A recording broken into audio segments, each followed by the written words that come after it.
Ba ba bum bum ba dum bum bum. Ba da ba ba ba da ba.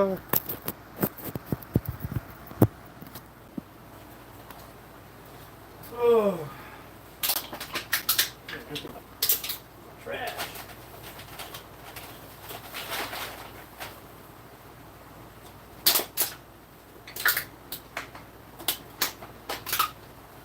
Oh goodness.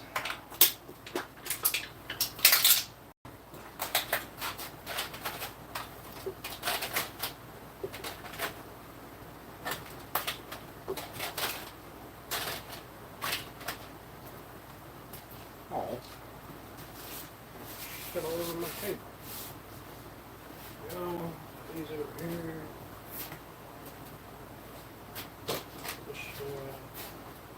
Over here. What's going on, guys? How you doing?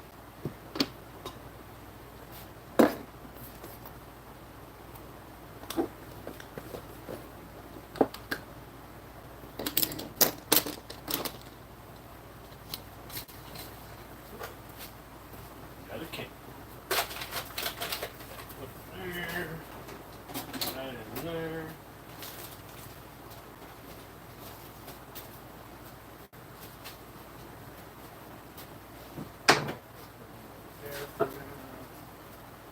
This will sit over here. This stuff will sit right here. Hope everyone's having a good day today. I'm going to be trying to assemble this box. I'm just cleaning up my old table here. I've been doing work on my deck, so everything came in here and just got sat on the table, which was a brilliant thing to do. Let me put down a piece of paper, or a piece of plastic rather. It's probably going to make a big ass mess.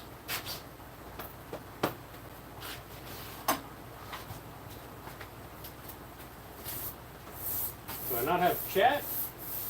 Are you guys just not talking? 42 people in here and I don't even get a hi? What's going on? Hey Gasper, how you doing, buddy? Thanks for coming in. I appreciate it.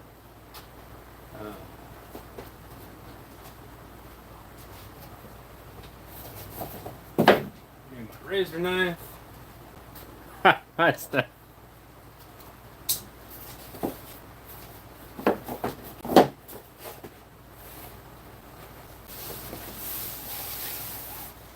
We're going to attempt to put this box together. We're going to see what happens. It may or may not work. It may or may not go horribly, horribly wrong. We'll find out.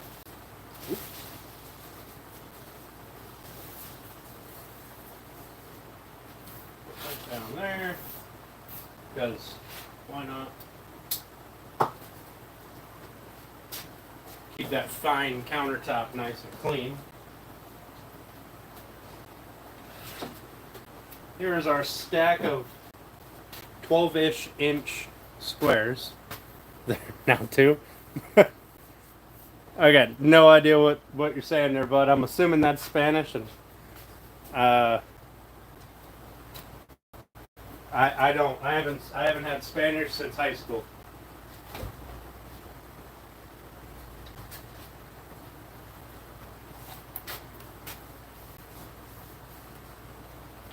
Is this hacienda? I have no idea what that means. Hey, purple guy. Did someone call you? Maybe. I try not to be terribly ignorant of everything, but sometimes I just don't know what's going on. What's up, bro? How you doing? Appreciate you guys coming in.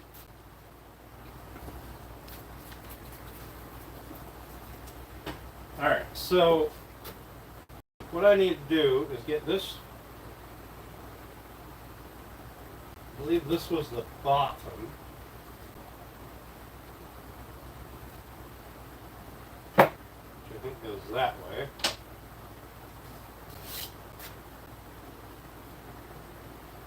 Which makes that the front.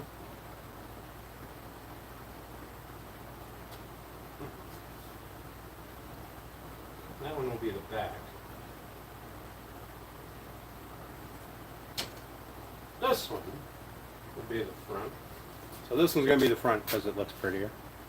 Look at the curl and the purple. A little shimmer. Where's Elizabeth? Where is my daughter? I have no idea.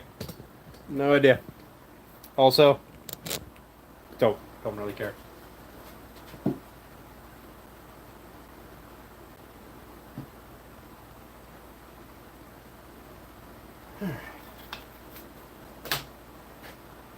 And then these went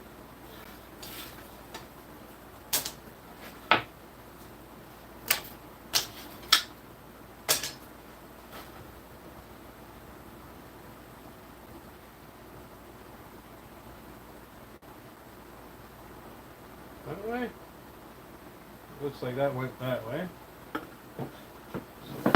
Oh, be stupid.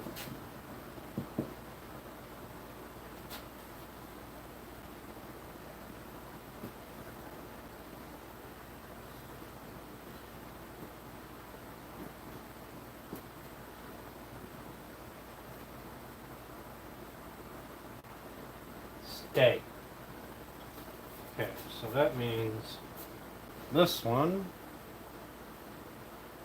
did not go that way. Must have went this way. Nope, did not go that way.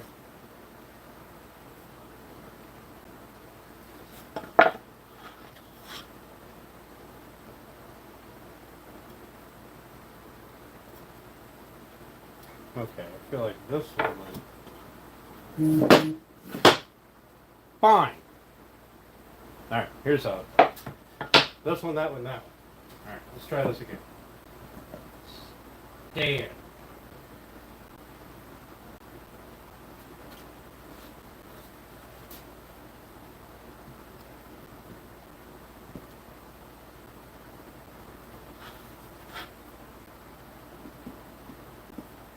Now this would probably be a lot easier if I put keys in for alignment purposes. But just in case my cuts are off, I don't want to be locked into having a massive gap somewhere. Right? Like, if my cut was off and then I end up with a gap like this, I don't want to be locked into that. So I want to be able to adjust things as needed. So I had to get the layout here back in the way that it would be. This is the idea of what we're trying to go for. Right? Building a big old cube. Hey, Lockheed, building a memory box, bud.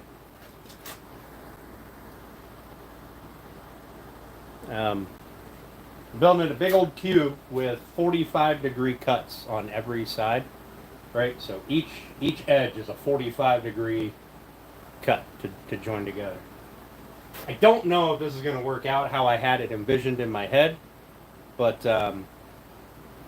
we're going to find out. I've never attempted this before, so we're going to see how this works out. Did I get the magical box? I did. I opened it up and I gandered at a few of the things, but I'm going to have to. I'm going to have to clean up a large area and spread these things out. We'll do a video. I don't know if it'll be live or if it'll be I'll just record an unboxing type video.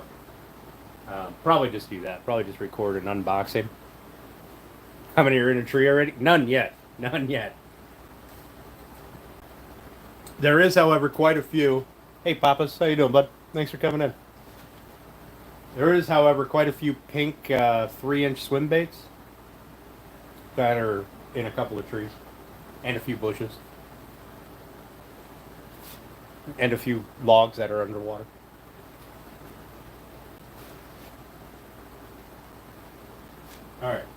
So this is the pattern, the layout that I need.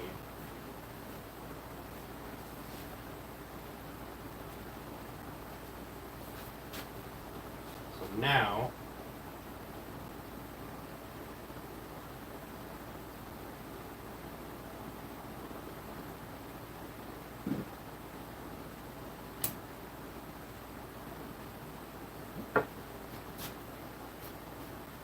I'm going to have to flip everything.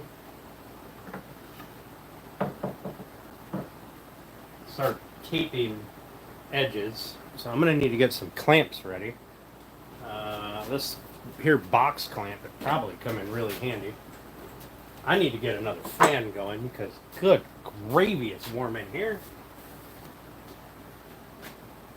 I am missing an 8 amp hour battery.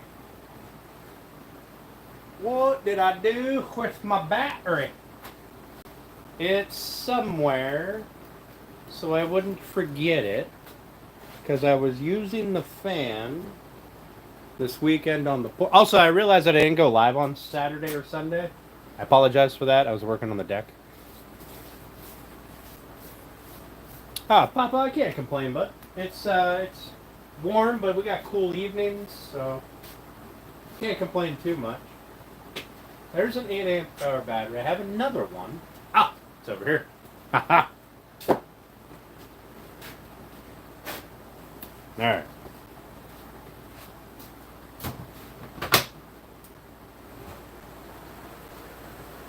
Want a little bit of airflow here, because it's toasty in here. Does Steph cook for me? No, not yet. Rando, hey Peekaboo, how you doing? I can't complain. Can't complain. Another day above ground. I mean, oh shit! I forgot about the engraving. Fuck! I was gonna do that yesterday. I guess I can't glue this together yet. Because I didn't do the engraving. What a bonehead. Thanks for reminding me. I mean, I can engrave afterwards, but you know what? I'm going to do that. I'm going to engrave afterwards. That way, if I have some really messed up edges, joints, then I can, I have room to sand and I'm not getting rid of an engraving. What up, Krabby Man? Alright, so we're going to engrave after we assemble. I mean, not after it's dry and I get to actually look at it. I'll have to build a jig for my laser to sit on. It won't be a big deal.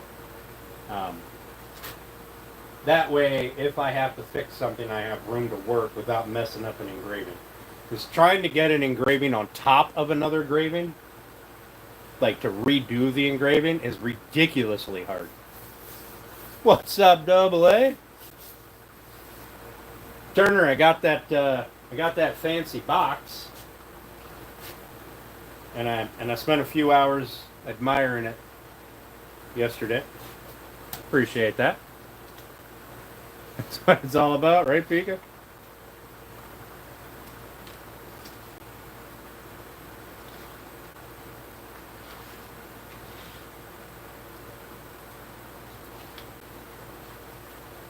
So we are going to see how this works out.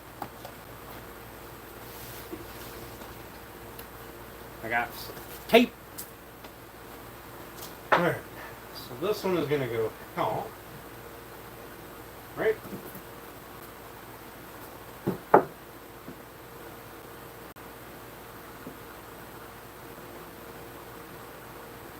Right? Yes, that one is going to go there.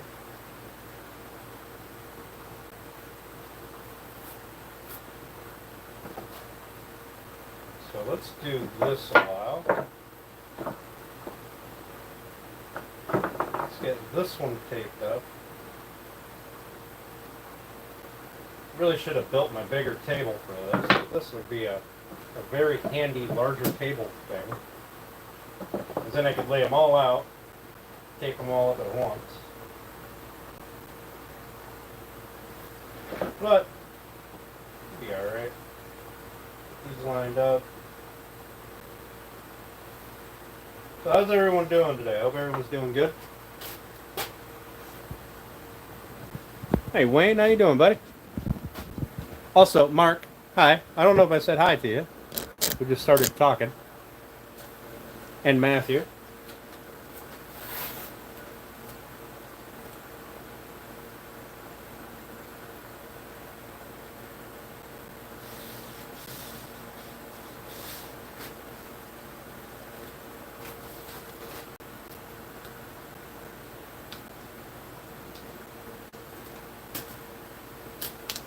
Okay, now I don't have the luxury of folding tape over here because all four sides are going to have joints.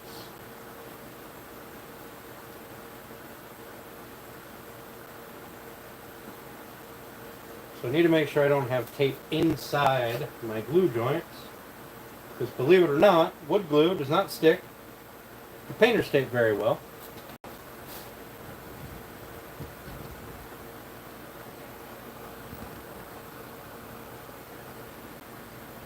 It's Luke and John.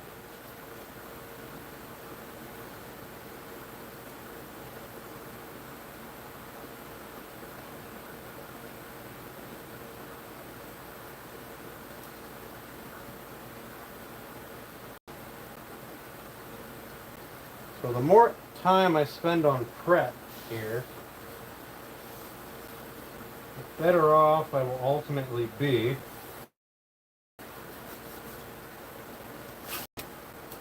I'm going to stick a couple of strips across so that way the corners don't peel.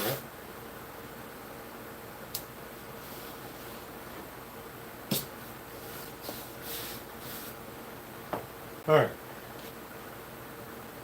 Then, if I'm not mistaken, this one will go here. Yep.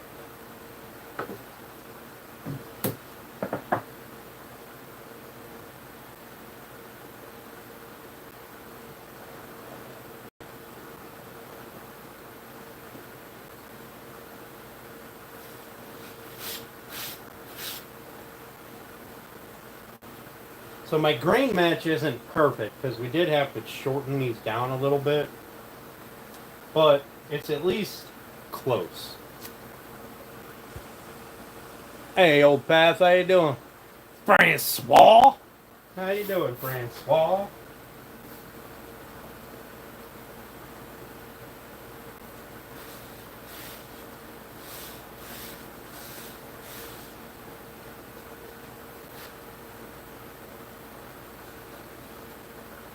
We were in the about 80s today, I think, but it wasn't very bad. It's actually kind of pleasant. Not a lot of humidity. It's kind of nice. Now inside the shop here, it's like an oven, but you know you'll have that on these bigger jobs. So.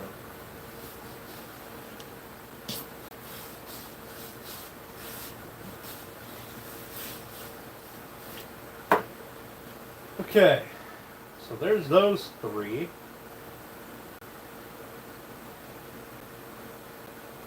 Now, what I should be able to do is attach the left and right off of this. And I think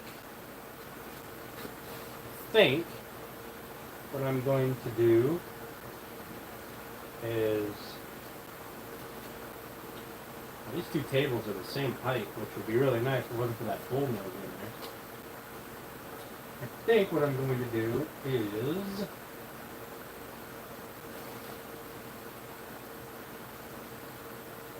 nothing. I'm not going to do anything. We're just gonna rough it as is. Move this one over here. Oh, I don't have a place to put it. And we're going to tape the other 3 together, and then we're going to try to make it work. That's what we're going to do.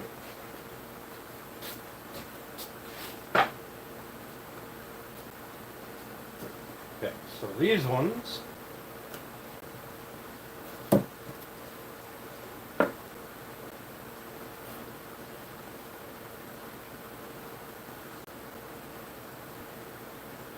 this is the front, this is the back.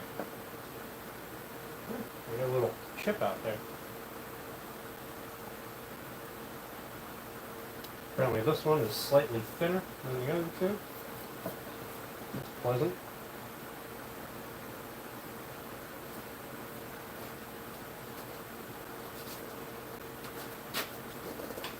So what we're going to do is we're going to stick a little piece under here.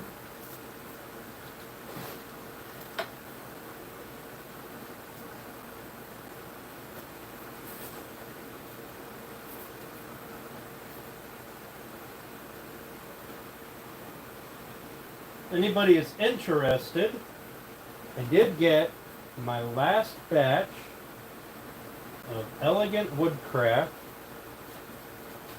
you know, that logo and name, because we are going to be doing a name change here soon. I got my last batch of magnetic koozies today.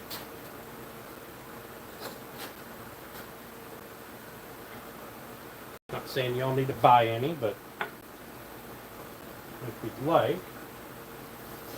Ow! Fucking splitter. I also took a couple envelopes to the post office. Should be getting those here soon.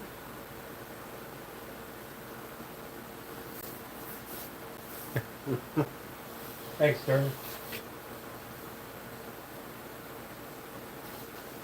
There, that's pretty good. Pretty good seam. This piece must be slightly thinner than these pieces, which is why I had to like angle it a little bit, kind of shim it up, hoping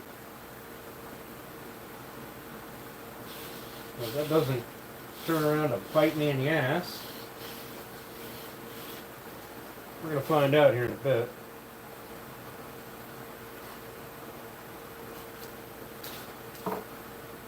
Now the engraving on this, maybe we'll do it on camera on Thursday.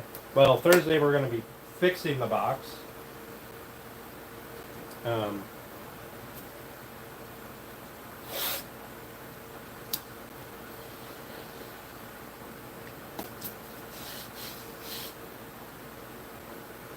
Don't know if I might not even go live this weekend. I've got to get my deck finished.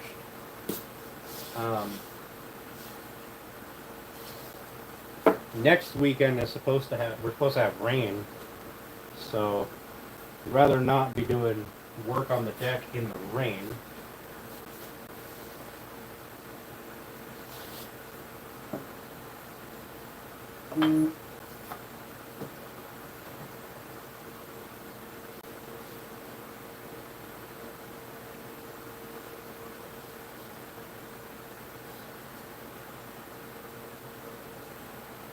We'll see. We'll see how it plays out. We've got a prior arrangement on Saturday. At least Saturday evening. Afternoon. Something like that.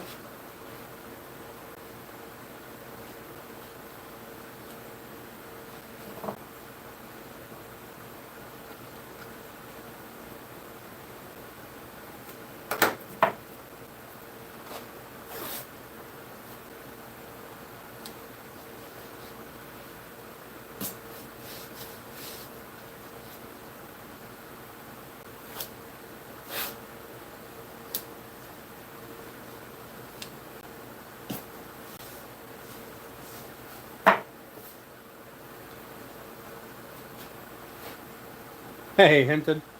How you doing? Holding out for Dirty Dan's wooden bait shop shirts? What's the new name? I haven't fully decided yet what the new name will be. Nipple Mike.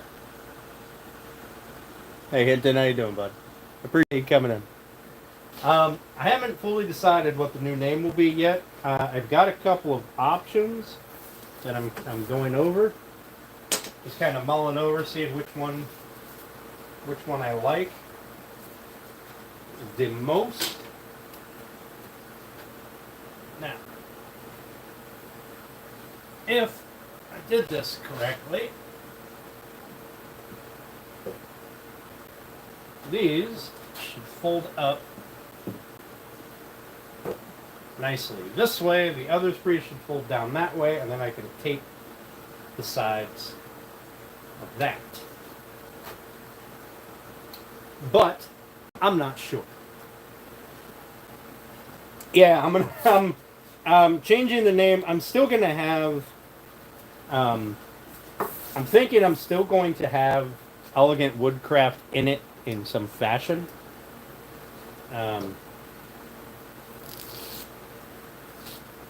But so here's a couple of reasons why I'm going to change the name. A, I can't buy elegantwoodcraft.com. All right, that is owned by some South African company, or I think it's South African. I may be wrong. And Elegant Woodcraft 2024 is fucking stupid. So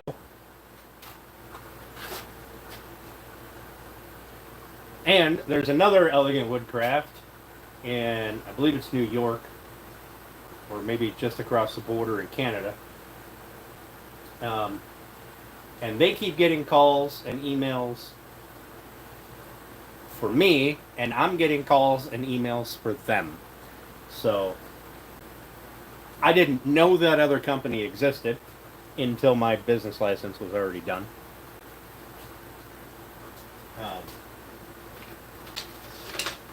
But I didn't intend to be setting a website when I first started. So looking at websites was not real high on the priority list. Call them and tell them to change your name.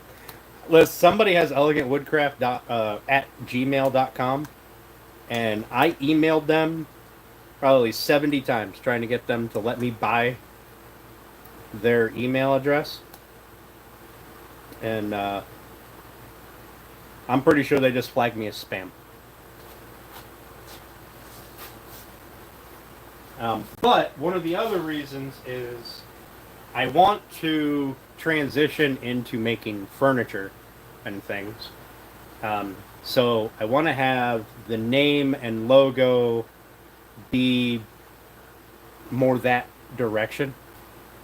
You know what I mean?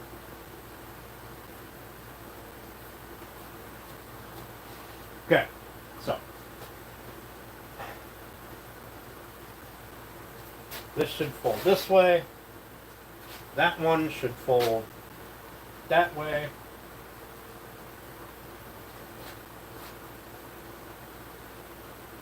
Gluing this is going to be a fucking treat.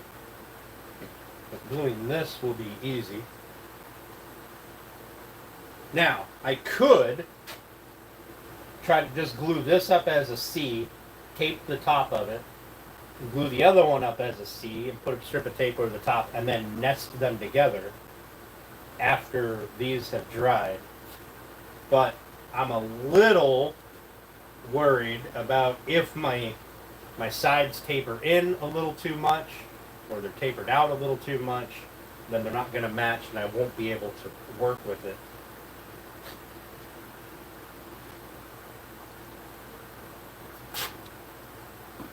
Dirty Dan Woodwork.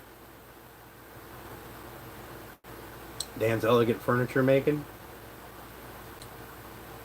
Huh. Dirty Dan Woodwork.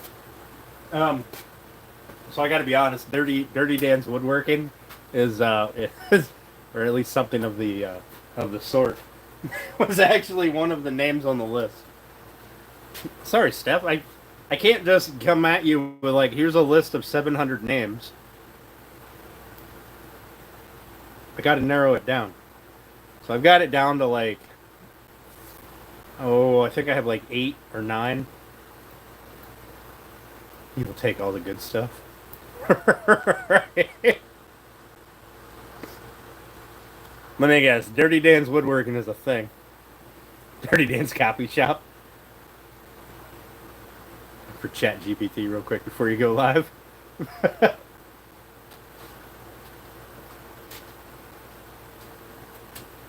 If you're I was in your live last night, but I couldn't type.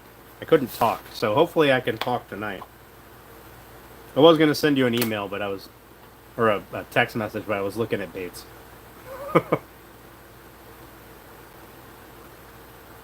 I know she would, Beck. I know she would.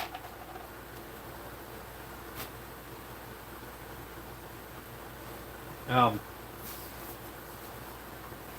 elegant furniture making is kind of cool. I do like that.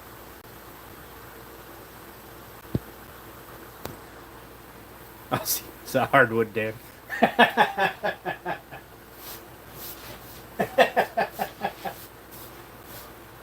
Giggity. So, if you guys have any ideas for names, go ahead and drop them in the chat. We'll see what's up.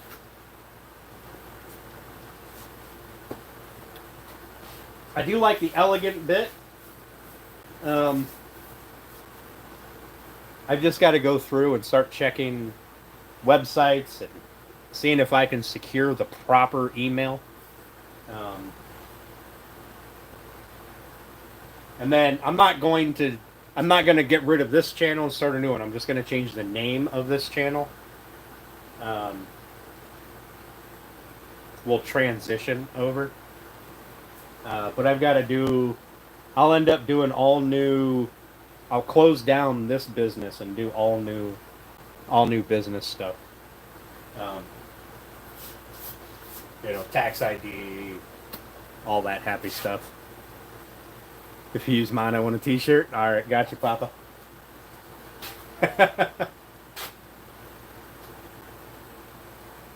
But those of you who have the OG stuff and, koozies, stuff like that, you will be one of a kind, or a select group. What's wrong with the current name? Pilato. So the name, I can't have the website because it's already owned by someone. And there's another Elegant Woodcraft in either New York or Canada, somewhere nearby me here, that gets phone calls and emails for me, and I get phone calls and emails for them. So we got this kind of cross communication thing going here, and I don't like it. How do we get one of the last batch? Shoot me an email. The only thing I have available is koozies. I've got 20 koozies, magnetic koozies. That's it. And I think I've got 1 or 2 hats. But my t-shirts that I have, I'm keeping.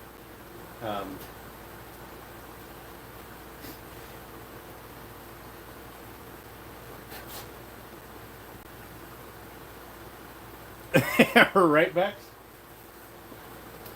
But if you shoot me an email, we'll get it taken care of. It will take me forever to ship it out because I suck. But I apologize for that.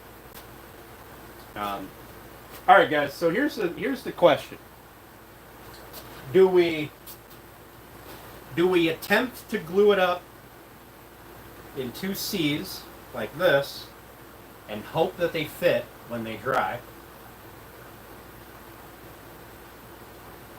Or do we attempt to glue it all up as one big block and cry if it doesn't work? I think that if I glue it up this way, I can put a clamp loosely across here and then seat the top and then, adjust clamping.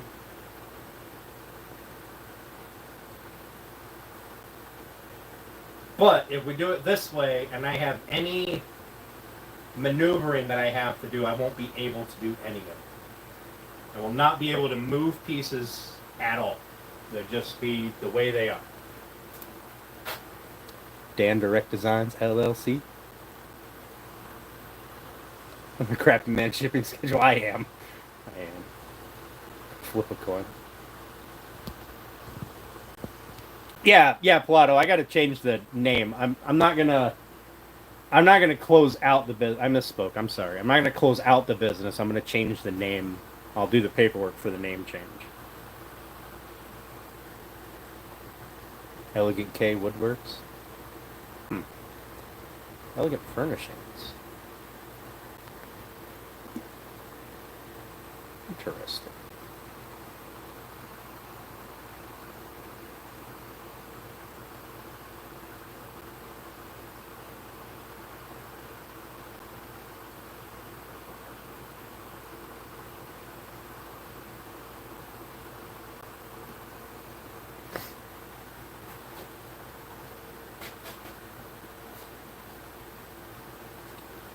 Interesting. Oh. And it screenshot Pilato. Oh. And it screenshot Pilatos. There we go.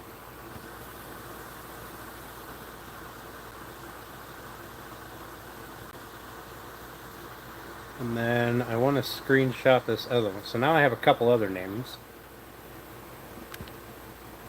That stupid volume button. There.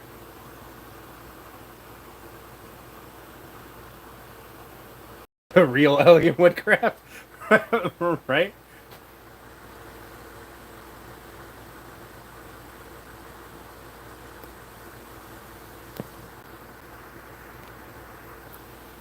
Ideally, the name won't be too far away from my current name so that people aren't like shell shocked. And you know, when I change the name on the YouTube channel and I change the name on my Facebook page, people won't be, you know, too shell shocked by it.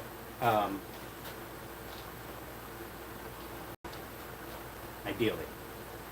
So that's why if we keep the elegant in there, I think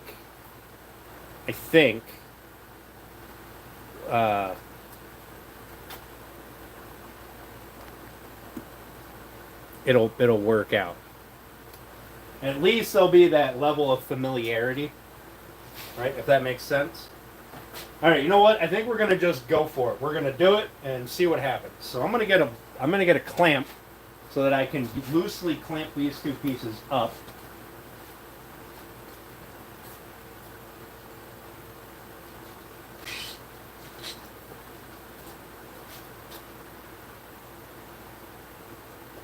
I think I should be able to just put that down here on the bottom to stop it from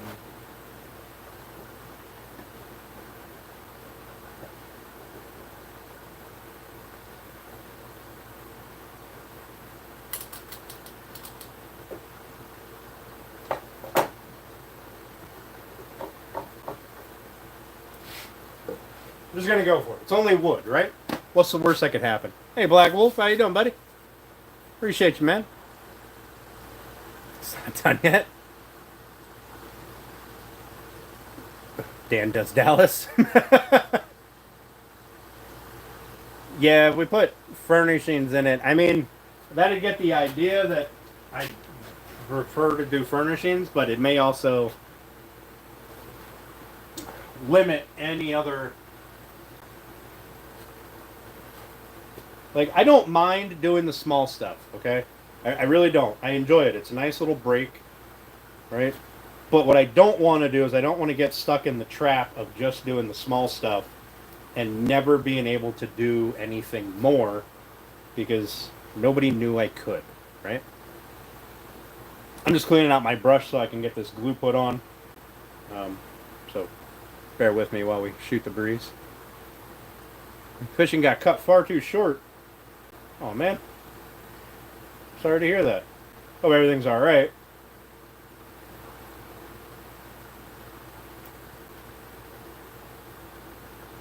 Man, there's like glue stuck. I know if I don't clean it out, it's just gonna fall out when I start rubbing the. See the email you sent? No. You sent it today? I've been in other emails, so I may have forgotten to switch back out. Sometimes if I'm not in that email, like logged into that email, it won't give me notifications. And other times it will. Now, one thing I don't know.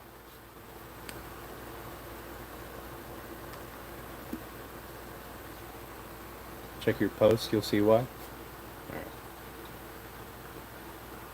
I screenshot that, Palado. Hey, German, how you doing, buddy? Why are you scared, man? Why are you scared? Don't be scared. Come on, get out of there. Stupid. There's like little pieces in here, and I know that if I start gluing, them little pieces are gonna fall out and get stuck in there, and I won't be able to get a proper glue joint. There we go.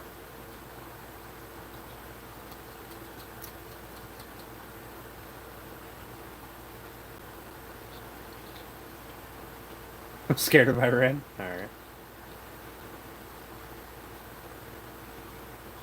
Don't glue yourself. Alright, Turner. We'll see you on your live here in a bit, bud. Appreciate the box, man. Thanks for sending that out. I'll send up order 2.0 here in a little bit. Alright, there we go. So, let's get some gluing. Let's get some gluing. I did, Palado. I did. The Craft Wood Elegantly, LLC. I did. I just didn't say I did. Sorry.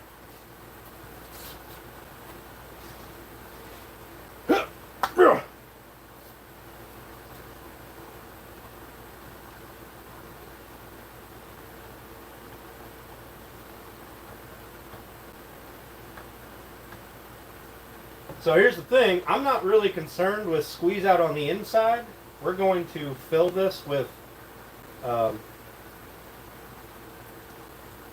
we're going to fill it, or we're going to line it with blue velvet. So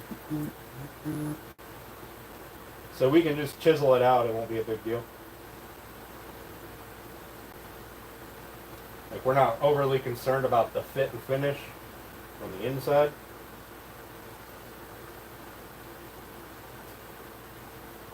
There's that one. Let's get this one glued. I still don't want to have a ton of squeeze out on the inside.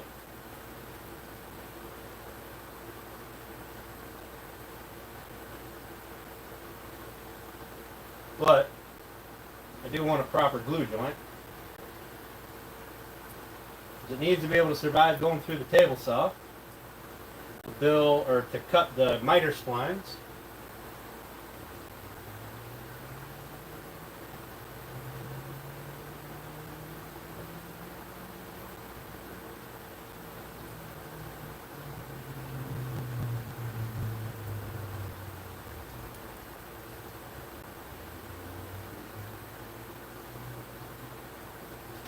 Okay, so I think should be able to do this.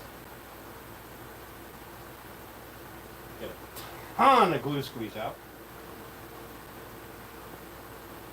And I should be able to do something like that just to hold this in place. Okay. We should probably wipe some of that glue up. I had a lot more than I was anticipating here.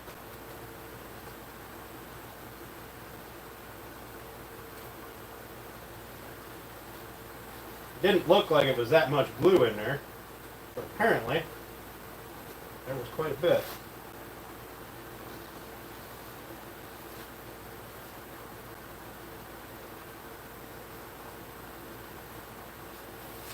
All right. Ew! It's on me! Okay.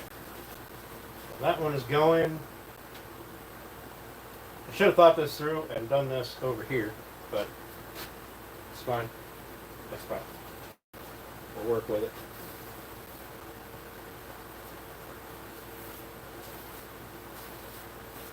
Put a paper towel down and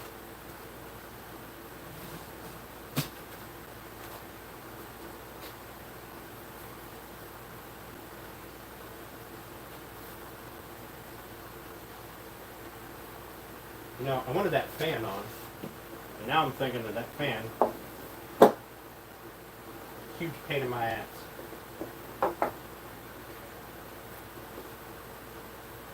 So I'm not really clamping this. It's just here to hold this so they don't fall open.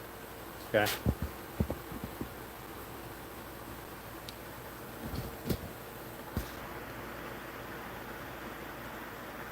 Oh, is Steve on one too? I'm not watching Dan Does Dallas. Yes, Black Wolf. Yes.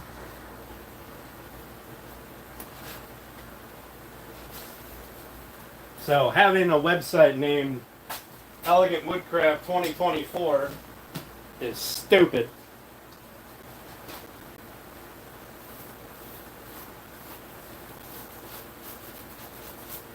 Nobody's going to type that. They're going to type Elegant Woodcraft, and they're going to go to the South African people, I think they're South African, who don't even do woodworking, as far as I can tell. They appear to be doing countertops and cabinets. Like, I don't even know if they make the cabinets. I think they just install them.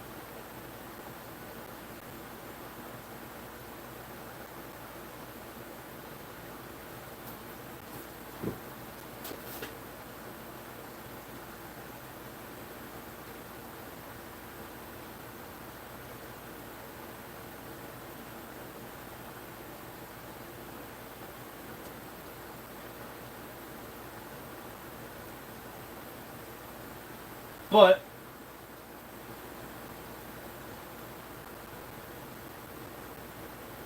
the pictures they have on their website are really nice.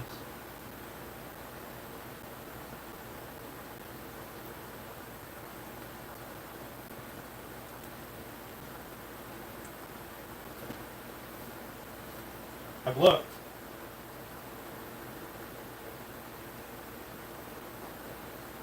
Mainly to make sure it was an actual company, or if it was one that I could buy the domain from. Turns out it's an actual company.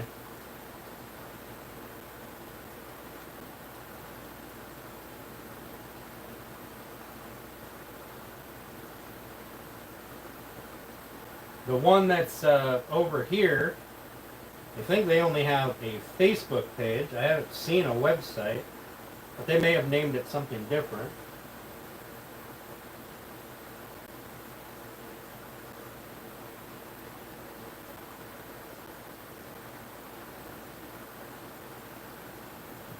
So this glue up is end grain. So this is soaking in pretty good. Okay. So we're going to get that stuck together for now. Just because that is end grain and I don't want that glue to completely dissolve or absorb. Then we're going to attempt to glue this to that. Let me grab another clamp so I don't knock that one open. Ah! Stop that! That gave me a damn heart attack. Hearing shit falling over here.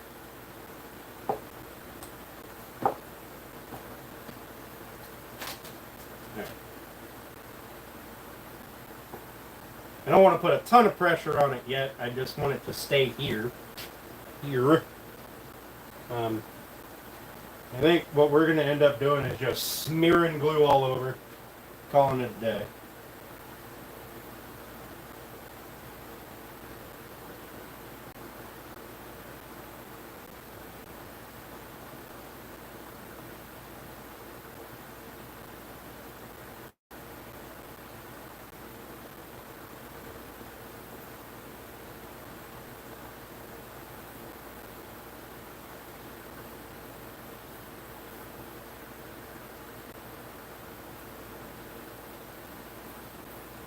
Now, what I could do is I could still keep Elegant Woodcraft, right? But I'd have to change it from a .com to like a .net or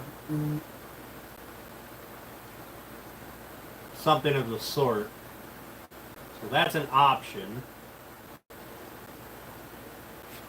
But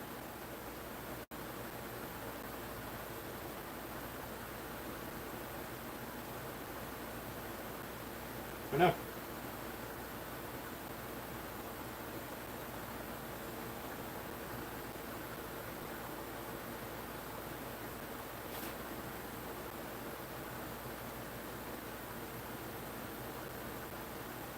Sorry guys, if you're giving me chat, if I see a business name when I scroll back through chats, I will screenshot it.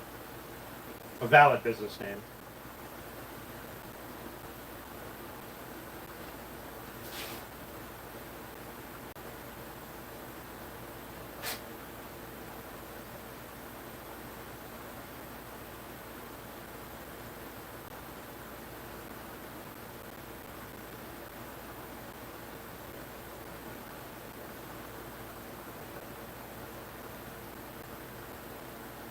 Oh! Oh, I got glue going everywhere. Good thing we're going to sand the Jesus out of this.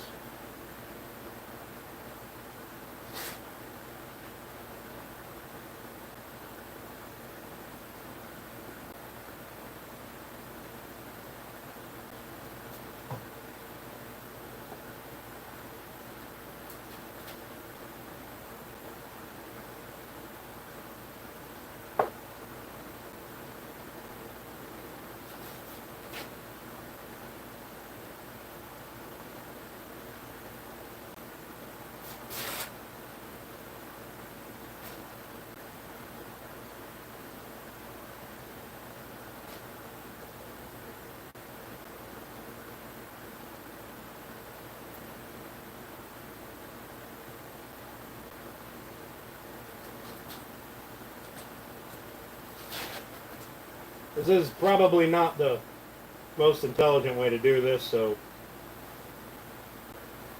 don't copy me here. I have no idea what I'm doing.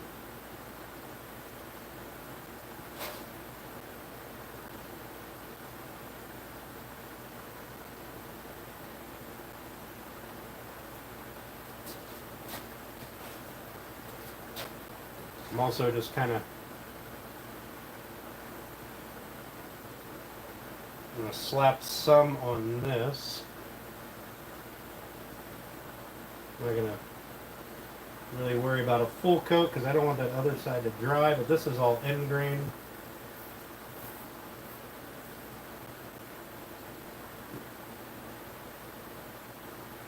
So I want to put a little bit on here.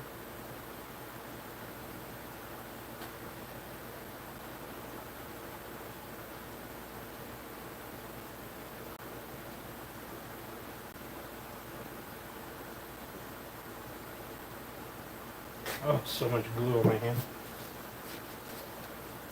Alright. Let's see if we can make this work.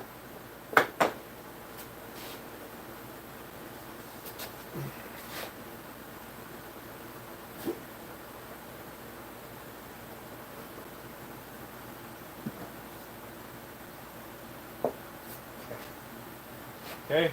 Okay. Okay.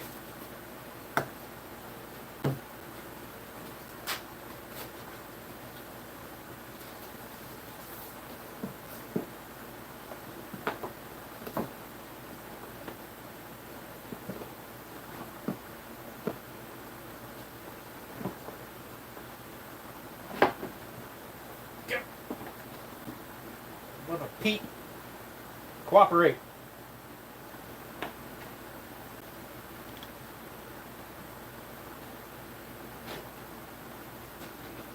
Put that down towards the middle.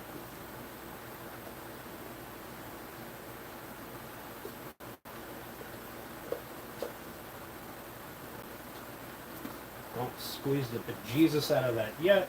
Here's this one. Put that up here.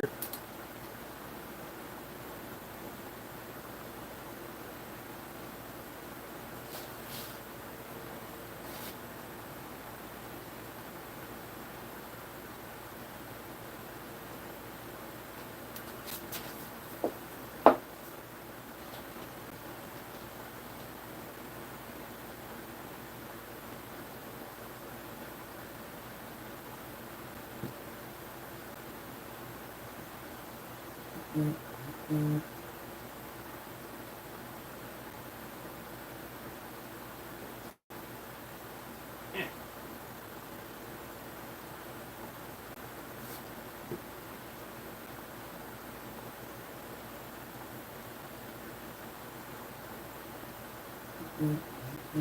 that corner in, but not pulling that corner in. So let's switch that.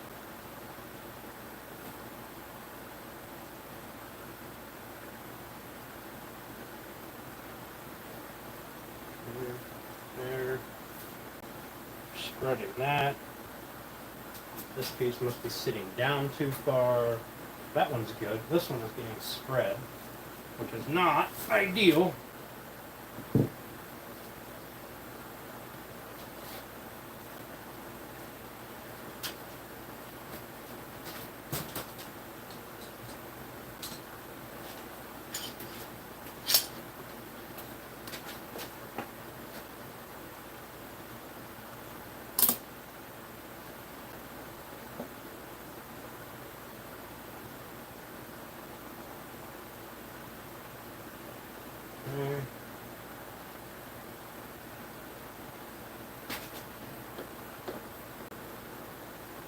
Clamp the shit out of that.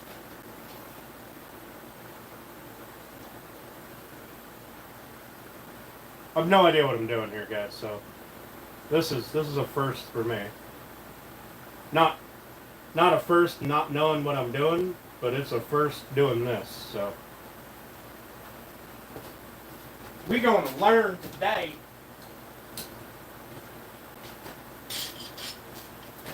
I'm gonna have 74 clamps on this damn thing by the end of the hour.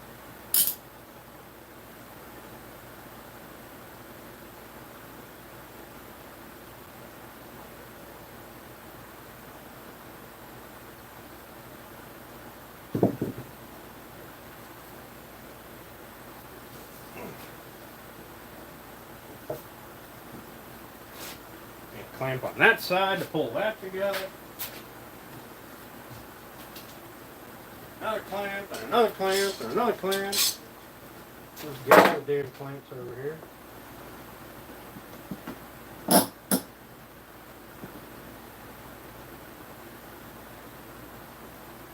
See, now why couldn't they all work out like that one? That one only needed one in the middle to straighten that one up. That one's going to be fine. I got a bunch of glue squeeze out going on here. I'll have to sand the bejesus out of this thing to clean this up, but it's fine. It's fine.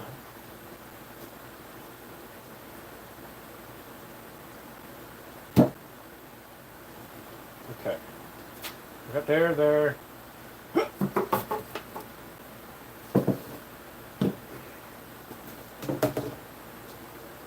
Let's put one here.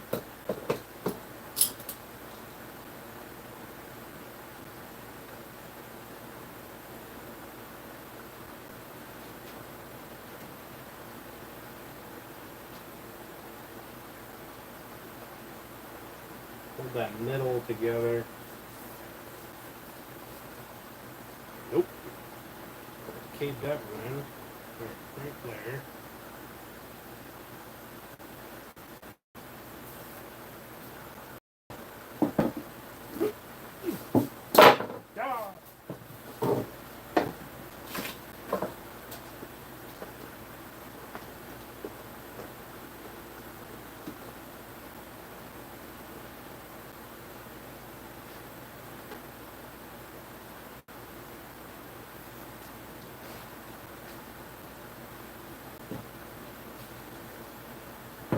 Got no idea what I'm doing. I'm just hoping and praying at this point. I need one here.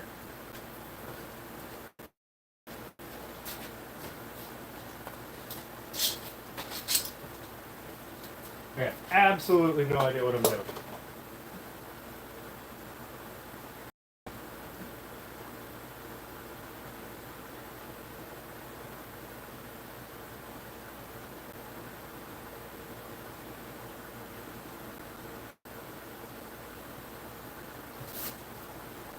I do know.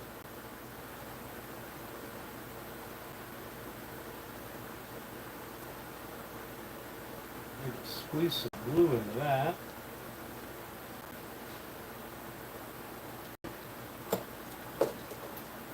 Squeeze some glue into this one.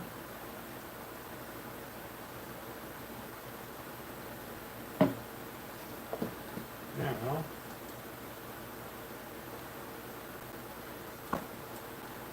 can I just clamp it in the middle? Nope. Okay, so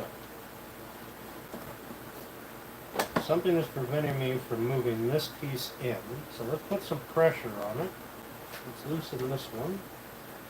Ah, there we go. Loosen that one a little bit. Put more on this one. More on that one.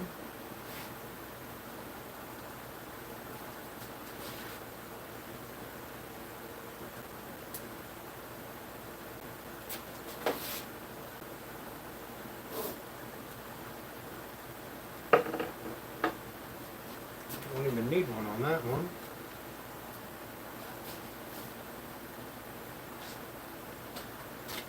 I got glue squeezed out all over the damn place. And none of it makes me terribly happy, but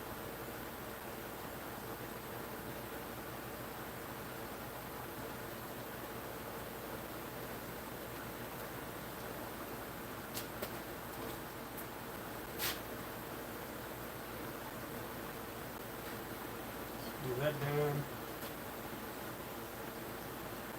Loosen that in a little bit. Move this one over here. Shoot some more glue in there because I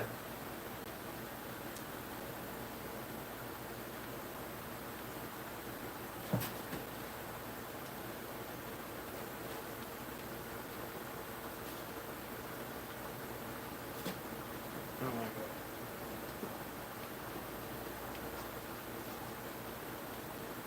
that. Back to this side here. Squeeze that down. Get another clamp, put one there. Since that one decided to move. Oh! Oh! I'm out of 12-inch clamp. Now I gotta use a 36-inch clamp. Look at this monstrosity here.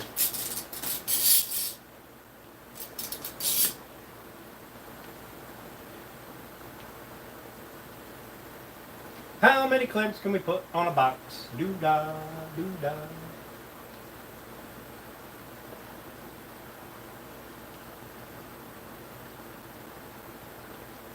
I don't need one going this way. Which is weird. Probably because of this one.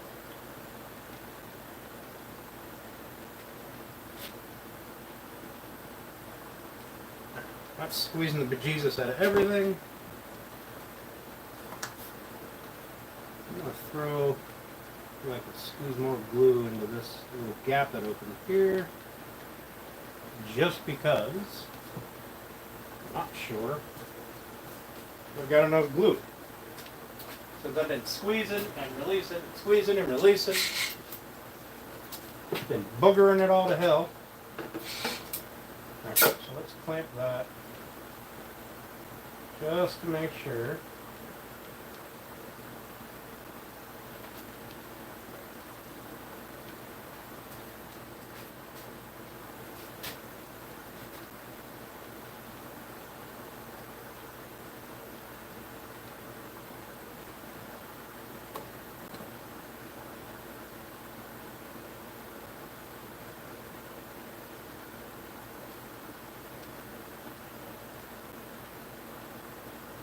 I don't know if this is going to work out. This may just fall apart. I don't know.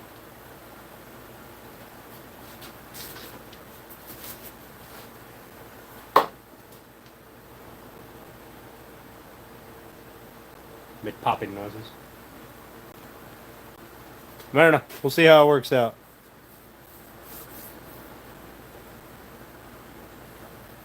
There's my porcupine of clamps on a box.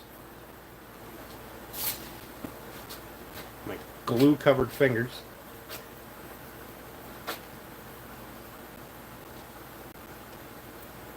If I lift a piece that opens, no, we're gonna cut the top off. All right, Rumple, have a good one, buddy.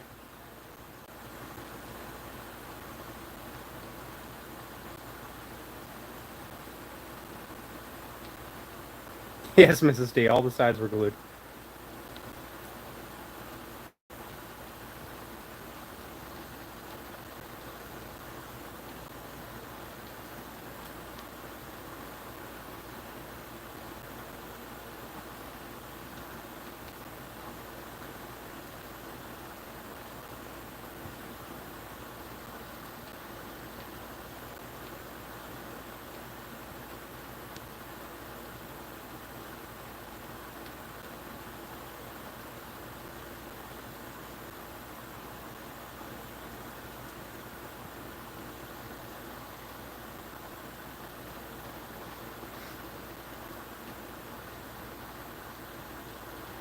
Best makeup one.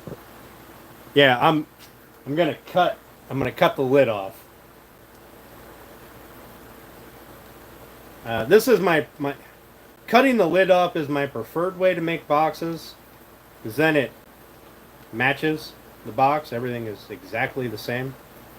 We're gonna see if this works out or not. I don't know. We may build another one.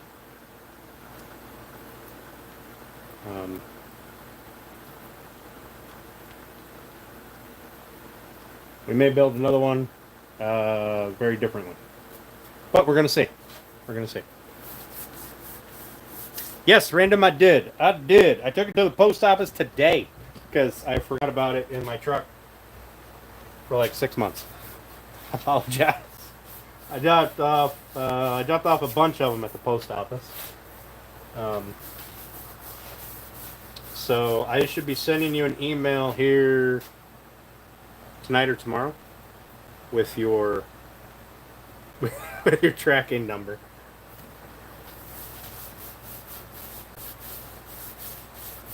Yeah, I still haven't gotten the other ones, and I did ask them at the post office if it was a box that was maintained or not, or ever checked, whatever. Because I got a different lady at the desk this time, and she said they check it.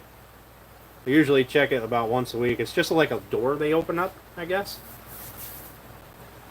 So I told them that they may want to look up inside there. There may be a couple of things stuck to the side of the metal.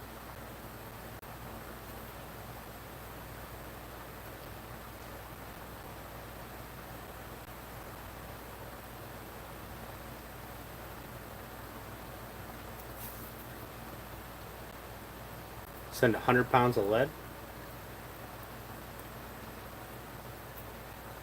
Also, don't look at your company name suggestion. Sorry, I didn't know you had a name suggestion up there.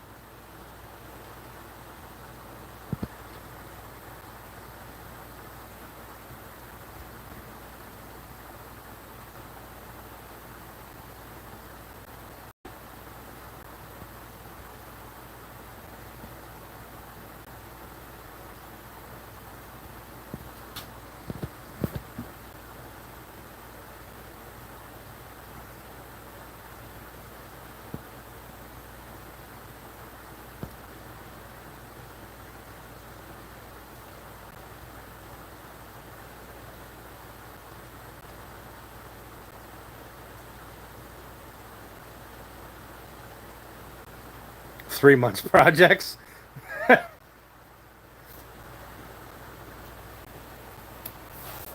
Hey, Kobe.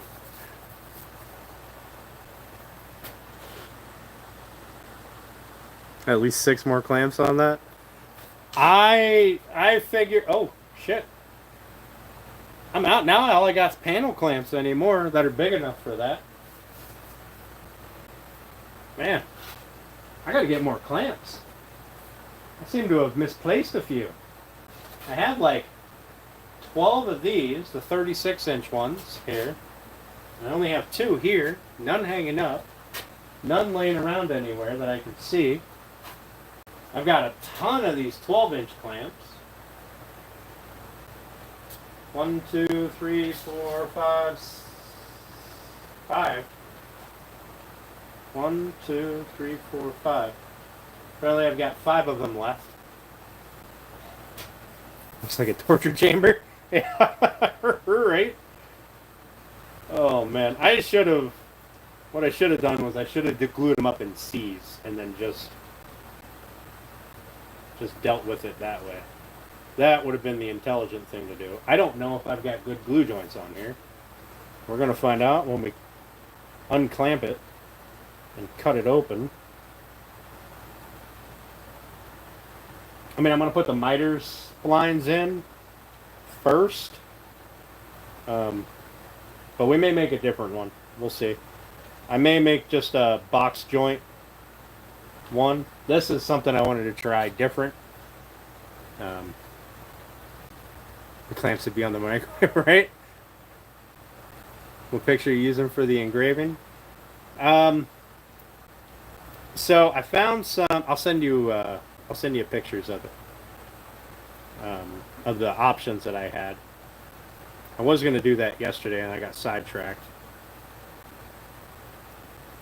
But I do have. I said something about frogs, so I found some cool frogs, and threw on some flowers in the background, and then her name on the top.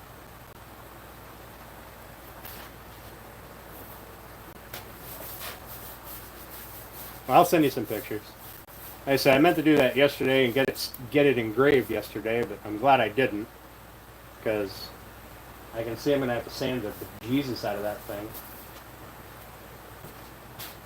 Get rid of all the glue squeeze out, and try to fix the corners.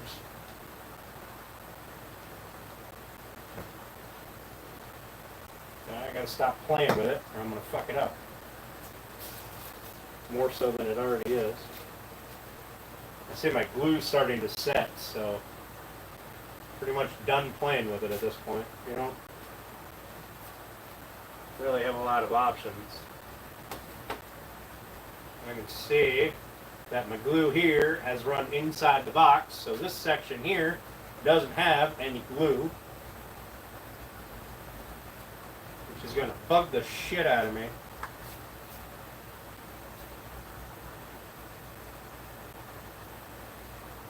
That's the back. We're gonna shoot some more glue. It either ran in the inside or got absorbed into the end grain, because both of these pieces are end grain.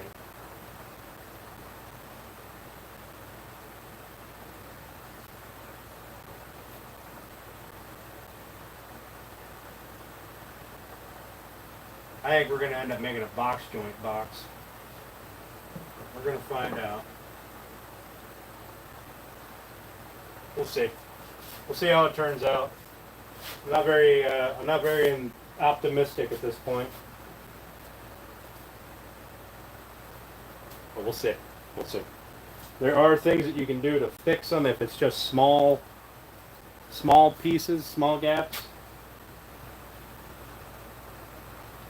But if the whole side is unglued, then that'll be useless.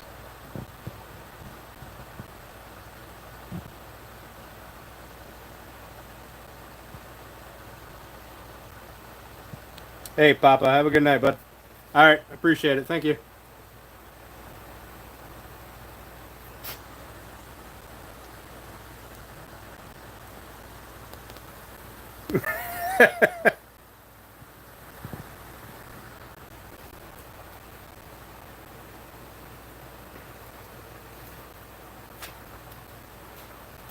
So there's our woodworking for the night. Look at that, 7:30 and we're done. I don't want to look at it anymore. I kind of want to cover it up so I don't have to see this monstrosity. We're going to turn this because ain't nobody going to believe that I can make stuff if that's what they see in the background. Look at my hammer. I made a hammer. Hammer! It hasn't broken yet. Hey, admin. It's a cube. We're gonna see if it works out.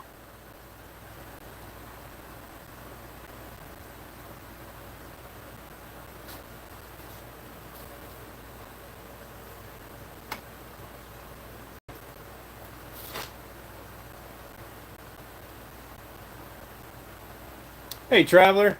We glued up the cube. I don't know if we're going to be okay with it or not. We'll see. We'll see. We may make a box joint box. I did find some prettier stuff that I can use if need be. Still need to be dazzled at. Ah, random. No.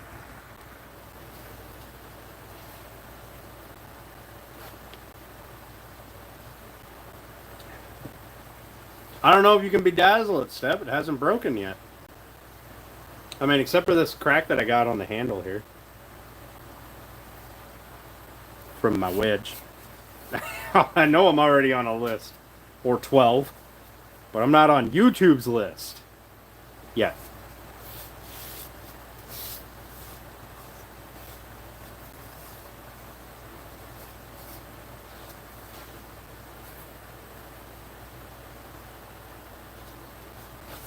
YouTube, FBI, same thing.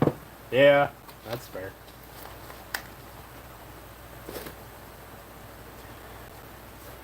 Alright, so which one of you happy fuckers wants to come over and climb up on my roof for me? Because I don't want to.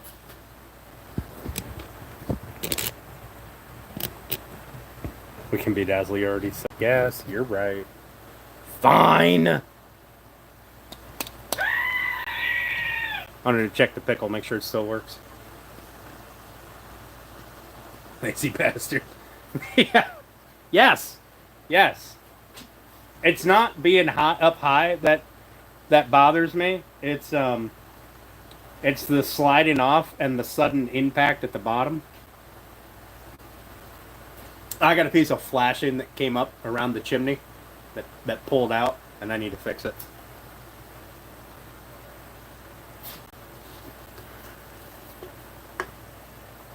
Unfortunately, it's at the very top of the roof, and well, it's a roof, so there's a good distance before the ground. What pitch is it? Oh, I have no idea. I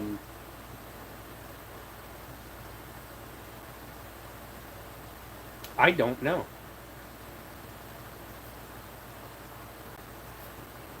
That's a good question. That's a good question.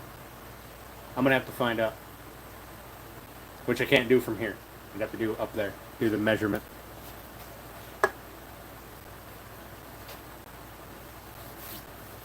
From down here, it doesn't look that... God damn, I got more glue on my shirt. Good thing I changed shirts. From down here, it doesn't look that bad. Up there, however, when you're on it, it looks like you're climbing Mount Everest. Freaks me out.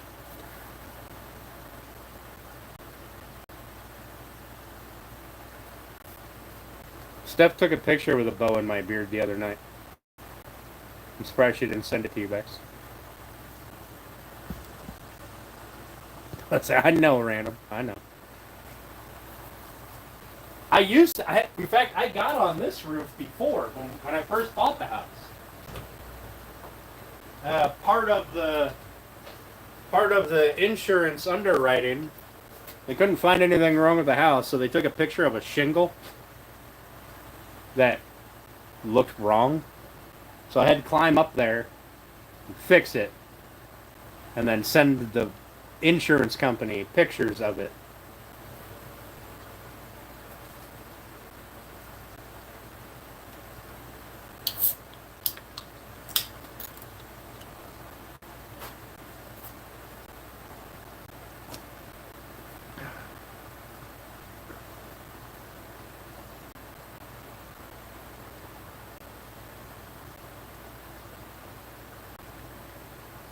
$400 to $600 to ship that kind of weight?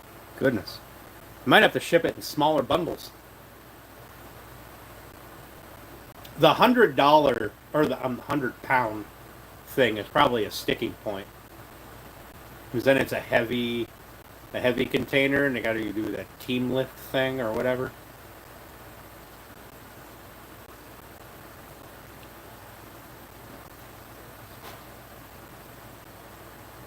That wasn't allowed, or you weren't allowed? I wasn't aware that you listened to me.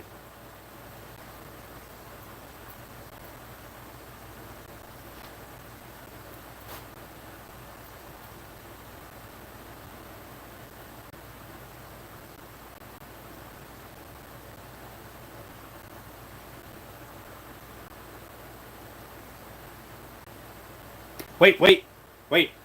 What are those boxes? The flat rate boxes. I know they have a weight limit on them, but what's the weight limit? Like my cutting board boxes, I think it's 30 pounds. And it costs $25 to ship that box up to that whatever. I think it's 30 pounds.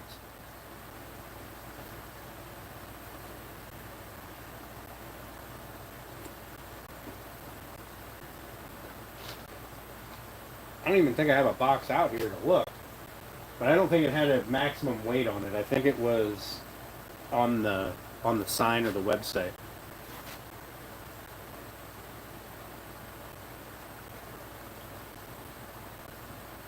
So if it is 20 pounds, that means if you ship 5 of them to get 100 pounds, I'd imagine the shipping will be significantly less than shipping it all at once.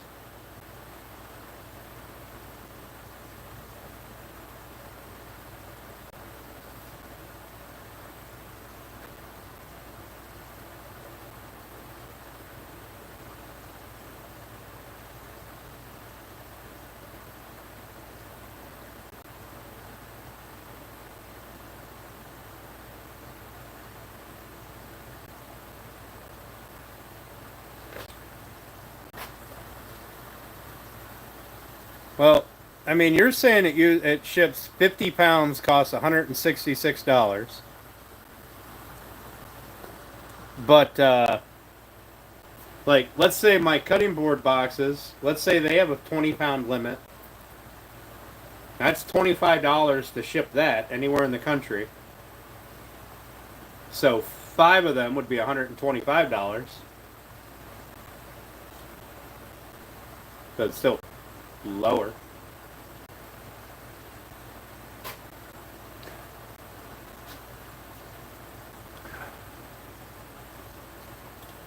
I mean, my math might be off. My weight limits my weight limit might be off, but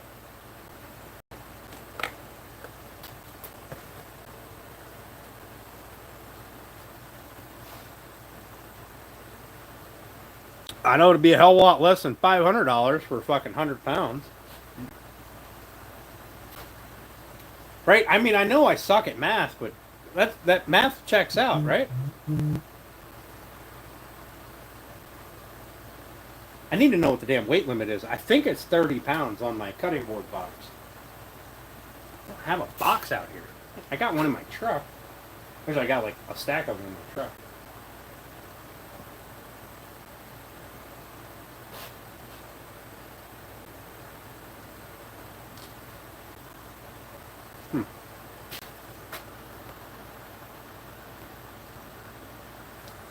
Steph, why'd you hide Black Wolf?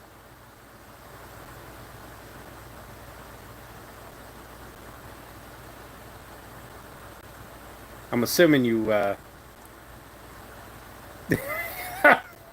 so, I'm assuming that was a butt thing.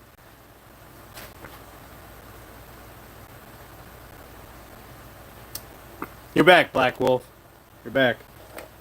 I fixed it. Yeah, she must have, I don't know, dropped her phone or put it in her pocket or something. Sat on it. It hid you for a for a second. Deleted all your comments.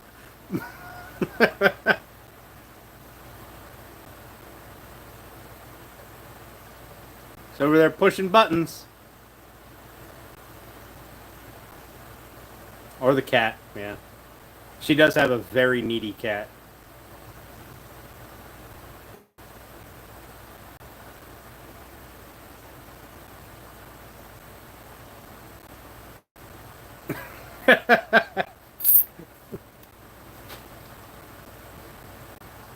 All right. Your second time being hidden. Apparently, it's just your fate, Black Wolf. It's just your fate.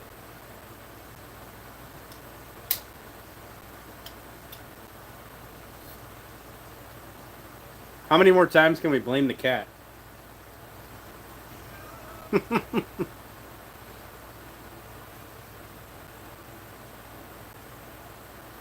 Good thing I wasn't building something. I'd have totally missed it. And Alan would have had to go back through and hunt for you.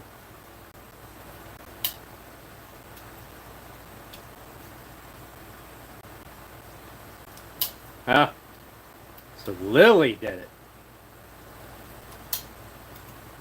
Sure, blame the kid. That's fair. That's fair. What are you cooking? I got macaroni and cheese and venison. I eat a lot of macaroni and cheese. I like pasta.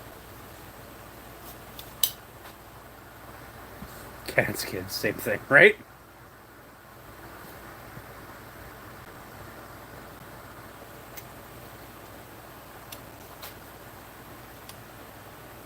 $6.59. Jesus, fuck. Well, those aren't the flat rate boxes, are they? Wait, where are you shipping from? Are you shipping from Canada? I can't remember if you're Canada or not.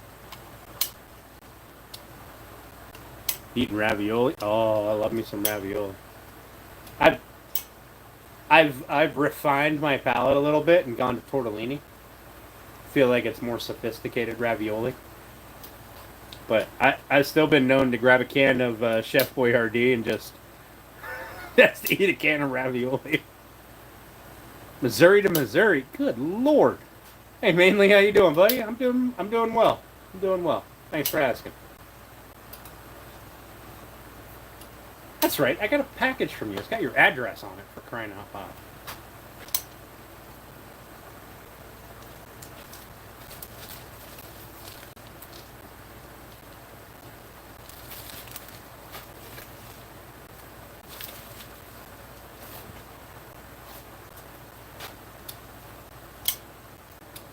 Got to get the flat rate boxes, man. Flat rate boxes.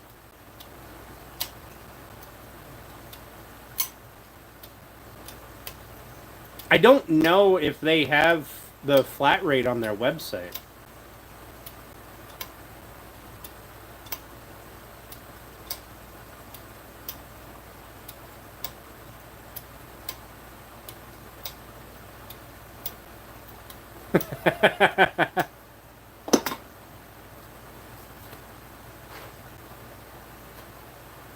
Right, Random? I sent you...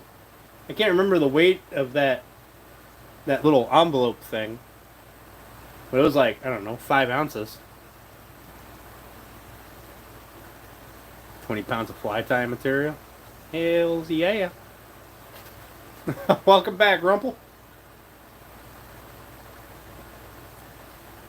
Thought you were going to bed, buddy. Thought you were going to bed.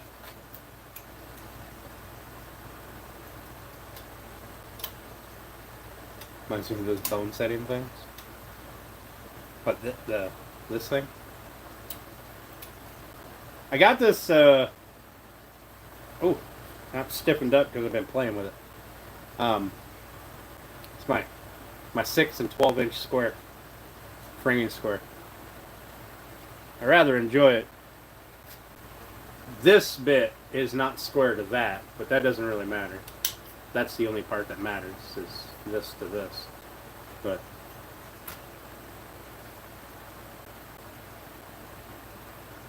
this one droops down a little bit. It's got a bit of an angle this way. Not much, but if you flip it and you're trying to connect these, you can see the line drops.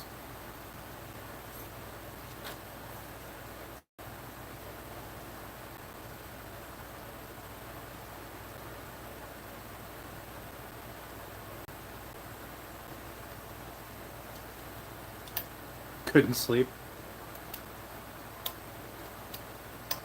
Yeah, I got this one because I don't use a 12 very often, and I have a 12 in the house.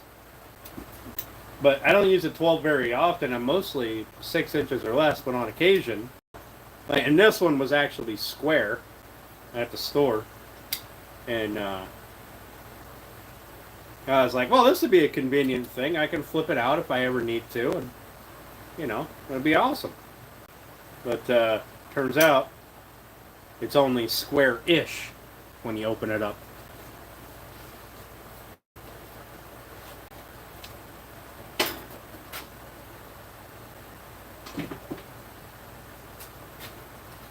Oh, it's going to be the death of me.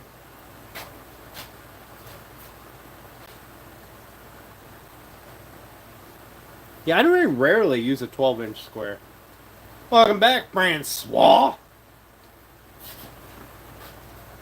Very rarely. Although, I imagine I'm going to be using them more often here in the near future. Well, I should probably find one that I know is square. Like I have that thing right here, the straight edge with a square end on it. It can get me square-ish.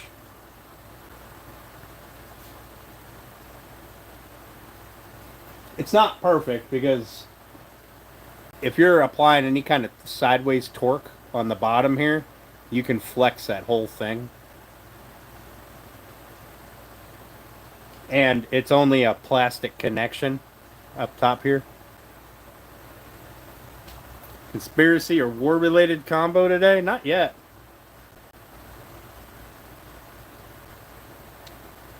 Not yet. We haven't gotten any of those guys in today.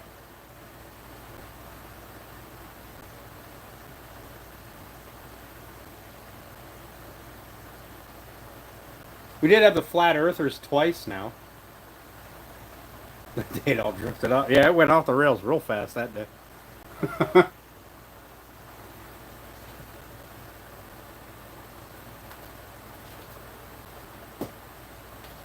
Also, I may be wrong because, I swear a lot, but I don't think I've sworn yet today.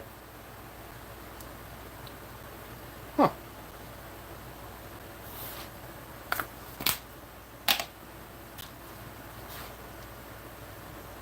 On my live streams, not really going to put a whole lot of effort into not swearing. At least after 8. But on the videos, I gotta make sure I don't swear in the videos. So after this is done, after that's finished,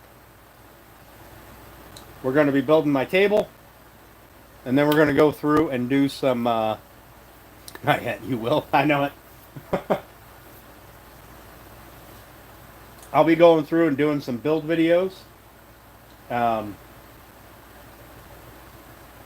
Hopefully they play out well. Keeping the side pieces hanging. Yeah. That was stressful. There's got to be a better way to glue up a cube. There's got to be a better way. If I had a bigger table, I should have built my table by now. If I had a bigger table, I could have taped it all. I could have opened it all up and taped it all together and got it, maybe, sort of, right? There's got to be a better way to glue up a cube. Because this is chaos.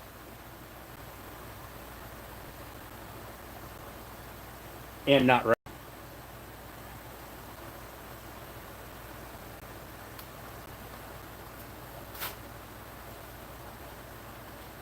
I mean, everywhere I can see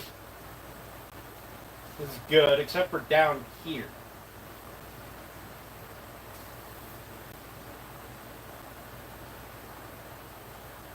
This side's alright. This under the tape here feels okay. This feels okay. This feels okay. The bottom might be inset a little bit on this piece because I was squeezing it. But this edge here and this edge here are the two that concern me. A little bit on this edge, but this edge I'll be able to fix easily. This edge concerns me and this edge concerns me. But everything else feels okay. Feeling through the tape. I don't know what it looks like under the tape, but That feels like a nice sharp edge right there.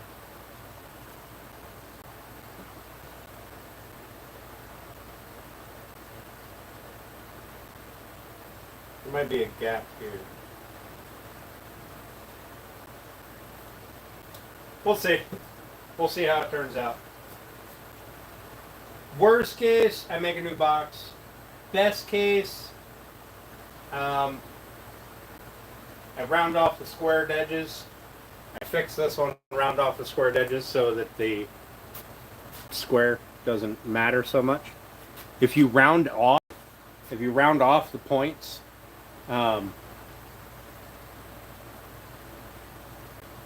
then it makes it a lot harder to tell that it's not perfect. I think doing all sides in one go is rare.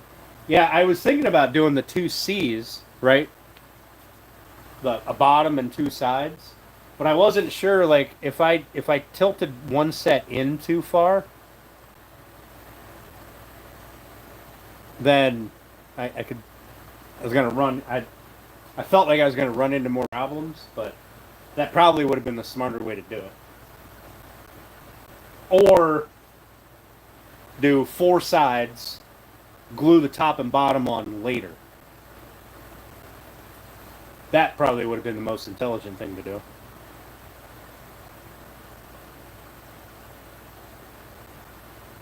Make sure the four sides are square and then put the top and bottom in after the sides were dry.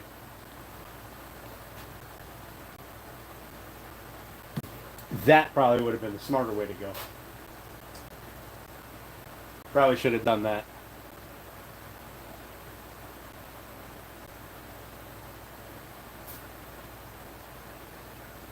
But I've never attempted one with 45-degree corners before on every corner or every side. So usually I have an inset bottom, like a piece of plywood or something that's set in there. So it gives something for the sides to, square up to. But I bet you if it was just four pieces for the sides, that box clamp would have been all I needed.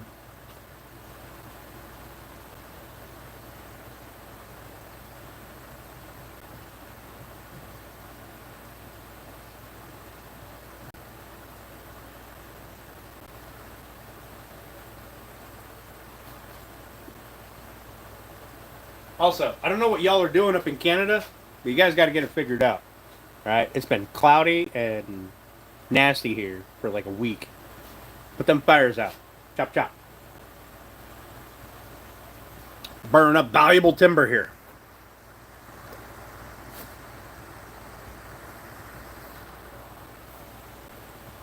I don't even know if Canada fires are still going. I just assume they're still going.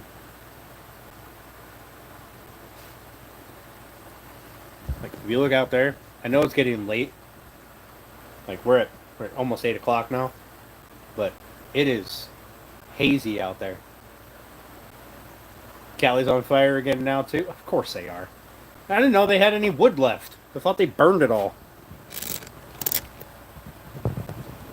So going to Manitoba and Saskatchewan? How big are they? Random. The last fire map I saw had a bunch of U.S. states that had fires going, like wildfires. And then Canada, it looked like from about the middle of Canada west was just all big-ass wildfires.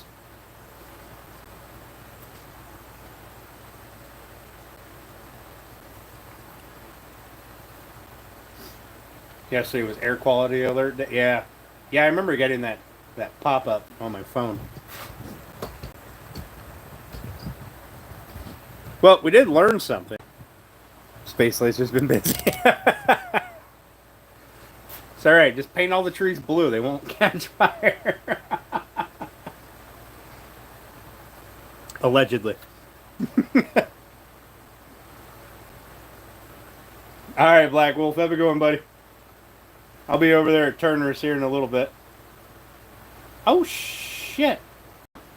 What is it? Why I got thunderstorm? Man, I got lumber out in the yard. I don't want it to rain. It's supposed to be clear all week. I gotta look at my watch. Look at it. Look at it. Sit. Turn on. See that? See that? It's a thunderstorm. Thunderstorm. I don't know for what day. I'm guessing today.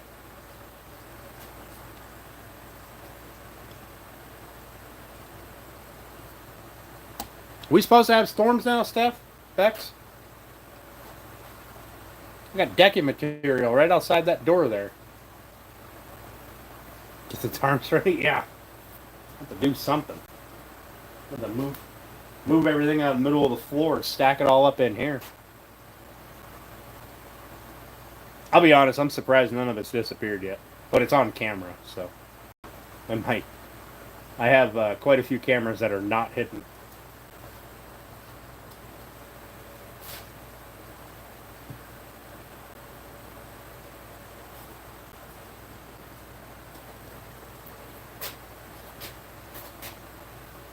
Either way, you're screwed. Yeah, 100%. I know, like, this weekend's supposed to be clear and hot, but next weekend, the extended forecast says rain, so I need to get the deck finished this weekend.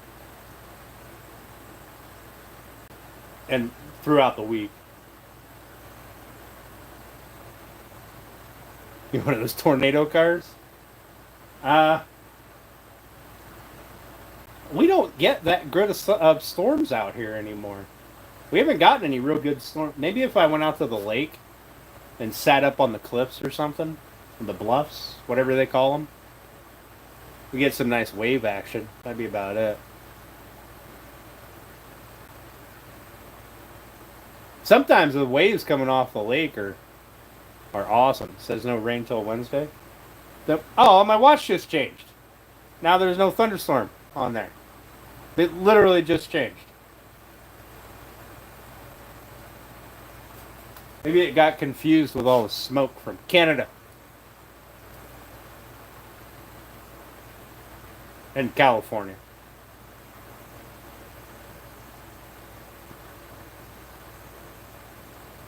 You know, that's something I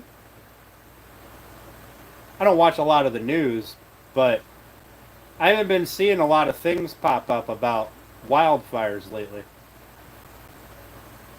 A couple of months ago, it was all anybody talked about was different wildfires everywhere.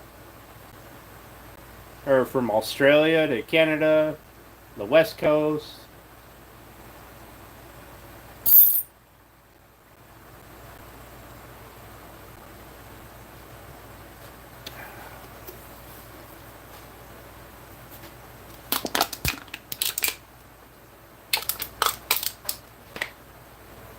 I think I'm going to have one more, maybe two. Depends when we start talking about something that's fun. Then I'm going to call her a day. Because looking at this is stressing me out. And I want to play with it. And the glue is just starting to set and I'm going to ruin it.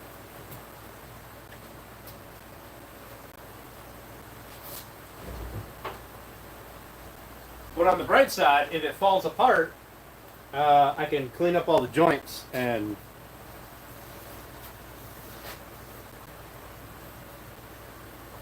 are there wildfires in Australia too? Man, I didn't know Australia really had that much tree coverage. I don't know a whole lot about Australia other than everything there wants to eat me or poison me or crawl on me or in my shoes. Bite me or fight me in some fashion. Also, I went to the Indianapolis Zoo, and I could have totally taken them kangaroos. They were tiny. All right, they were little. I could have fought one and won. It'd have been like beating up a toddler.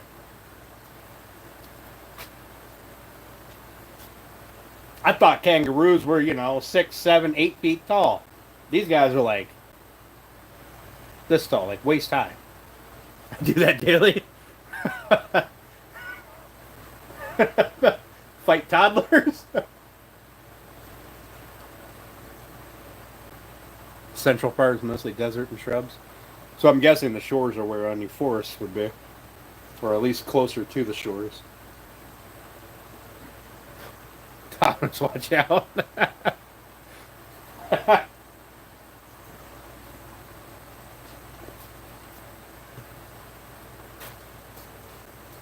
Although I did get to watch two of them boxing each other.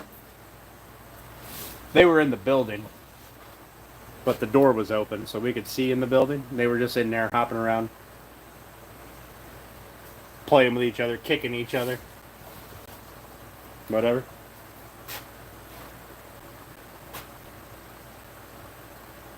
Oh, yeah, I guess that makes sense.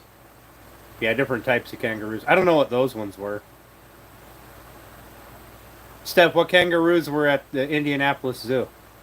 Were they the red kangaroos, or... I don't remember. I don't remember seeing a specific type. But they were really soft and fuzzy, though. Yeah, you could touch them on their back. Like, you had to approach them from behind. But you could pet their back. They were really soft and fuzzy. It was nice. It was nice. Like, I don't know. The feeling... Giggity. The feeling of their fur, it was familiar, but I can't remember what. It wasn't quite like a cat. Like, cat has real fine hair. Their fur was, like, fuzzy. I don't know. It was really cool. I enjoyed it. Else, you know what, Steph? Tonight I'm gonna send you 743 pictures because I forgot to give them or send them to you from the zoo and the cave. Like a deer? No, the hair was finer than a deer. It was like it was kind of like, so you know the Velcro, one side has the loops and one side is like fuzzy. Picture really soft, fuzzy Velcro. Need your picture also? Yes, I'll have to send you your picture too. Like a Chihuahua or a Chinchilla? I guess like a Chihuahua. I haven't touched a Chinchilla since I was like 8, so I don't know. Remember, we used to have a Chinchilla. You had to pick it up with its tail if you were picking it up. Like a hobo deer. It wasn't a random wasn't a question. All right. Fine. Fine.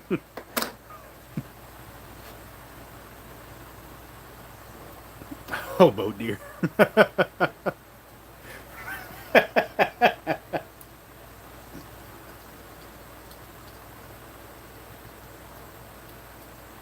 Here's a question. Is Australia the only place with kangaroos?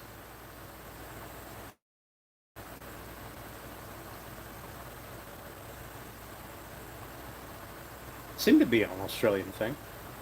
I never looked up kangaroos. I wasn't really that interested in them. But now I'm kind of curious if different places have different versions of kangaroos.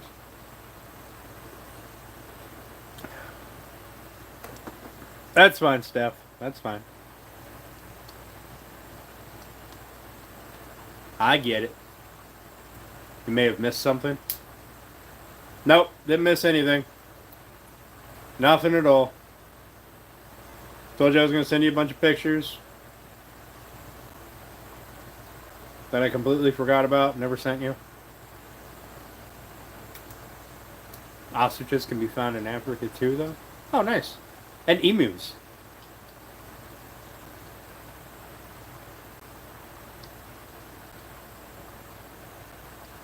So everything else has kind of spread about, right? For the most part. I wonder why kangaroos are only in Australia.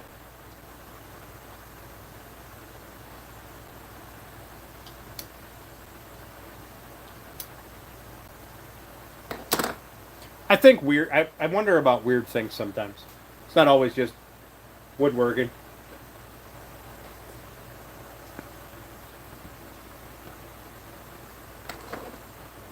Like, were kangaroos once in, I don't know, India, Africa, and then they just couldn't adapt, couldn't survive. They just got eaten or hunted. Like elephants used to be all over the place. At different periods in history.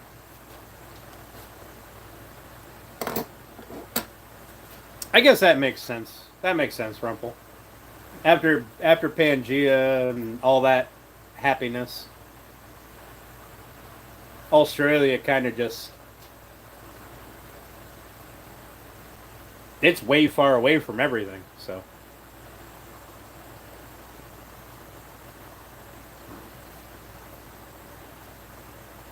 That makes sense. That helps. Thanks, Rumple. Appreciate that. It's kind of like a giant version of Madagascar.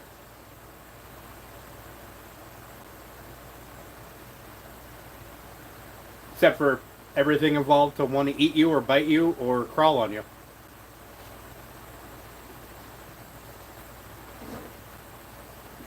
Australia's a fucking dangerous place. Every time I see any kind of animal from Australia, it's either poisonous or wants to fight you or wants to eat you in general. There is no real in between. It's always just, let's be poisonous or aggressive. They're just, that's it.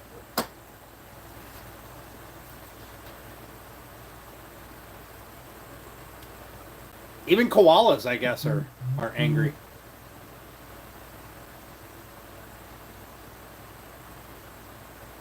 Kind of like women.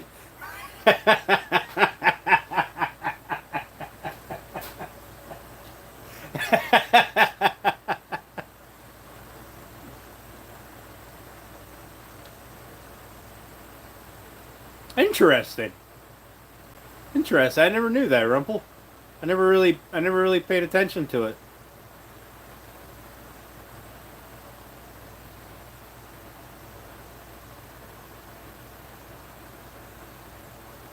So like one island was potentially closer to something else at one point in time. Then, because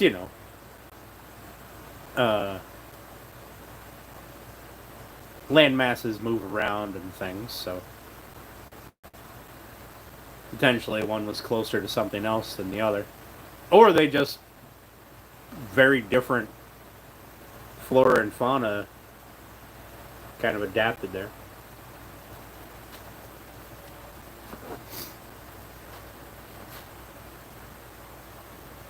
I always find it interesting. So you got places like Easter Island, right?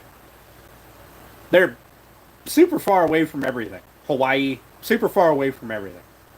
Ton of islands, just all over the place. And somehow, shit manages to be there. Whether, I mean, people are a thing, right? We influence our environment heavily. But like, it wasn't just a barren rock before people popped in. Hobo deer. Hey, Colby.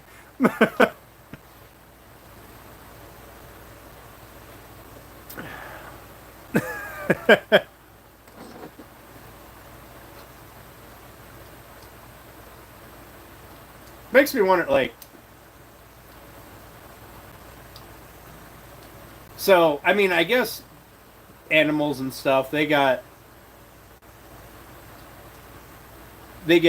blown off course in winds and things, but, storms and whatnot. The only uncontacted tribe on the planet. Is that the one where, like, people go there and then they just get eaten or whatever?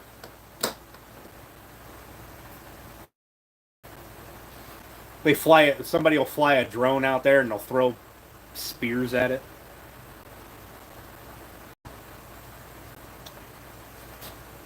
Hey, good Walter, how you doing, buddy? Look at the profile picture. Oh goodness.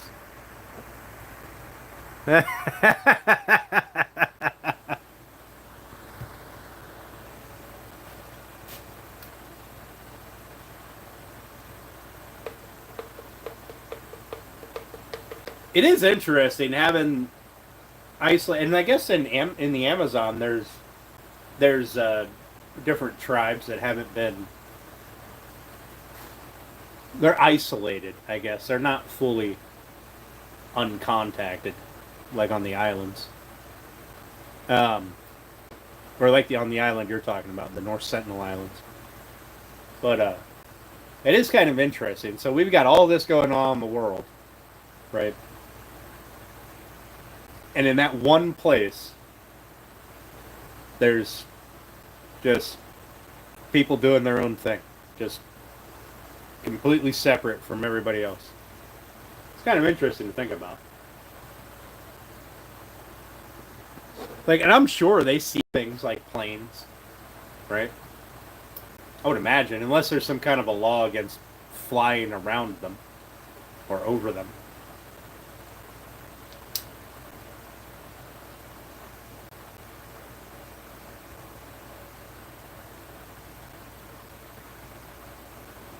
I wonder. I wonder how people have influenced that island's population over the centuries. Like, because back in the Middle Ages and think like all through history, it hasn't been an isolated island. It's people have attempted to. But slimy people get through. Yeah. Um, but when they look at the like Starlink, when they set off new satellites, you get that row of lights, right? Like, how does that influence people on that island when they see that? Because I imagine they're going at some point in time they're going to see stuff like that, and then the people who do go over there and poke their noses in. Just from a modern day perspective, like how has their religion and stuff, lifestyle been affected by the rest of the world just over time? Do they have legends? Just do they?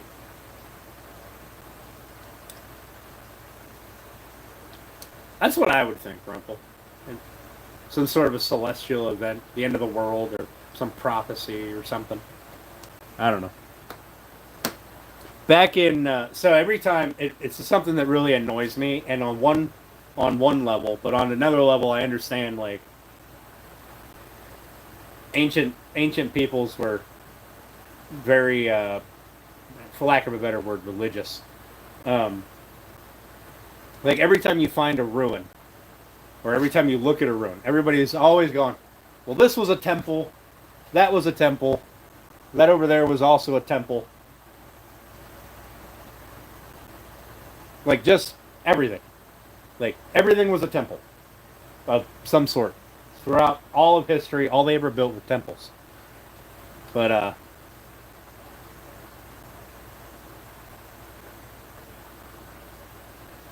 don't think they've ever found like, yeah, somebody built this Mayan pyramid and they just lived at the top there.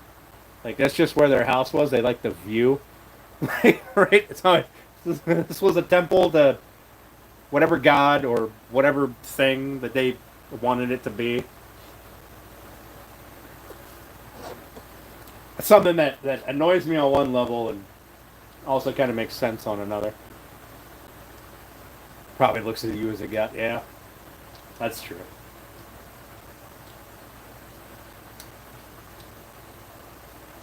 I know my cat looks at me like a servant. Pretty sure that's true for all cats. My dog probably looks at me as a servant too. This is his house, and clean his house. Let him outside once in a while.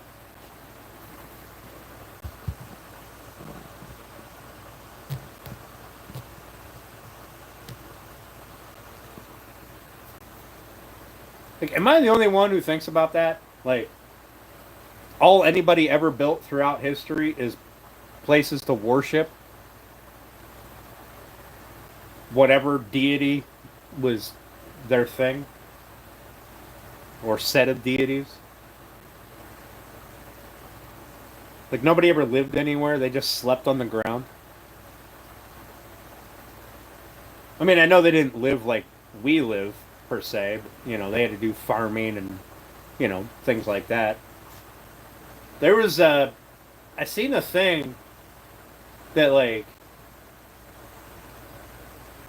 medieval peasants, right? Just the normal people out doing everything. They had pretty chill lives. They weren't just out in the field for, 20 hours a day farming, or, over here in a blacksmith shop for 15 hours at a shot. They had pretty chill lives.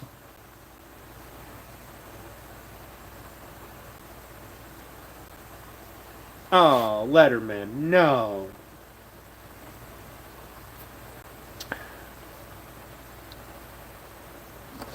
Tell your mom if she raises the prices a little bit, I might be interested.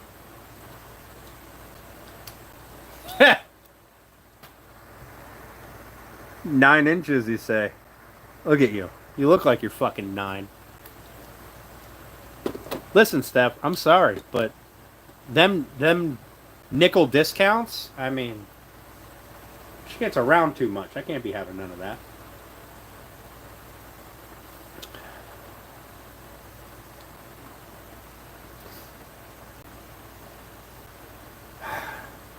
It's always got to be one. It's not worth it.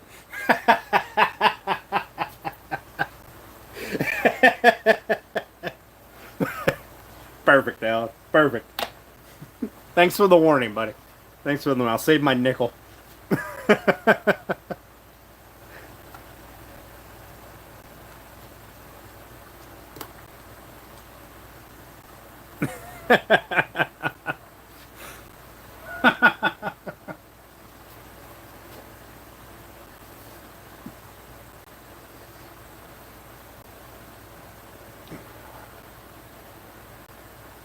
Oh, he's gone.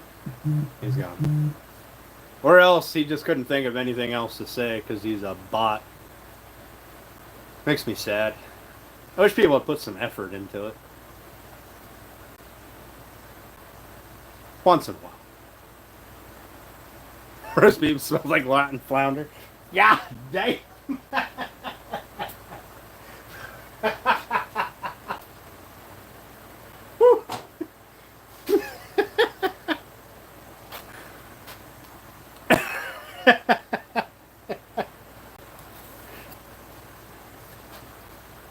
That was harsh. That was harsh. I like it. I like it. It's not like people like him have feelings or anything. They're not even real people. Their feelings don't count.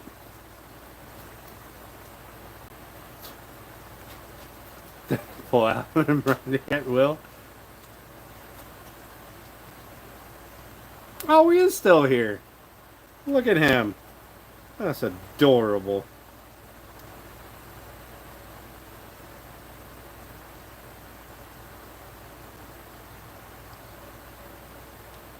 Of course you'll have to cheese. Listen, Steph, you can get a cheese grater for the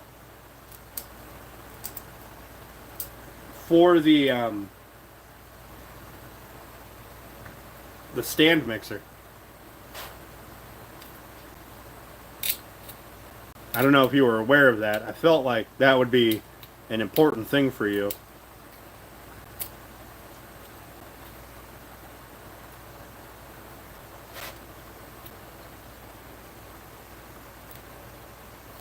Yeah, you can grate and slice and do all kinds of things with it. And you can buy it from Kohl's. That might make things easier. Yeah, because then she can buy them 45-pound blocks of it and just cram it into the thing and just have the output of the grater right into whatever she's making because that's where it's all going to go anyway.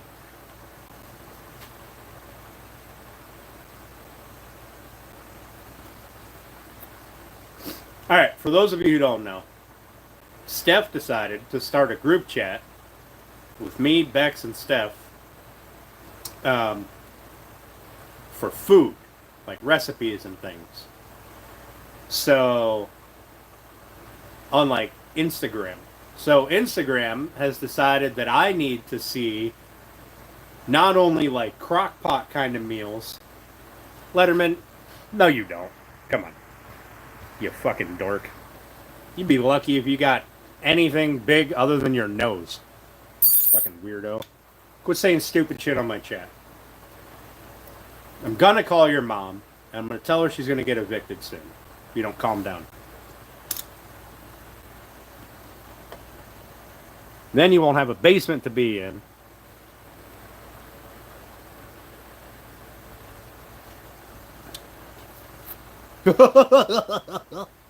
Stupid. Anyway, so my Instagram went from, like crockpot things and, like different ways you can make potatoes to homemade bread, homemade just everything. And I'm here for it. So I keep posting those in the group chat. Why not? That's what it's there for.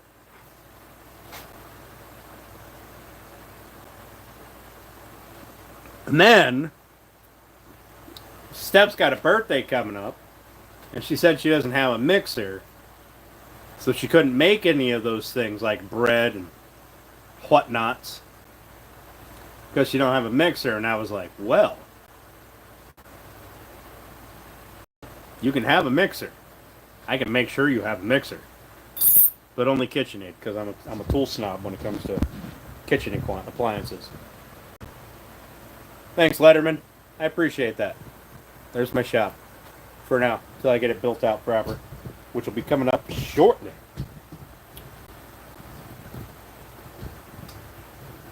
So, the agreement is, I make sure she has a KitchenAid, and she makes sure that I have homemade stuff.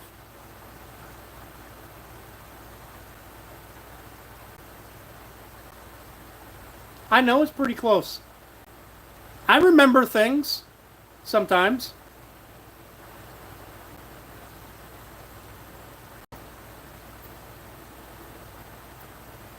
The important things. Like, who is making me bread? Any recipes that stood out? Oh, there's just a bunch of stuff. Like, there's this one lady that I follow on Instagram. It's like homemade, HOE made, and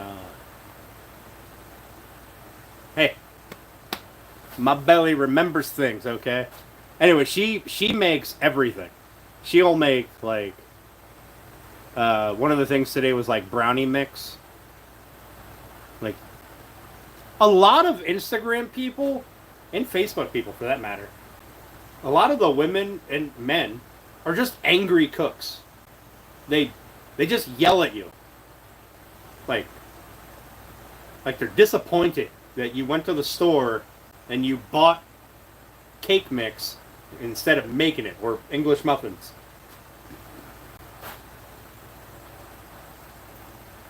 Like, how dare you go and buy this when you could have just made it?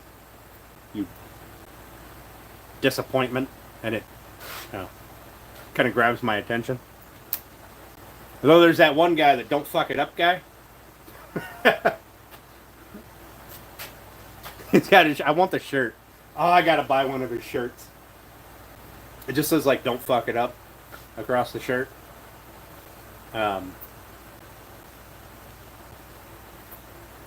Right? So I can never get Pinterest to do anything for me. It always takes me somewhere else. I look at it for like picture ideas, but I don't ever like go delve into it. I just, oh, this is on Pinterest? Cool. Well, I like that picture. Next. We'll move on. So if not, we're having crackers and cheese. Dumbs things down. No extra chatter or flair. Nice. See, that's what I like the people that post, like, either in their video, there's the exact recipe in the video. You just got to watch it and listen to it and write it down. Or it's in the, like, the description or in the comments or something. The people that annoy me are the ones, just go to my website. No, fuck you, I'm not doing that. That's extra steps and I ain't doing it. Stuffed pepper casserole. I sent you that.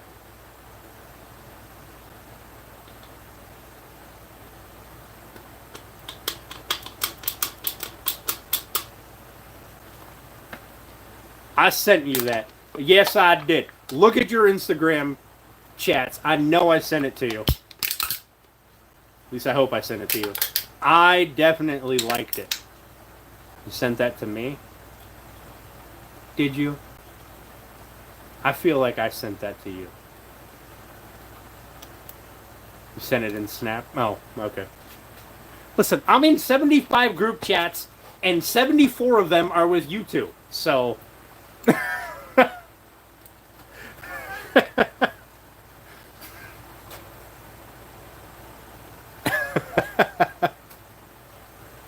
Maybe I just seen one today on Instagram. Maybe I didn't send it. You didn't read my pun? Hang on, random. God damn. That's extra steps.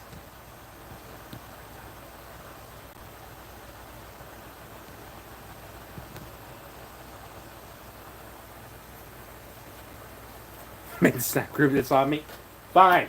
73 of them I was invited to.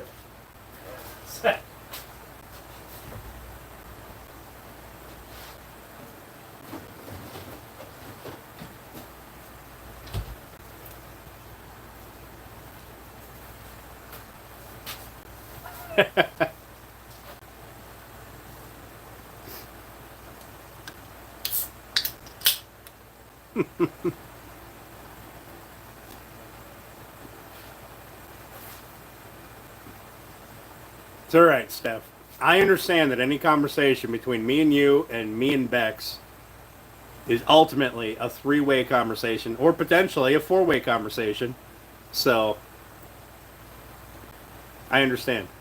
I understand how things work. Works. How things work. Yeah. Ah, oh, so much glue in my hand.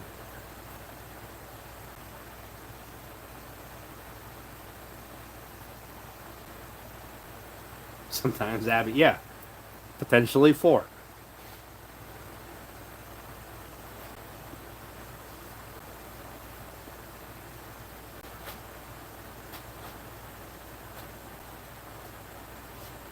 Steph is fucking extra, that's for sure.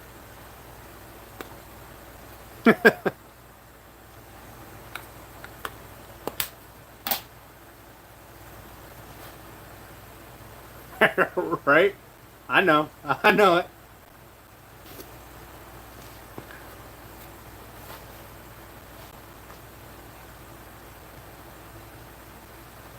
See, this works out for me, because I have the memory of a goldfish.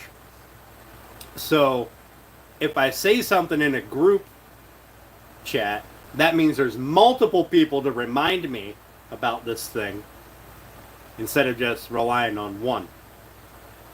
Right? Because I know I'm going to forget. As soon as I type it, I forgot it. That's it. It's gone. Lost it.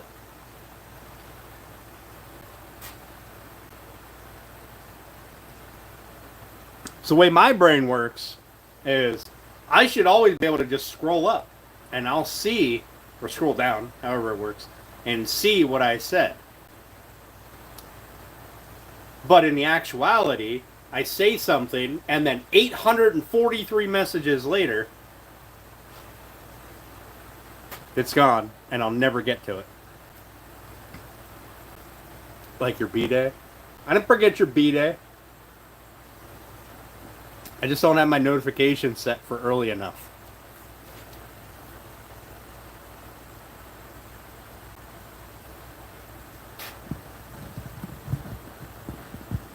Never forget. Sure. Forget when it's convenient. We'll fix it. Hey, Garrett, how you doing, buddy?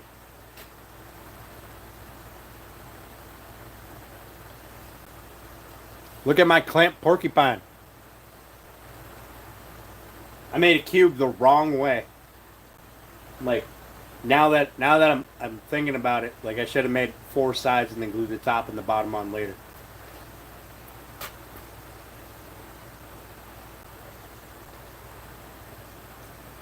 Well, yeah, I got that from Snap. I knew that, but I should have had it. I should have had the notification tell me a week ahead of time, a week before Snap got to it.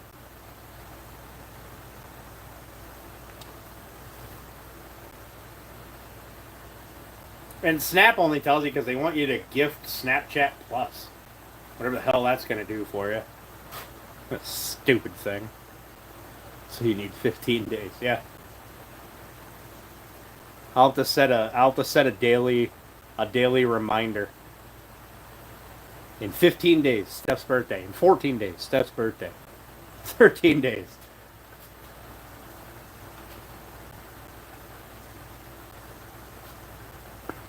I need 15 days notice and daily reminders for anything.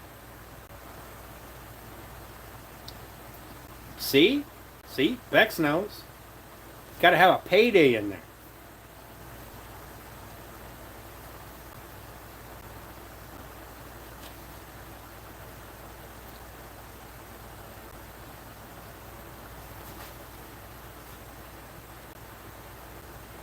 A year and 2 months away. You better remind me again tomorrow. I'll be right back in just 1 second, guys.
Make it to see Dan in fancy clothes?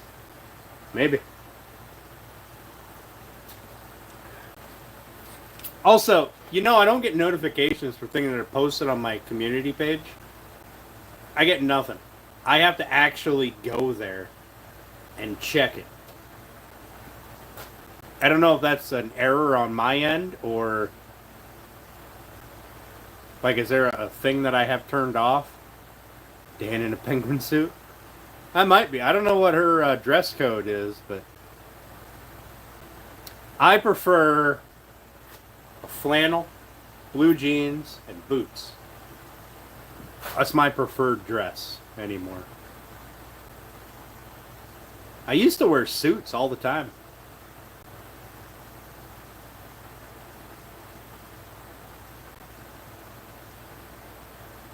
Like, there was a period of time there, or years, actually. I didn't own anything but suits.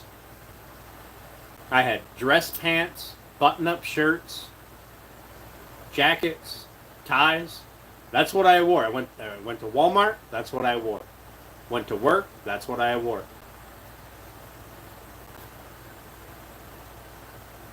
Is that Union Station? I don't know what Union Station is. But taste changed over the years, and now I don't wear suits. I think I have one suit now. I'm not even sure that fits me.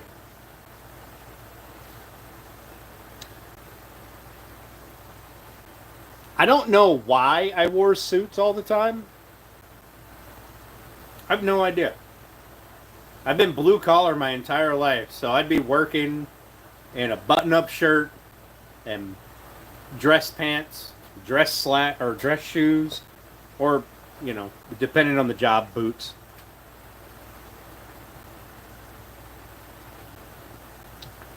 Starting to like plants more.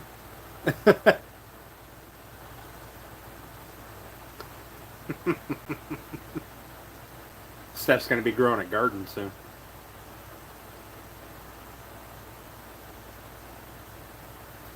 Garrett out here getting the subs in. I gotta trim my beard. It's getting crazy.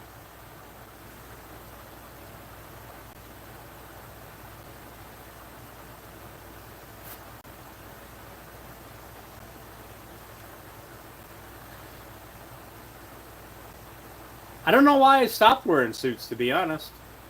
I just went from suits to jeans. That's like, there was a little bit of crossover there. Occasionally I'll wear like, I call them my fishing pants. They like zip off at the knee. They're made by Berkeley. They're fishing pants.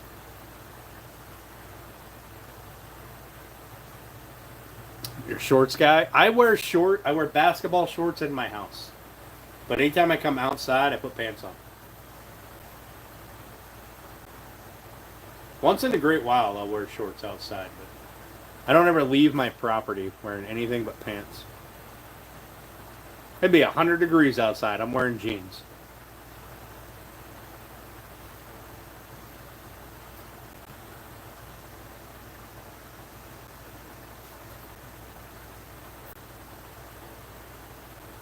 Also, jeans last a long time. Like, I can wear these for a long time. Because I'm crazy. I don't know. I also glow in the dark, so there's that. When there's a power outage and people can't see nothing, there's me, just a shining beacon of light.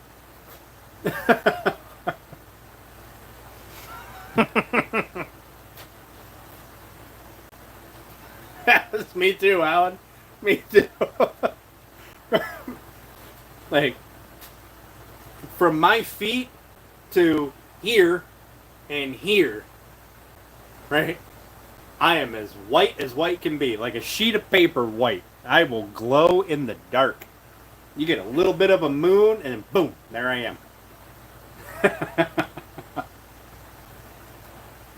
Once in a while, if I'm doing a lot of work outside and it's hot, like in the summer, I'll take my shirt off, but that usually ends in an instant sunburn. Then I just look like a lobster.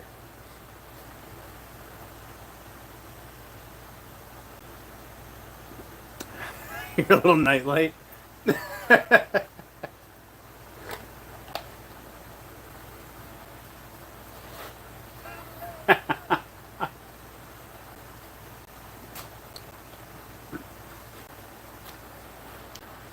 Also, how is Steph 1, Alan is 2, and Bex isn't even on the list? Oh, Matthew's 3. Oh, yeah, close that.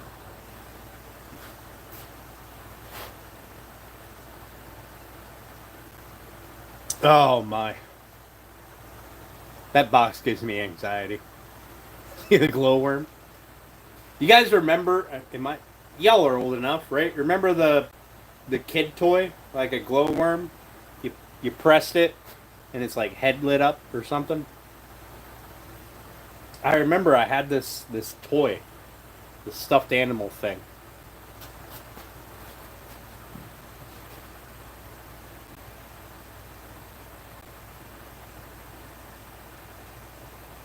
I remember having that.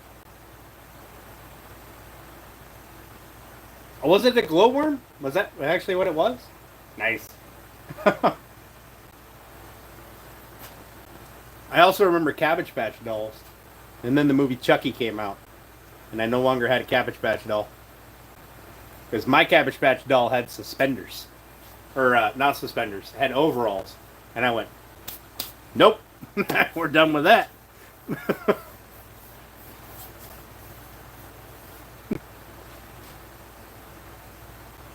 You're talking about me?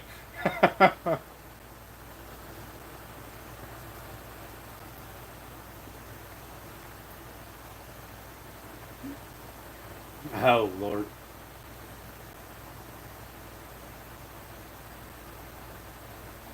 I don't even wear your Cabbage Patch dolls in your closet. Uh oh. Did you name it Annabelle?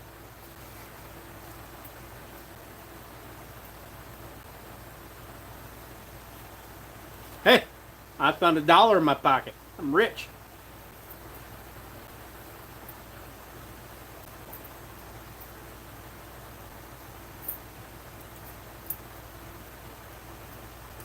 $1.55 in my pocket. I like it. I don't know why it's in my pocket. Her name is Valerie.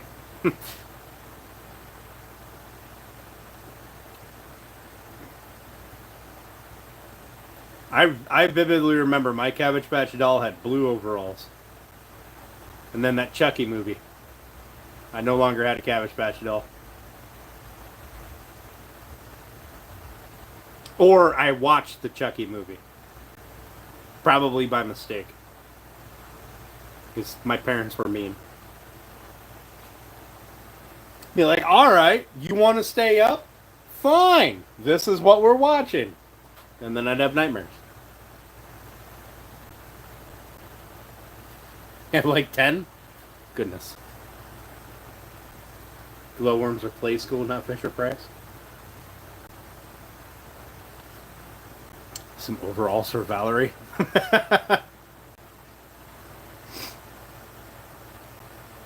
There was, did I send it to you guys? There was an Instagram of a guy saying all the things that he did to his kid when his kid, he had a Cabbage Patch doll, and when he was younger, he snuck out and he watched the Chucky movie, and then he threw the Cabbage Patch doll away, and the dad didn't know that he threw it away because of the movie, so he kept bringing it back. So, the kid would do increasingly terrible things, and then the dad had learned, he figured out what was going on, so like the kid cut it up and buried it. So the dad came home from work and he sewed it back together, put it on his dresser.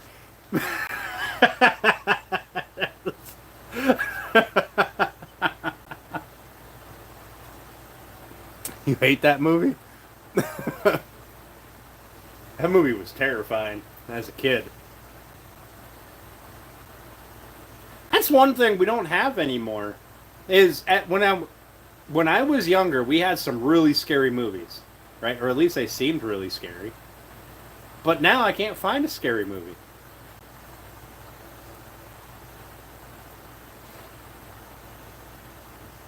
There are some movies that make me watch cartoons afterwards before I go to bed, but that's only so I don't think about the things in the corner.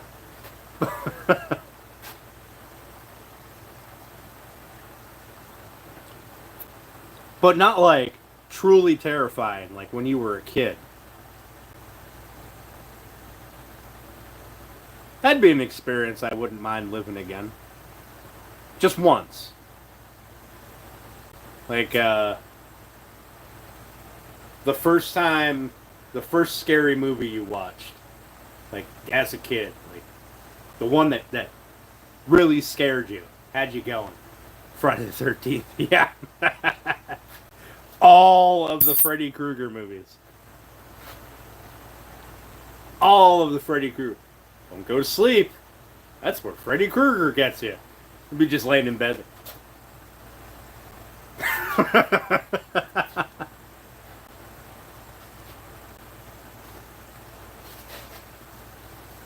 You weren't allowed to watch them when you were younger? Yeah, I wasn't allowed to watch them when I was younger either. Unless it was like, when I was really little, I wasn't allowed to watch them at all. And then I hit that point where, you're just obstinate. I don't want to go to bed. I want to stay up. Okay, well, we're watching a scary movie, so stay up and watch that. And then 10 minutes into the movie, you're like, you know what? I think I'm going to go to bed. And, eyes wide open, jumping every noise, right? And then later on, I wanted to watch the scary movies for that thrill, that like adrenaline rush. As long as I didn't have to go in the basement. Because for some reason, that's where all scary movies end up, is in a basement. Even as a teen, you weren't allowed? Listen, I'm not sure I would allow you to watch a scary movie now. Poltergeist. Oh, what was that movie? Oh, I only remember parts of it. It was like this kid was drawing pictures, right? Of like random demons that nobody else could see. And then one time he drew a picture of it like up in the corner of his room, just kind of like hanging out up there. And then one of the adults seen it. And it was exactly like I don't remember the name of it. It was like adult was like looking at the picture and it looks up at the corner and then it just flashes and then there was this thing in the corner, some demon of some sort. Oh, I can't remember. It might have been one of the early like what the fuck are those movies where the house is always haunted? But it's like a security camera video. Oh, I can't remember those movies. Can't remember the name of them offhand. I know they got like 73 of them now.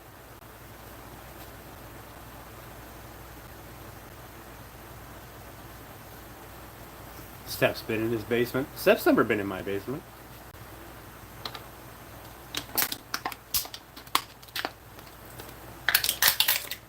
Have you? Oh man, that's gonna bug me now. I'm gonna need to remember what that movie was. You know what does fuck with me as an adult even? Alright, I call them the skitterers. Oh, your dad's basement. Oh. So, you ever see the scary movies where you get the thing that like bends over backwards and walks on its hands and feet with its stomach facing up, but its head turns around? And they'll climb up walls and across ceilings. And they always come at you like real fast. I call them skitterers. I don't know what the fuck. I have turned off so many movies. Been like, nope. I'm out. I'm done. Like, this movie sucks. And then a wheelchair gets pushed down a stairwell and there's a thing crawling out of the fucking ceiling. Nope. I'm out. I'm done. No idea what happened in the rest of the movie, but I'm fucking over it. That bit still freaks me out a little bit. Series you made us watch? What series?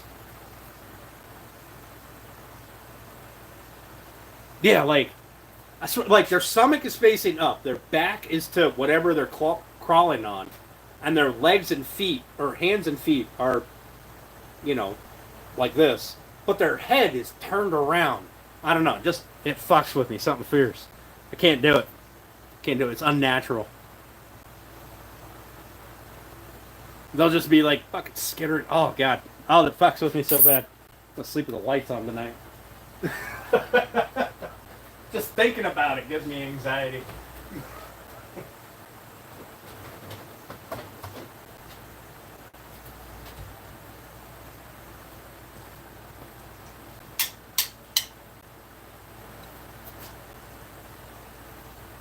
I actually watched that?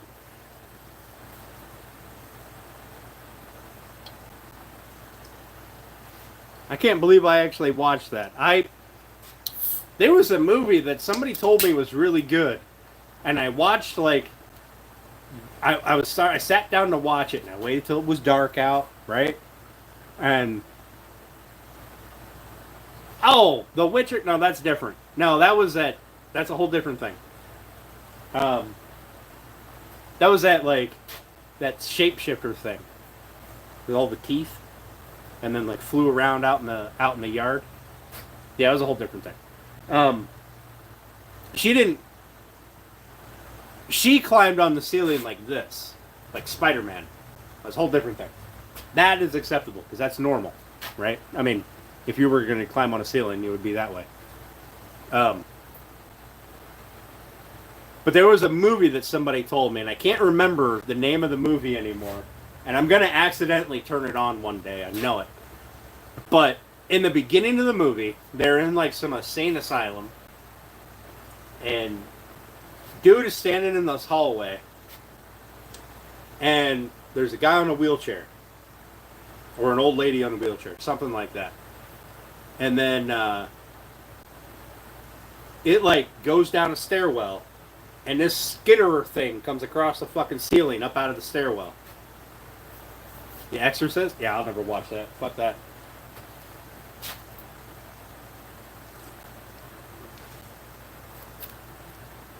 It was in like the first 15 minutes of the movie and I went, nope. We'll turn that channel right now and watch some Stargate or something. Nope.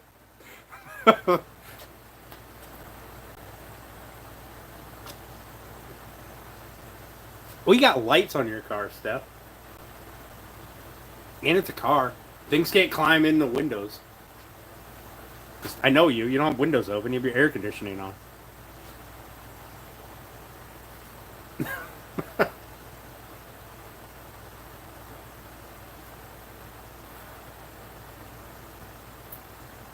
I guess if I really wanted to watch a scary movie, as long as it had skitterers in it, that would be absolutely terrifying for me.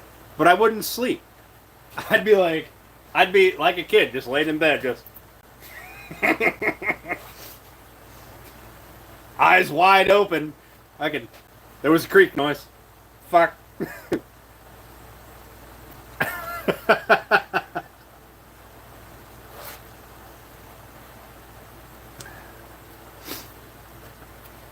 Yeah, Steph, we both follow you on Snapchat.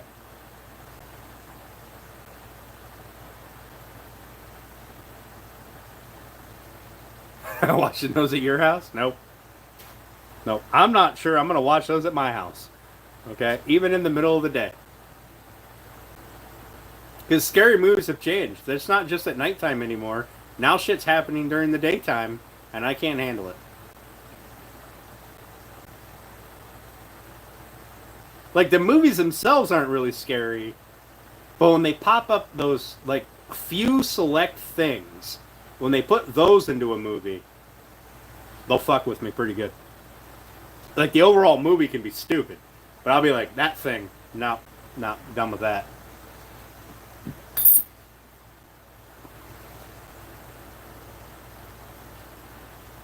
All the scary movies used to be at nighttime. It'd be like, oh, it's after midnight, and these kids are home alone. And then some scary shit happens. But that's not how scary movies work anymore. Now I'd be like, oh, these kids just came home from school, and suddenly there's a demon possessing their mom or something. Like, middle of the afternoon.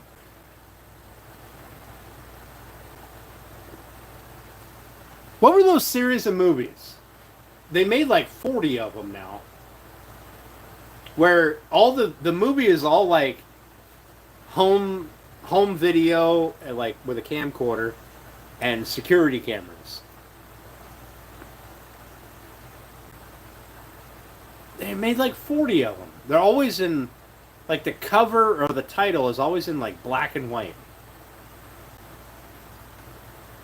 Like an old school security camera.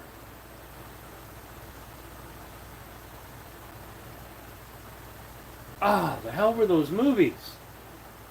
They started off pretty good. No, not Blair Witch. What's up, Hinton? Paranormal Activity, yeah. There you go. Yeah, they made like 40 of them, and now they're just boring and stupid. But there for a while, they were pretty good.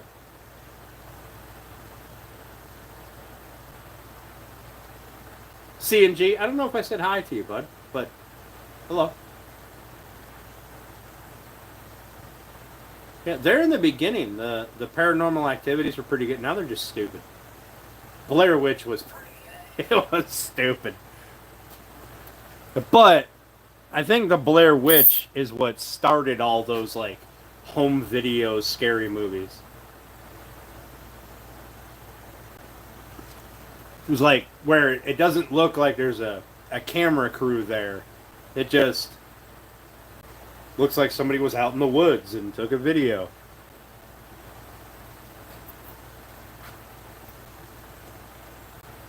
I mean, the last Paranormal Activity movie that I watched, I remember the mom got like pulled down in the basement, and then the dad was sitting on the couch later on, like watching TV or something, and they had this security camera like facing the couch, and the mom came up out of the basement and like 86 the dad, and that was the end of the movie.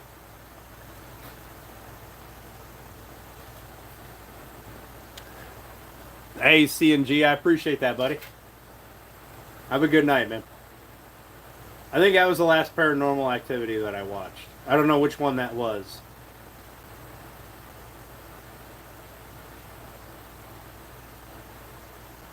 Something About Nothing podcast.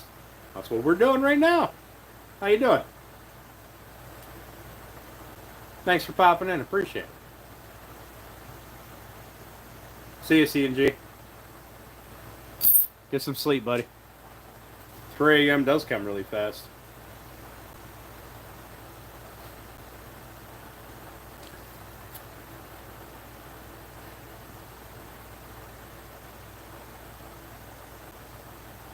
Just finished pouring a concrete pad.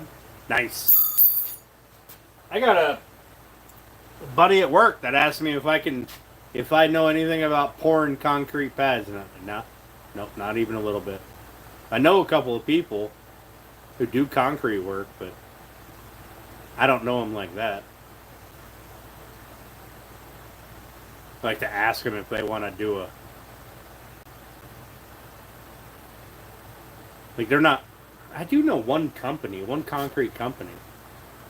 Or a guy who works for a concrete company, anyway.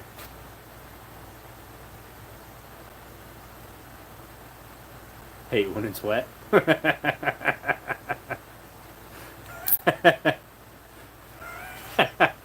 14-year-old brain, okay?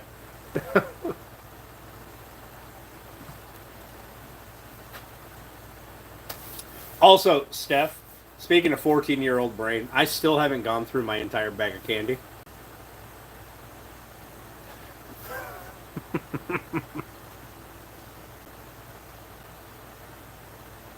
But I have established that I don't like their fake peppermint patties. They're terrible.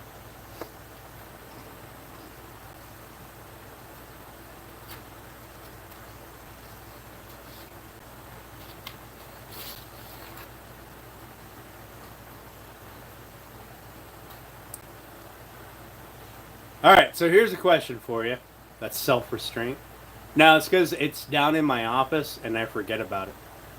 Like, if I don't go down to the office for a few days, I'll be like, man, I really want something sweet to snack on.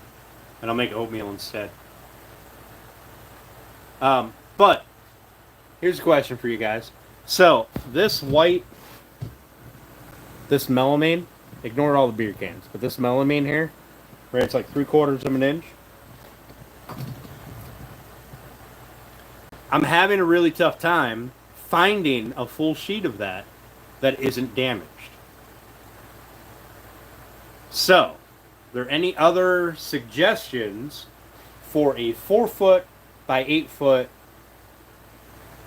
work table that you have? Does anybody have any other suggestions for one? Yeah, mostly just forgetting. I can only eat so much of it, and then I start to get not well. Hey, Robert G, how you doing, buddy? It's going pretty good, man. Like, I can't eat the sugar that I used to eat as a kid. So many beer cans. There's only 4 there, plus the one that's open. This one.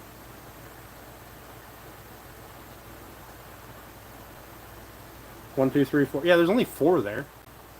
What are you working on today? We put this together. Whoa! Had that leaning on something. We put the box together, the cube, and I did it all as one instead of doing the 4 sides and then putting the top and bottom on later. So I probably messed it up royally.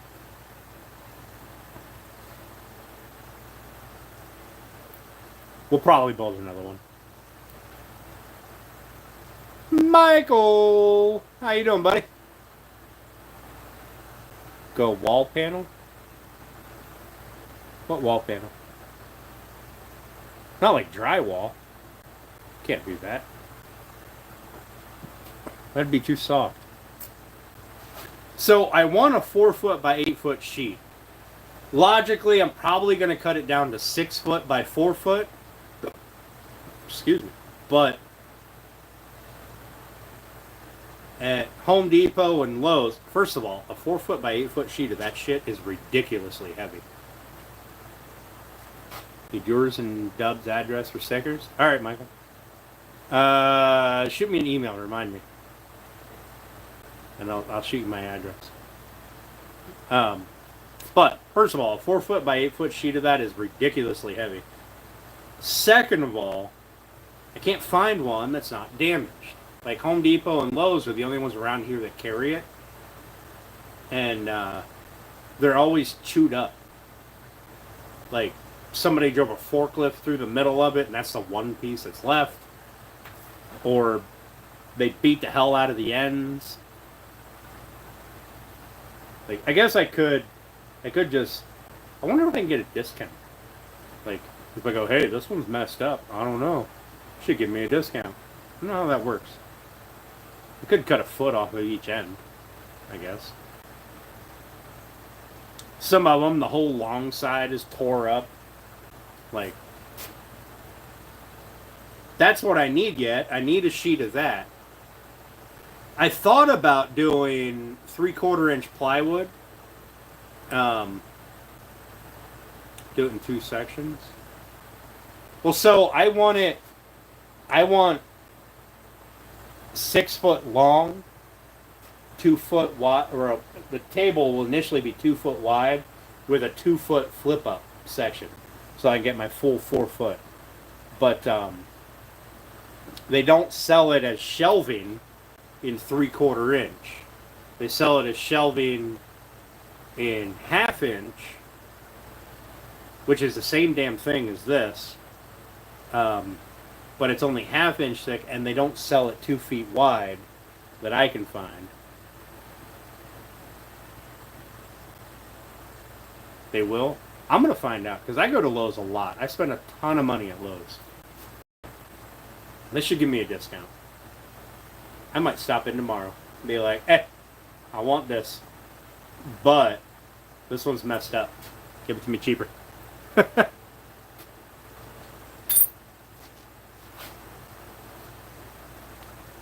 Alright, give me 1 second. I'll be right back. Right back.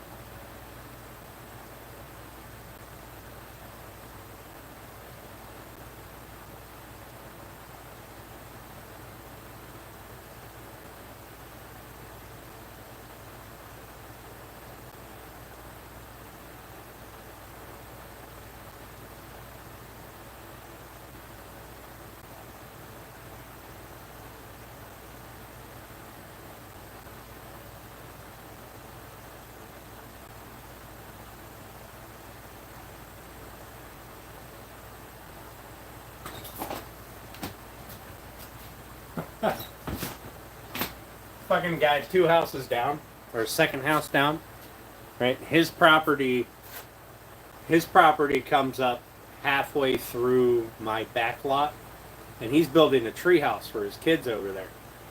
So, check Menards. Menards is too far away for me to drive to.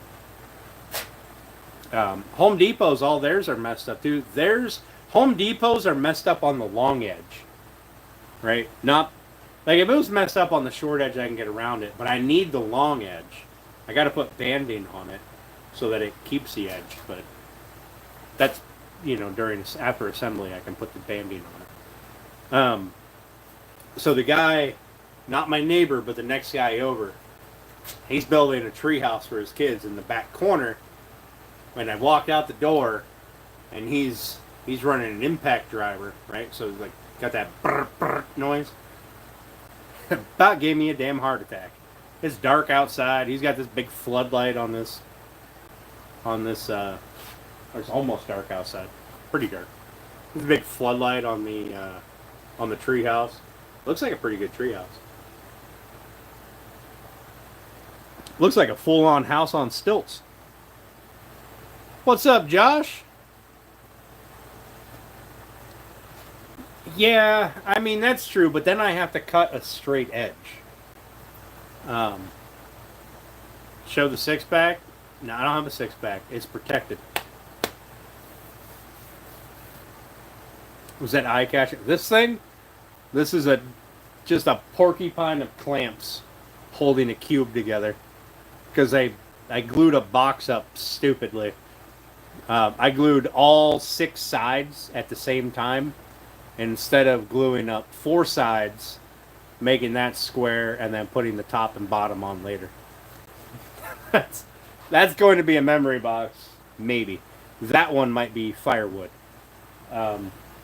Depends what it looks like when I take the clamps off. We may...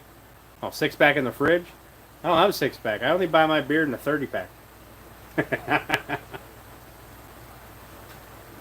No, I just did 45s to glue, and then I'm gonna put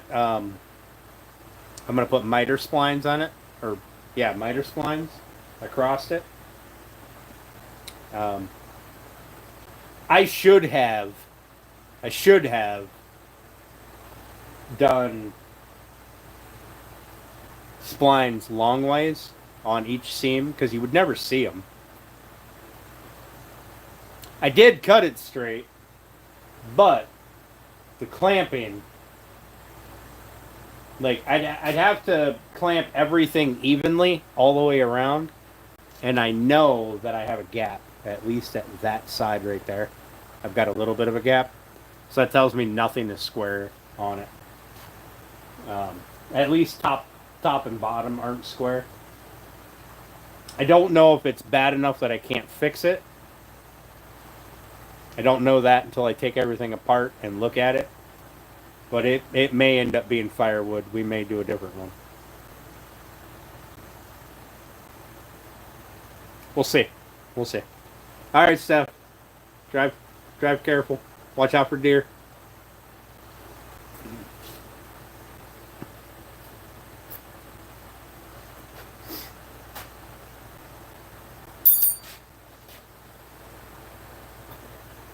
Yeah, I should have done splines longwise on across every joint, right? Like across this one, etc. Yeah, Josh, that's what was happening here. So I'd squeeze this clamp here, and this board would tuck in on one end or the other, which would then push it out down here or over here, or push this board up or this board out. Salt's a terrible idea. All right, so salt does add grip. Okay, it does prevent sliding, but there is a point where the salt does not dissolve fully. So when you break the joint, you will see the salt crystals. You don't get a great joint. Now, it's not to say that it doesn't have a place, but in this, where I was looking for really tight joints, it wouldn't work out well. At least I wouldn't be able to make it work well. It doesn't necessarily affect the overall strength of the joint unless you put too much in. Then it can affect your joint. I would much rather do something like even little grains of sand. Super glue would work. Yep, super glue would work. I went with the tape method. I did two C's and then tried to fit them together. So you can see like I have tape on this edge and that edge. So this, the bottom, and this other side was one C, and this was another C, and I tried to fit them together. Your hand sharpened planers don't get along. Yeah, that's fair, Josh. That's fair. Hi, Marina. Marina, we glued up that cube. Even though I did it wrong, don't do it that way. Uh, supposed to be a memory box. We'll see if it makes it. Um, so, Josh, my question would be if the salt doesn't dissolve properly, right, and you run your planer on it, wouldn't that have the same effect as a grain of sand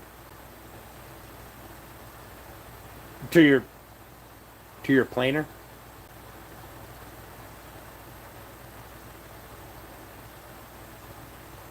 I mean, yeah, I guess that's fair. That's fair, but it's also harder than wood, isn't it? I guess depending on the wood.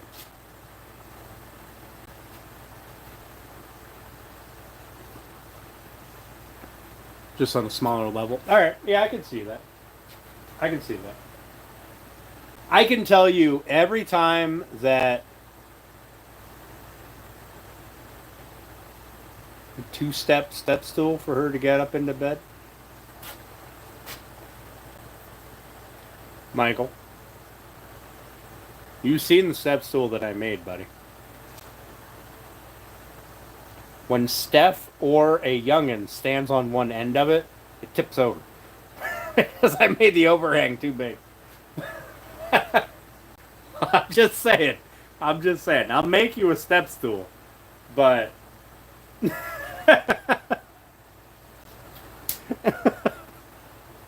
just remember, it may not be better balanced or well balanced. A lot of pecan, oak, and maple. Okay. All right. Sounds. Look forward to seeing the finished work. Well, thanks, Marina. I don't know if that's going to get finished or if that's going to turn into firewood and we're going to make another one. But we'll see once we take it out of clamps.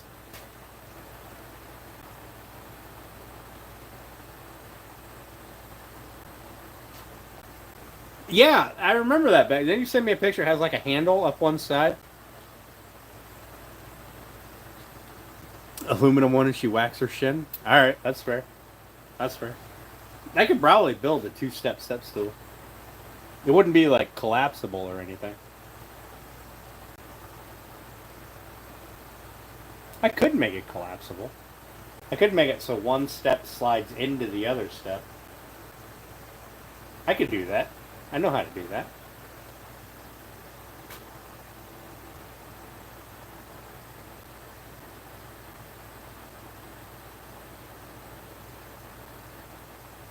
$18 gauge Brad nailed it in place.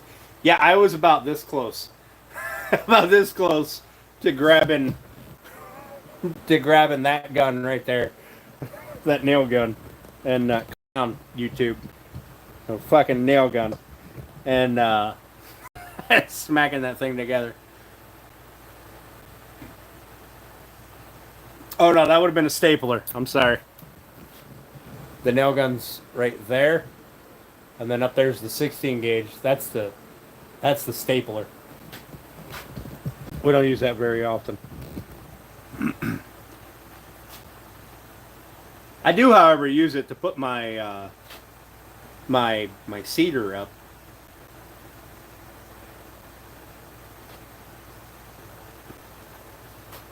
But this was a terrible way to do it. Thinking about it now, I should have put the four sides together, right?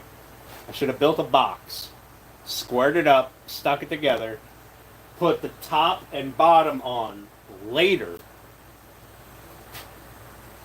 Crown stapling it together. No, that's how I put my cedar up on my walls now. Like this wall here and that wall there was 16 gauge based on looking at the size of the nail heads. That wall back there, all that cedar back there behind the lumber rack, that's all crown stapled together, 1/4 inch crown. Brass brad nails. I didn't know they made brass brad nails. Please don't lose a big toe. I mean, I don't know why I would lose a toe, but I don't intend to. Thanks, Samantha. Appreciate that. Are you talking like for the nail gun brass brads, or are you talking about the little like you got to nail them in yourself brass brad nails? Why's it got to be my big toe? What if I lose a pinky toe? M18, I have one.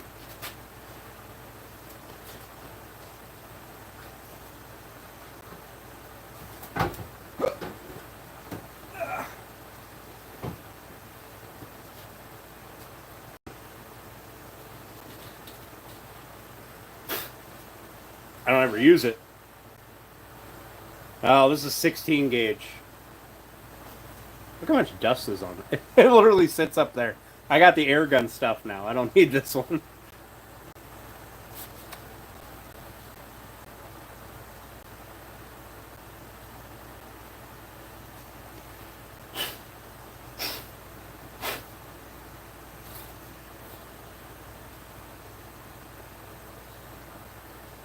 There's still nails in it. Look at that. Decorative, probably. Yeah, that would make sense. Bought a printer you have to use a phone to print from, not a laptop. Well, that's fucking not good. This thing is heavy. This is ridiculously heavy.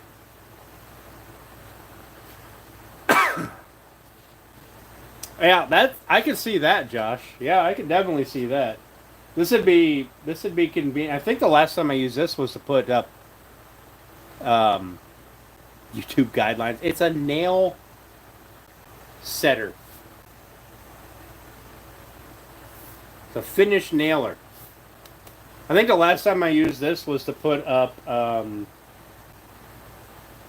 window molding in my house, and then I puttied them all because it's 16 gauge. One thing I need to get is a pin nailer, a 23 gauge pin nailer. I'd love to get one of those. I just keep forgetting to get one.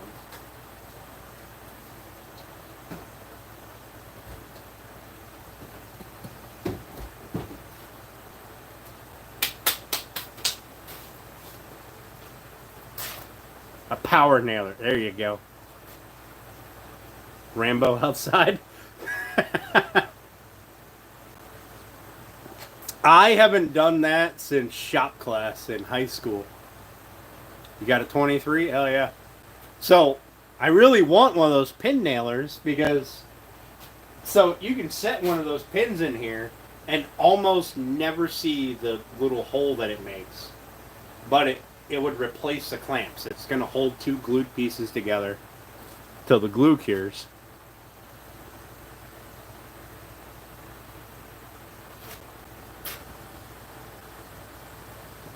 YouTube guidelines. Gonna get me kicked off. Yeah, it's really nice. I just forgetting to get one. I don't use my nailers as often as I really should. Like, there's a lot of projects that I'll do things. I'll go way extra to make sure they're secured together. You know, dowel pins or something of the equivalent, instead of just grabbing one of the nail guns and using those. Planter boxes, I'll use the nailer for. I can't remember the last time I used a nailer other than a planter box.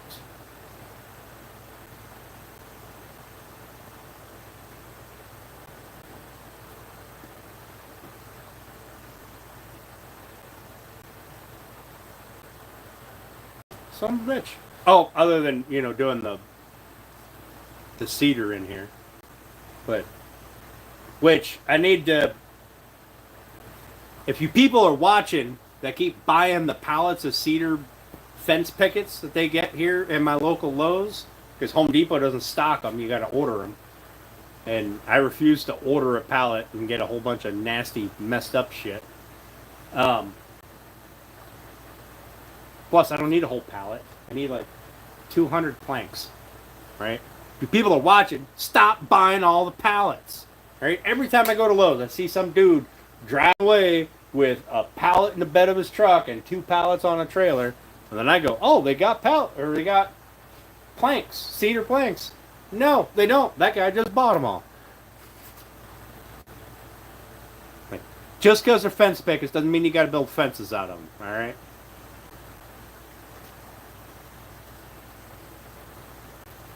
Unless you're making planter boxes or something, and then fucking more power to you. I wish I had that kind of a market. I'd be pumping out planter boxes like they were going out of style.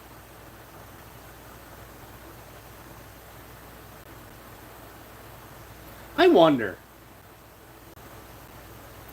if I could, just for like a week, compete with all of the, you know, Facebook Marketplace $20 planter boxes and stuff.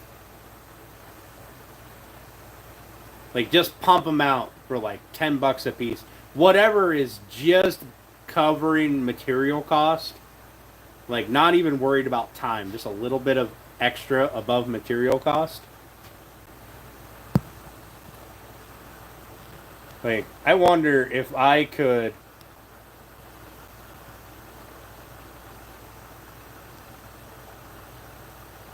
Oh shit, my chat was frozen.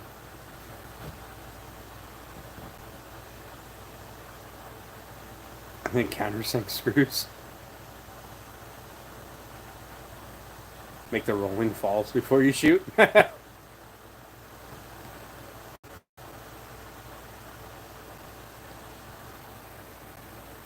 How dare they? Right, Michael? How dare they? Maybe one day when I'm bored, I will, I'll just batch out a metric ton of planter boxes and sell them for like, I don't know, $10 a piece or something stupid like that. Just hammer out a metric ton of them. And see if I can't crash the market in my area on planter boxes. Just because. I mean,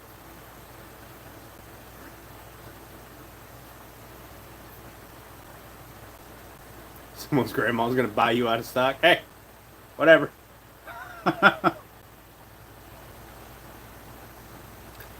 Now, I've done that to people. Like, I'll see their post. They post something up on like Marketplace for dirt cheap, with them making something. That is a lot of somethings, and I don't want to read that anymore. Right? That's what I did, Josh. Somebody was posting something up for dirt cheap. I went and picked a couple. I didn't wear one of these shirts. Wear this hat. Right? I went and picked a couple up. And I was like, all right, these are decent quality. I can live with this. I bought a Bach ton from them. Just a metric ton. And resold them. Did something stupid like engraved the face. Sold them for twice the price that I bought them for. Like, I'm sure somebody would do that with the planter boxes, but if I get bored during like the winter and I got nothing to do, I can fill this shop up with planter boxes in like a week. I could make even more if I just built the 4 sides and assembled them later.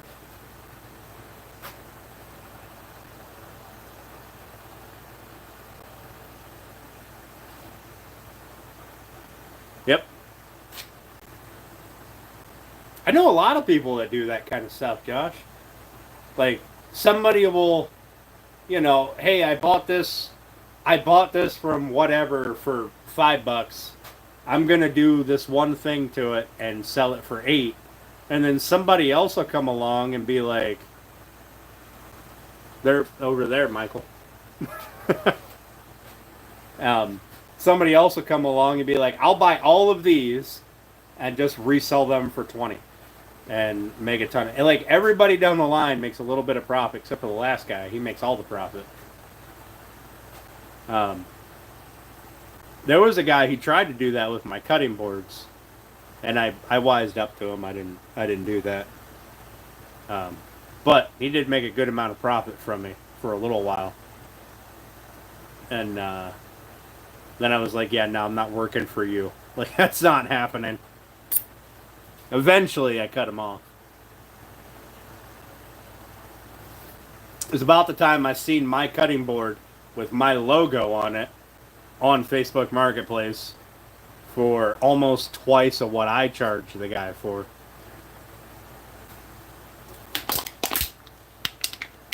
Like, dude had no shame. He posted my logo and everything right up there on Marketplace.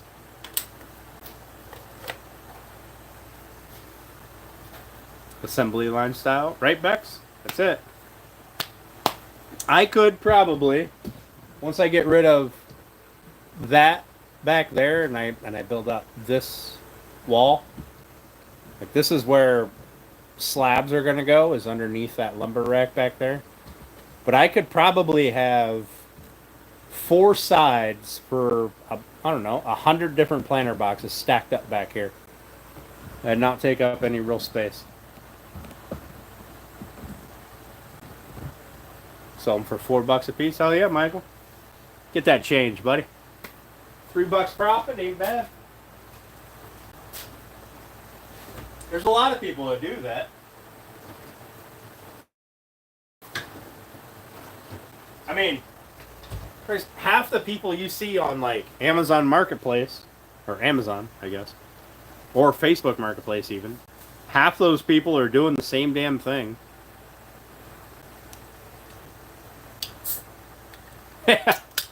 Right, Josh? I got I got a 20-pound box of Turner's baits in there. And you have no idea how hard it is for me to not go fishing and just resell some of them. I give a bunch away. Not of that box. I just opened that box today or last night. But some of those are specifically for me. But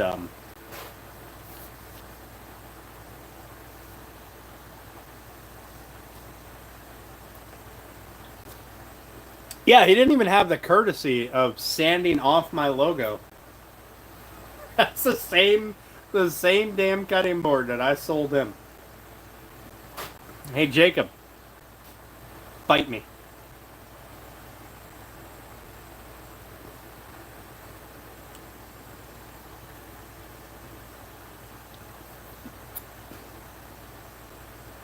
$50 worth of $1 donations, right?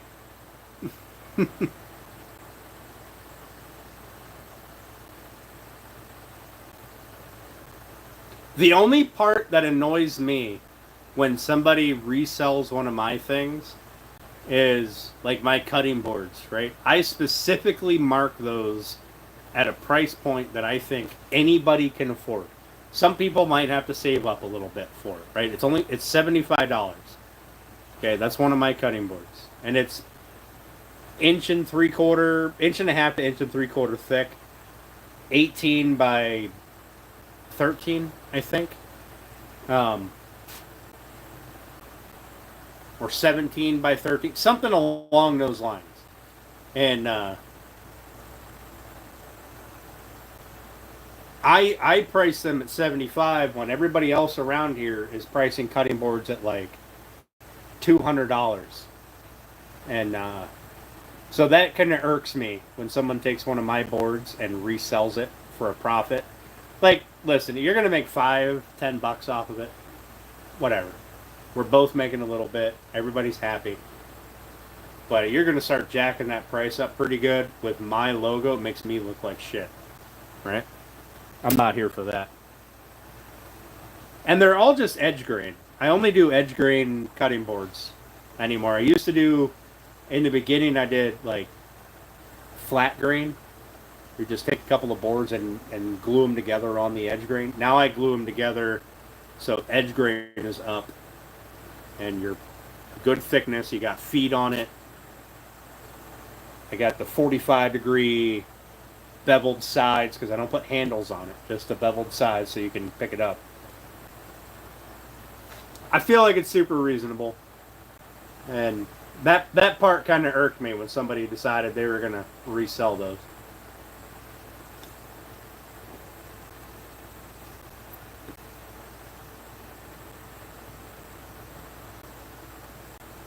Charge more? No, I don't want to charge more.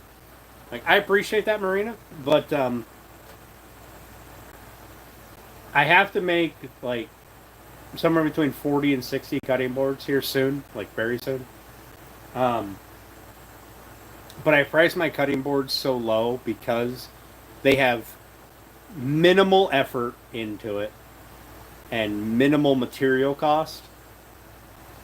And everybody should be able to have a good, I call it a butcher block. It's not really, but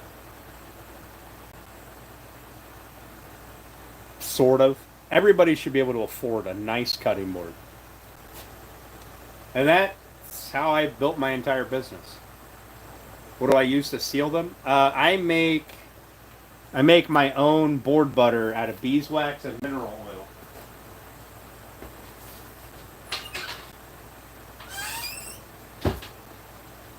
One of my original tins here is the silver tin. Edge grain is the same as space grain on knives. So it's just board or beeswax and mineral oil. That's it. No other scents, no other stuff.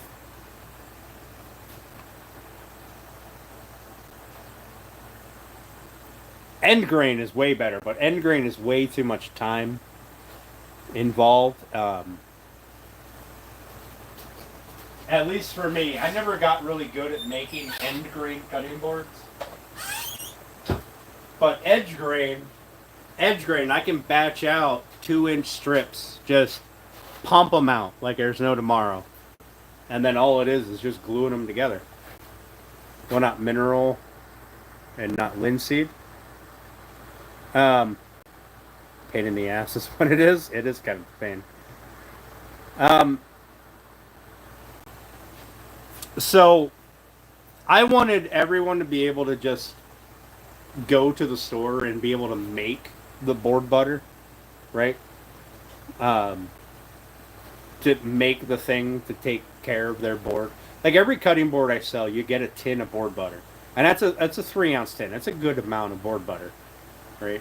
Depending on how much you use your board, it should last you a very long time. And then you can buy more from me. More often than not, I just give it away because it costs next to nothing.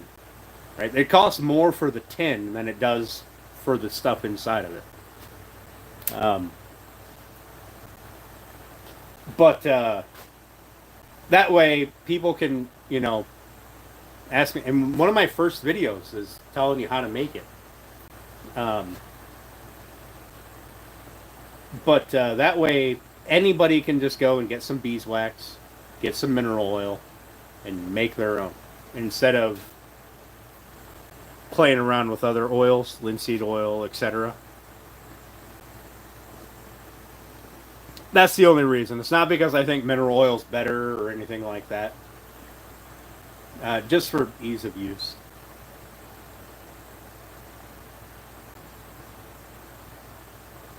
And yeah, end grain is much better for knives. But I also figure that the people that are buying a $75 cutting board,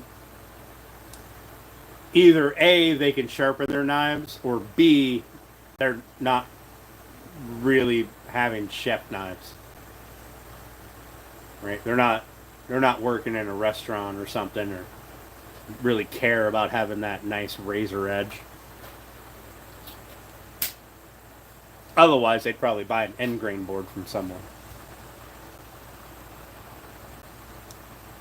But I think my cutting boards look really nice. I haven't had anybody complain about my cutting boards yet. Knock on wood. So people in the chat here actually may have some of my cutting boards. Steph, I don't know if she's still in here or not, but Steph has my very last face grain cutting board. It's super thin. I'm talking like 3/4 of an inch, if that. Super thin face grain board. I used purple heart, yellow heart, brown heart, a bunch of exotics. She's got the very last one that I ever made,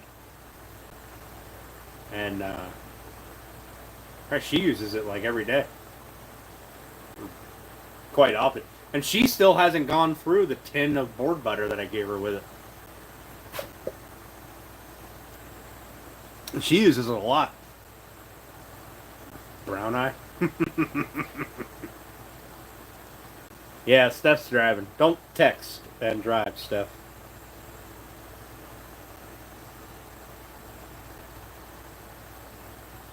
I don't remember what all kinds of woods were in there. I know there was some zebra wood, purple heart, yellow heart, I think brown heart, or black walnut. I can't remember which.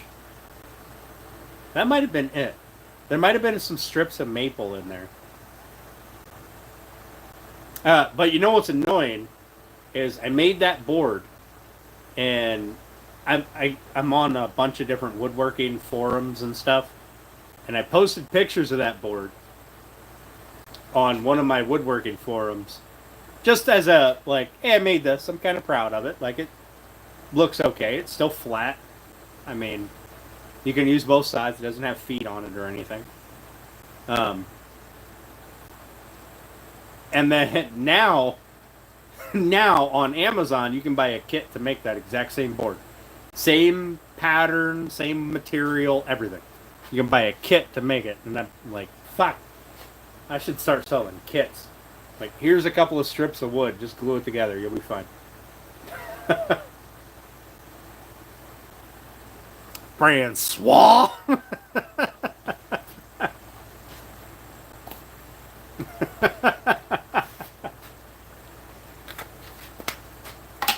Francois, how are you doing today, buddy? Francois.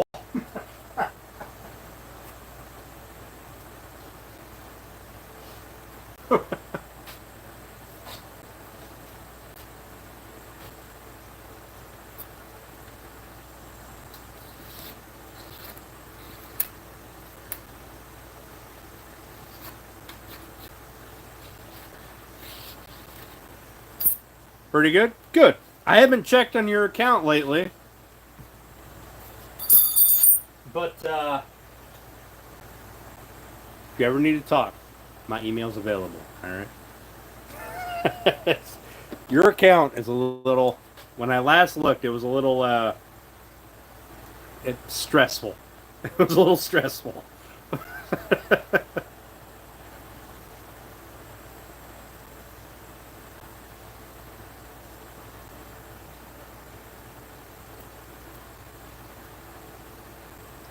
Robert, if you ever need to talk, Turner's chats or Turner's emails open. I'm just kidding. I'm just kidding. Oh, I didn't think about that. Can I change my email address and have? I guess I could forward emails from this email to my new email, right? I didn't think about that because, well, I mean, I guess I could just keep checking both of them. Doesn't really matter. Oh, that's another thing I didn't think about. How does monetization work? Because I had to fill out that stupid form with the account name, like doing business as.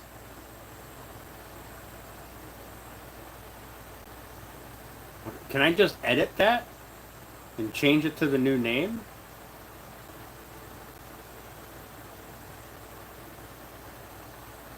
I'm going to have to look into that.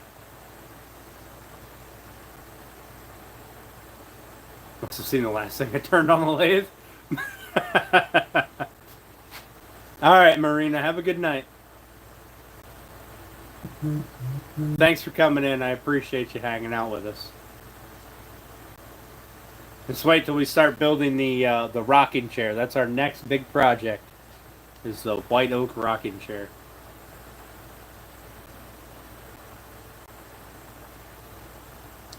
Yeah, I know that, Josh, but that also puts my personal emails in there, and I get a fuck ton of. I have I have my personal email, and then I have a junk email. Like when a website wants an email, I put that email address in, and then I've got my elegant woodcraft email. I have another email that I'm not going to tell you guys about. Like,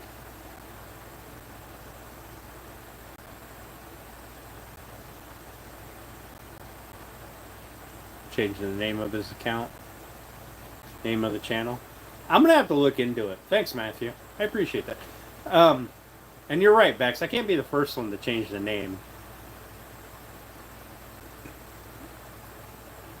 I do have a Facebook, yeah. Yeah, I've got a private Facebook and a business Facebook. Josh, what the hell? Also, my dog usually just leaves the room or chases me out of the room.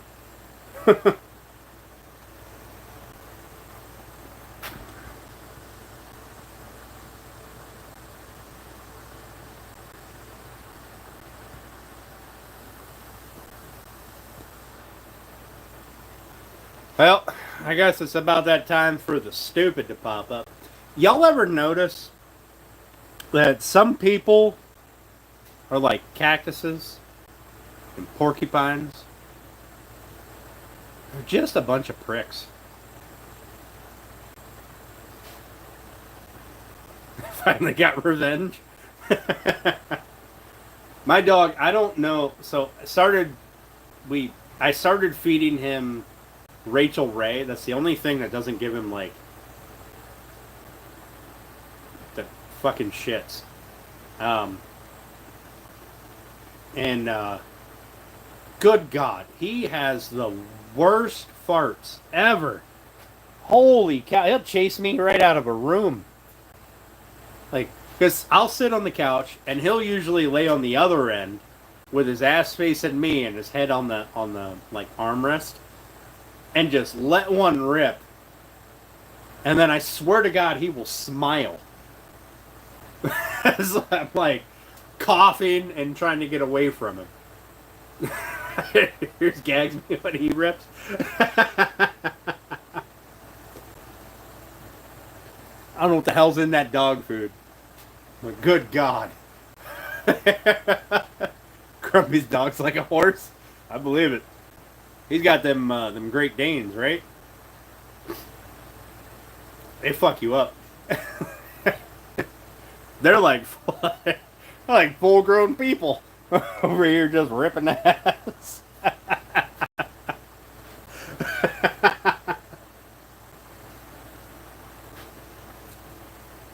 Alright guys, I'm going to give you like 15 more minutes.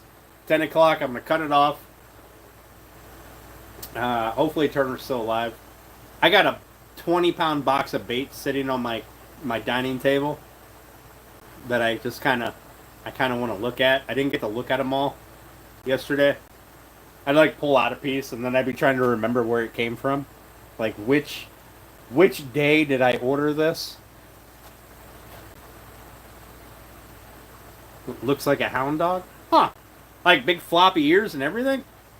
I love it when you're sitting in a chair. Is that how you get pink eye? I want the yeah, I seen last night he had that bandage on. I couldn't talk in stream last night for whatever reason. So I just liked it. Hung out for a bit.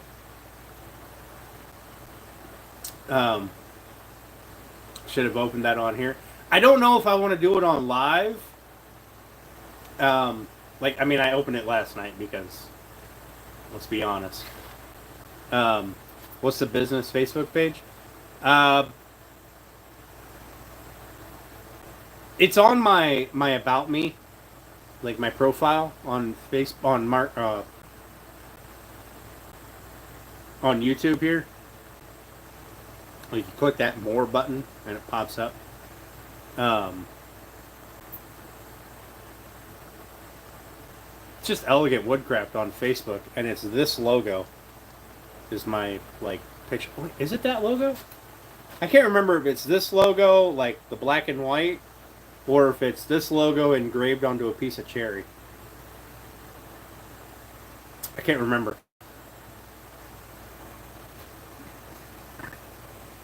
The inside sutures are hurting him the most.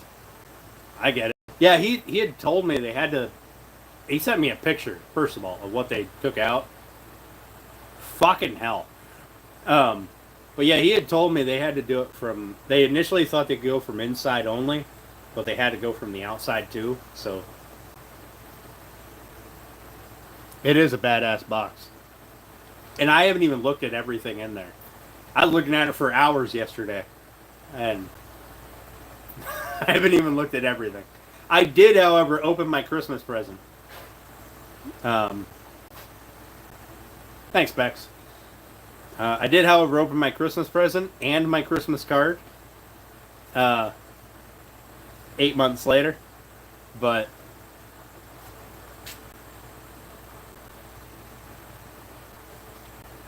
I did not get one of the certificates to his website. So told him I didn't want him to send it to me. Well, thanks, Alan. I appreciate that, buddy. Cleveland would have been like, hell yeah, send it to me, buddy. I'll put it to good use. We all know Dancer's going to get stuck in trees and shit. I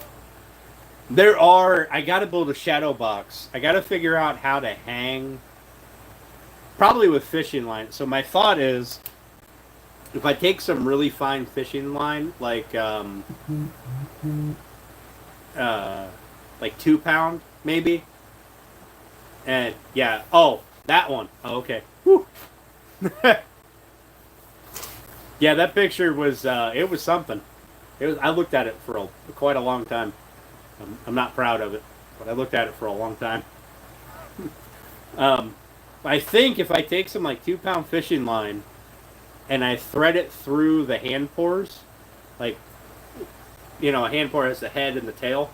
If I thread one through the head and one through the tail, tie a knot in the bottom of it and clip the string so that just the knot, I think that I can get it to hang, in different positions.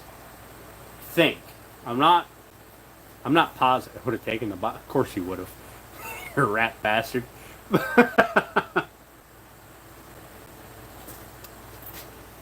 Michael, so at the end of Elk Creek.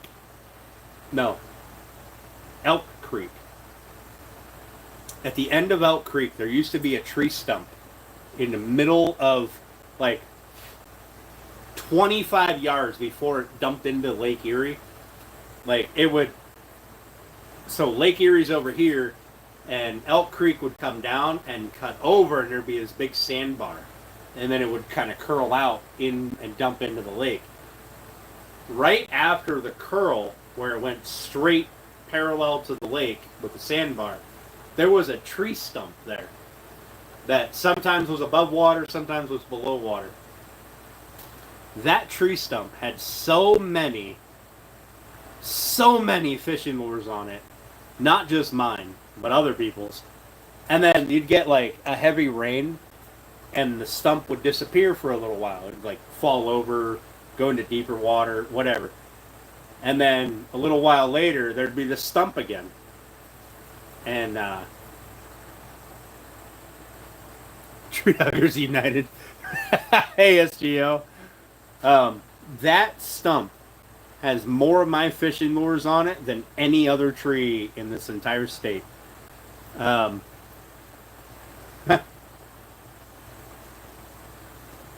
not just mine. Not just mine. Where am I located? I'm northwest PA by Lake Erie. Not in Erie. I'm just near Lake Erie.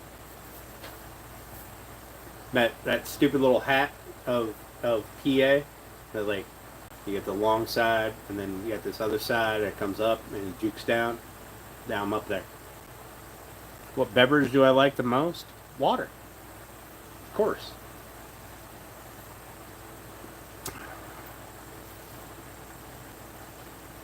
But I haven't seen that tree stump in like 3 years. I don't know where it went.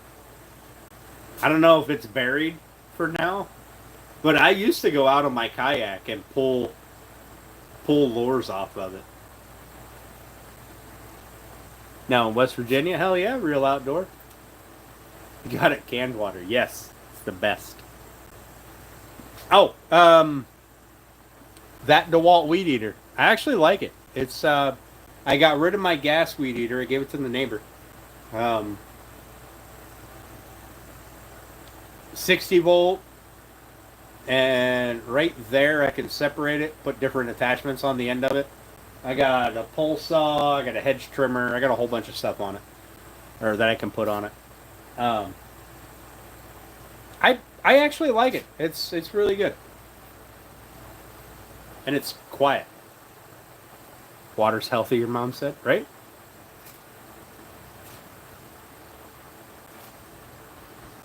River kayaking and fishing. You're in West Virginia?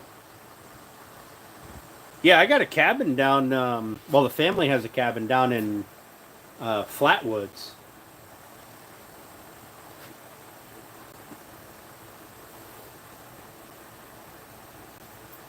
This one has a high and low. There's a switch up here on the handle for high and low. I high, I guess, spins it faster, but I weed eat with low. Even when I'm going through a bunch of tall stuff, just low is fine for me. And you don't have to take the cap off to reload it. You just you you turn it so that you can see through it. There's a center shaft that has a hole in it. So if you turn the head, you can see through it, and you feed your line through there, right? Get it out 6 feet on the cut end side, and just twist it. You can just twist the head, and it'll spool it up for you. Yeah, that's the 60 volt one. A board stretcher. I do. I do. The board stretcher is back underneath there. I don't use it very often. It's a woodworker's secret, so I can't show it on camera. All right. When I got one, they swore me to secrecy. I had to sign an NDA and everything.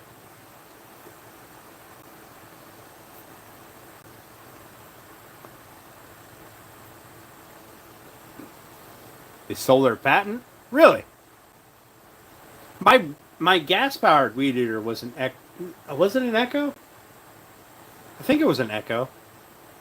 But I had to take the damn head off all the time and spool it. It was super annoying. Like I had to take that cover off, and then there was like, the spool inside, and I had to wrap it around that. It was super annoying. Got burned with that when I started at the mill.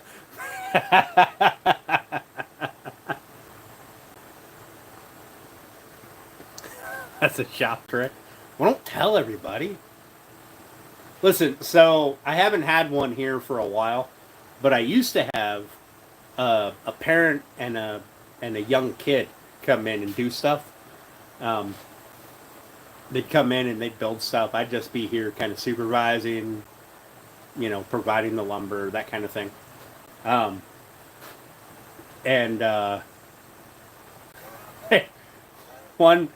one of they had cut a piece too short for the plan, right? And they were like, well, hey, is there any way to fix this? And I was like, listen, you can get the board stretcher. It'll do it. But it's really complicated to use, and they're really hard to find. And I swear to God, the dad of that group, he's on Google and looking for a board stretcher, trying to find one. He was going to buy one for my shop. Because because he thought that the lumber that he had used was too expensive. Because some people have this misconception that all lumber is really expensive, and it's expensive for what it is sometimes, but really, it's fairly cheap, like on the grand scheme of things. But oh, Alan's got the #1 position. Hell yeah! A muster button. Drain the motor oil, or drain the motor pool and 1,000 yards of flight line. Metric adjustable wrench. He was gone for 5 hours. He was napping. Did he stretch lumber? No. That's awesome. That is awesome. Yeah, Bex must have went. She went and fell asleep. She's laying in bed right now with her phone laying on the floor, saying that I bored her to nap. Give me 1 second. I'll be right back.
Ah, look at that. Bex kicked you right out.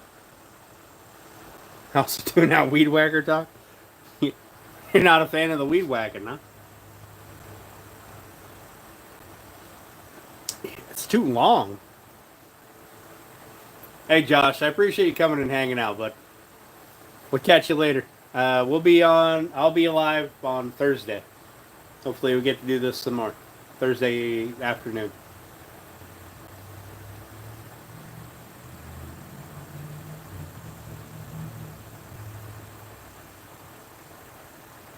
You're still #1 in our hearts.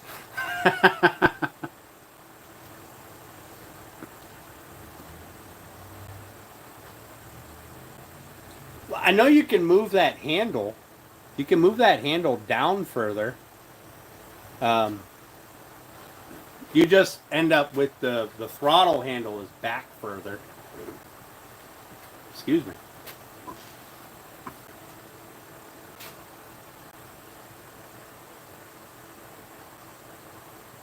Just started World War Z.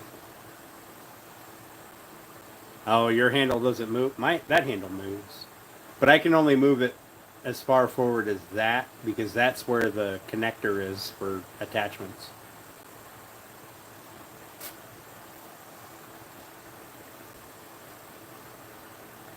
Sorry, Bex. I don't know of any short person weed eaters.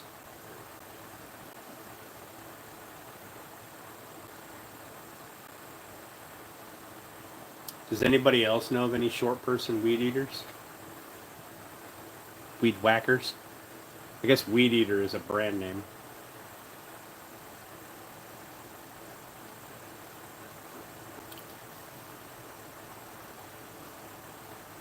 Somebody said they DeWalt got sued for the quick load head. Man, that's annoying.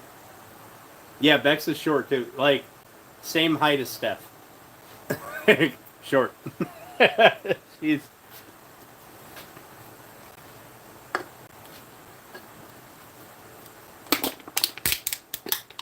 I'm like the Jolly Green Giant out of the group.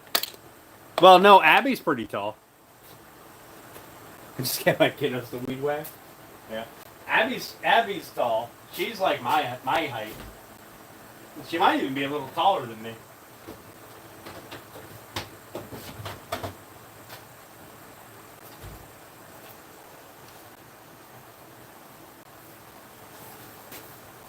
Oh, Steph is taller than you? Really? Oh, I never noticed.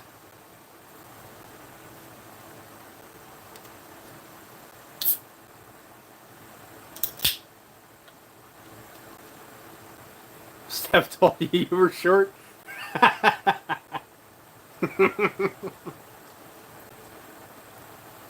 That's just because she didn't have to look up to see you. Like, to look you in the eye. Hey, KK, how you doing? Thanks for popping in. I appreciate it. You're 5'3", your son's 6'2". He can do the work? Yeah. That's true. He's 6'2". He's a grown-ass man. He can do some yard work. Let me guess. He's like 14 and 6'2".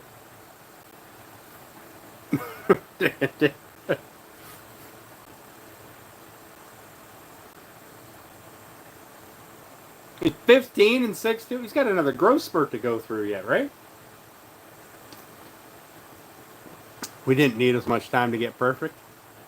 Thanks for saying I'm perfect. I appreciate that, Bex.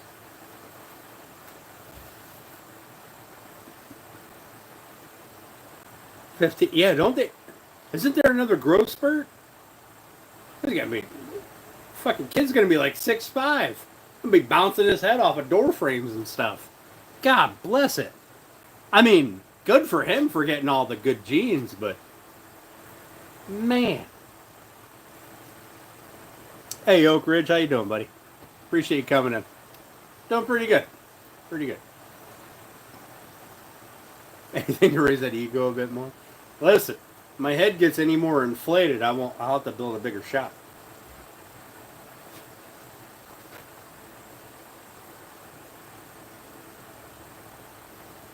Also, has anybody done any deck work?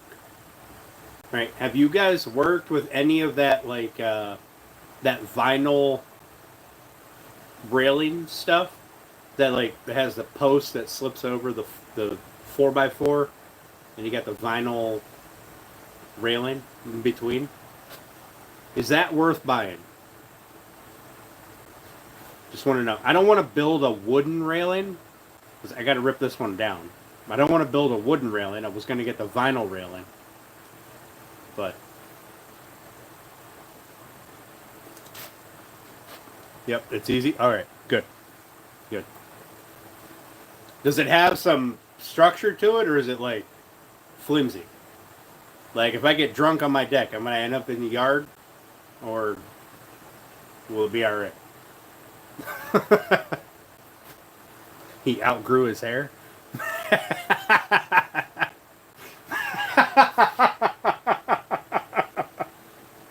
Just make sure the posts are solid. Okay, my posts are solid. I don't want to take them down if I don't have to. But I don't want the wooden railings like between the posts. I don't want that anymore. I was thinking with going with a black railing, or at least white crossbars and the black, like, bar things, uprights. He hates hardy board.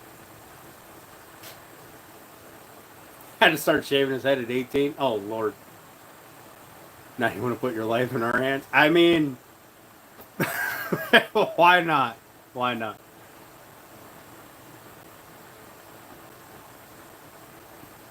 So, like, I refuse to give the township money for a permit to rebuild my deck so I can repair it. So I've been building it from the bottom up. Right now, it's replacing the decking. Next is replacing the railings. But I don't want to do wood because I don't want the maintenance of the wood.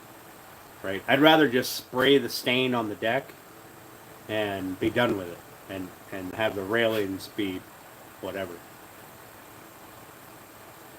Aluminum's stronger and will last longer. I haven't seen any aluminum railings.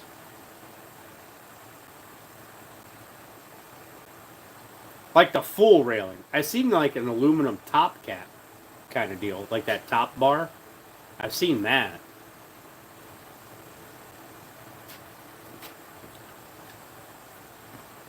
Like I can buy PVC. I think it's all PVC or vinyl, whatever.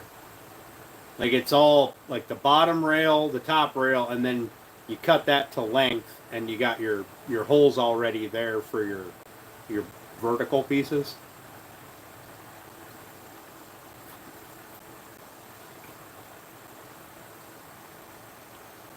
Probably costs an arm and a leg, but it is what it is. Hey Flossie, how you doing? Thanks for popping in. I appreciate it. All aluminum? I'm gonna have to look into it. I like the idea of black railing. So here's what I was gonna do initially before I thought about the vinyl stuff. PVC, whatever it is. I was going to do a wooden bottom rail, a wooden top cap rail, and get some of that electrical conduit for the upright pieces. I was going to do that because there's a guy up the road. He made a fence around his yard for his dogs with the conduit going up and down as in the bars. And I still think it looks really cool. Like he didn't paint it or anything, just left it, what is it, galvanized, I guess? But it's been up for years, and it's not rusty or anything. I don't know if he, coats it with something or not, but always late and a dollar short, same. I'm gonna look into it, Alan, because I haven't seen any aluminum. Like everywhere, every store that I've gone to, they just have the PVC vinyl stuff. They have aluminum, but it's for like the short steps. Like I don't know. In front of my house, I have like 2 steps down, and there's an aluminum railing there. Amazon. That's true. Everything's cheaper on Amazon, and they deliver it right to my house. I don't got to go pick it up or nothing. I do like delivery right to my door. Is that an American flag holder? Where?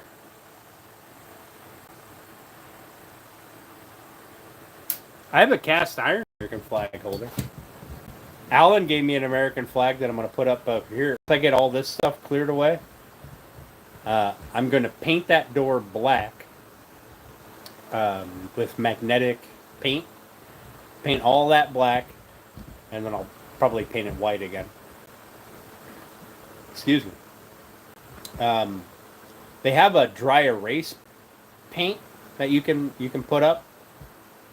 I'm gonna see how that works out because I like the idea of being able to use my whole door as a dry erase board.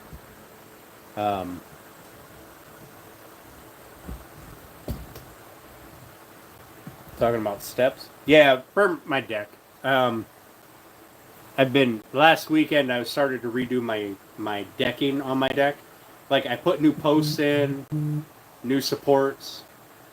Like the big long crossbars that go underneath the deck joists. I put new joists in. Now last weekend I started putting new decking on. After that's done, I have to replace the railings and then the stairs, and then I'm all done with the new deck. But I don't want to put wooden railings on, so that's where this conversation started. Thanks, Alan.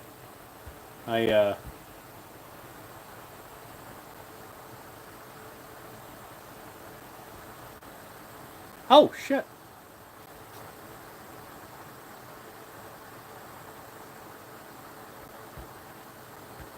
Wow, there's so many notifications.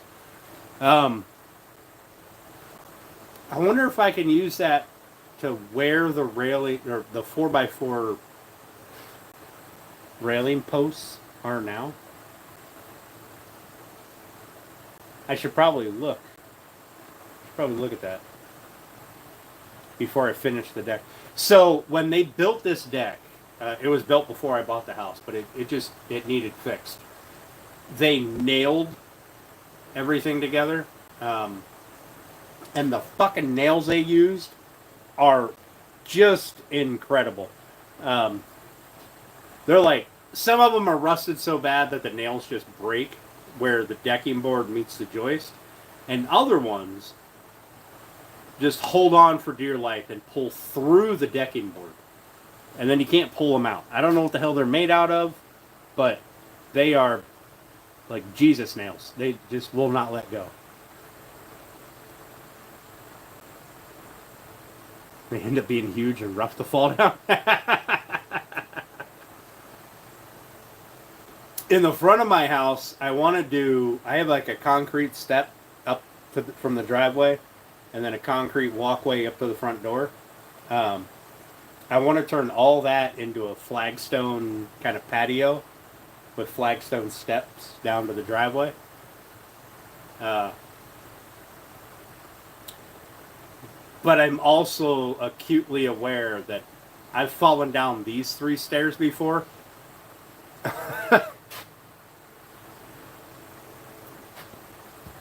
Most likely were galvanized. Yeah, there's like, so some of the ones that hold on for dear life, they're like where the deck board met the stretcher, right? Or the joist, whatever you want to call it. They can be rusted out almost entirely through, and I can't break them off. And I can't pull them out. All I end up doing is just bending them over and putting screws in through the new boards. Like, I don't know what those nails were, but they are incredible.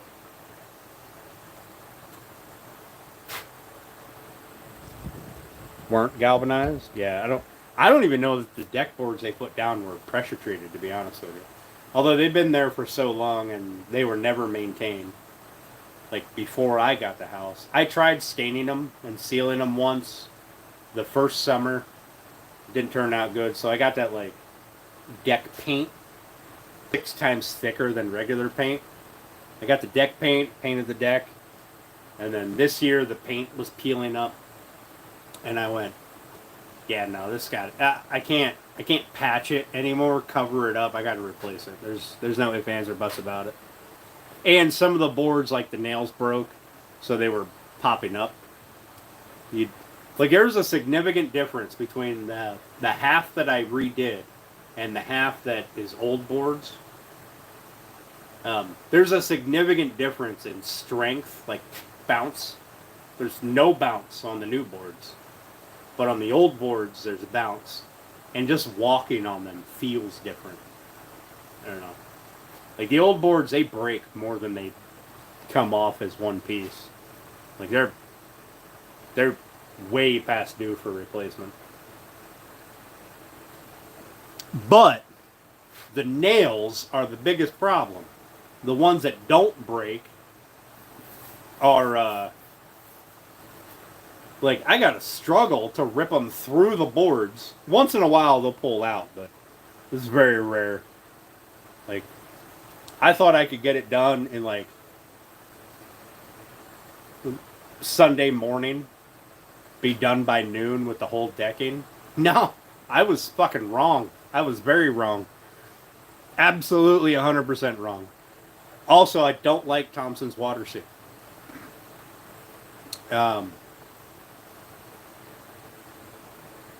Yeah, I don't know what the original joists were. I couldn't pull out the old joists, so all I did was sister all the joists. If I pulled out the old joists, that would have been constructing, which would have required a permit. But sistering was a repair and did not require a permit. And I put in, like they had them going to just some 4x4s in the ground that were nailed or bolted to the face board. right? The one that goes across all the joists, which I put in 6x6s on concrete with 2x12s underneath. Like the deck boards are all or the joists are all sitting on those. I don't know. It's probably a little overkill. It's a 20-foot wide by 14-foot deep. 25 6-inch boards. That's 26 inches. So 13 foot deep. 20 feet wide, 13 foot deep. And I've got 2 sets of 6x6s underneath it.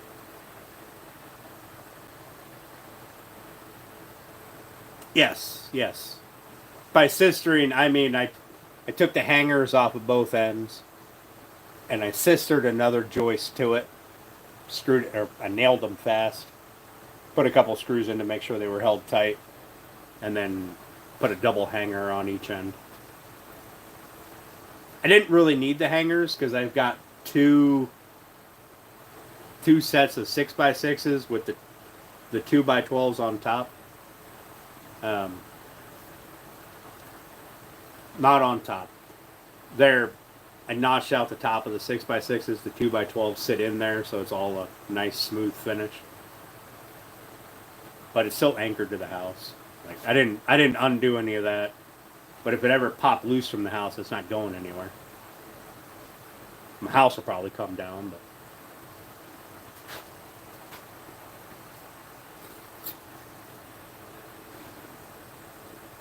like if I cut it loose of the house, it'd be a completely free floating deck.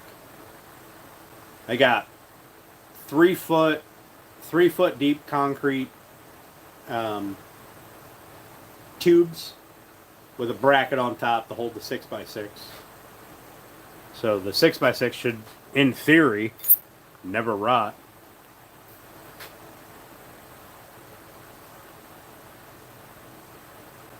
That's my thought, anyway. I don't know. I'm not a contractor, but if he was awake, he'd be loving this. Nice. I imagine that if I put in a little bit more to stiffen that thing up, I could probably put a hot tub on my deck. But I'm not comfortable with it right now with a hot tub on there. We're a good timekeeper. Yeah, I know. 17 minutes ago I said I was going to let you guys go. Actually, an hour and 17 minutes ago. Hey, Viking Oli, how you doing, buddy? Yeah, I'm a terrible timekeeper. Sorry. Anytime I say I'm going to let you guys go at a certain time, you can just assume that it's a lie. I'm sorry. I'm sorry. Although, in my defense, I did say, unless we start talking about something interesting. Working on my deck is interesting to me. It's like Dan's bedtime stories.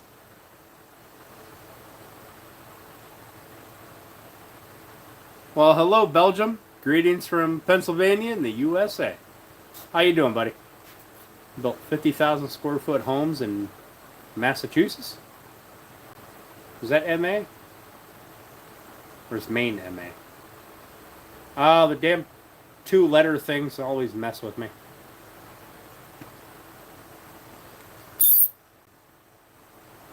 Ever since grade school. I could never get all the 2 letters abbreviations straight.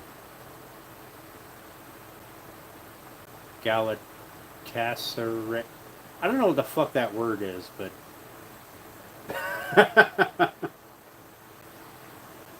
apparently Viking Oli does. He knows what it is. If Viking Oli says it sucks, I'm going to go ahead and say it sucks. Maine? Oh, is that MA? What's Mass?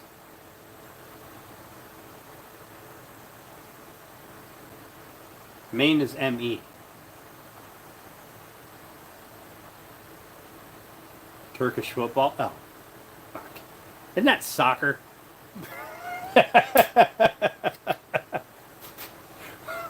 I'm just playing.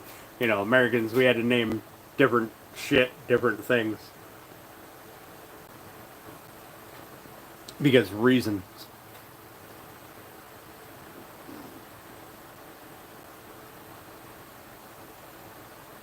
In Belgium, it's football. Ball? Oh, football. Mass is MA, Maine is ME. Okay. All right. All right. I will definitely forget that. But I've never seen Turkish football. All right. So what is it closer to? American football or English football? Or is it something totally different?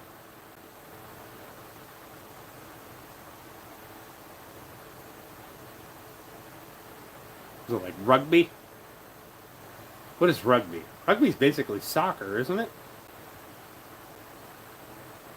What we call soccer? Like a cross between soccer and football? It's closer to English football, so closer to soccer. Soccer. Shit, Jesus Christ. Mississippi is MP? No, it's not. Really? I didn't even know Mississippi had a 2-digit thing. That's hilarious. Listen, I know Pennsylvania is PA. That's it. That's all I know. Ohio is OH. West Virginia is WV. New York is NY. California is NO.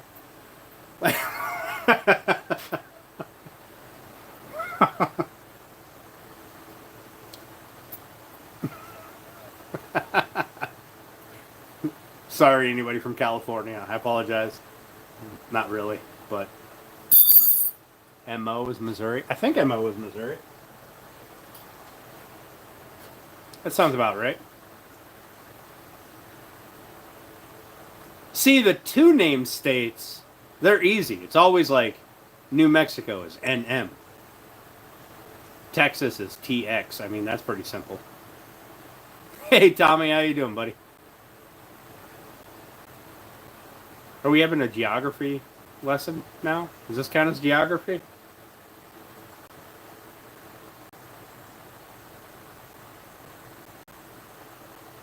We really do cover the gambit of things on the drink and chill portion of the nights, don't we?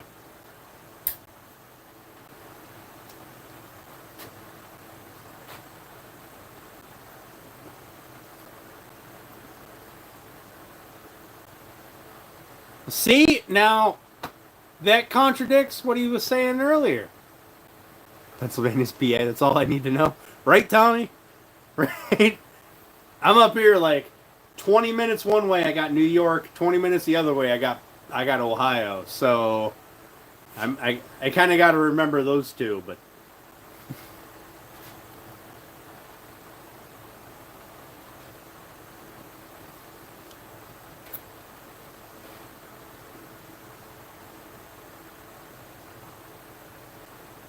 I remember Mississippi was the first state that I think I ever learned how to spell because the name was fun. Yeah, there are too many M states. Way too many. But Washington is WA. A lot of the states are what? The first and second initial or letter of their name. I guess California would be CA. But NO also works. Because no. All your answers have been wrong.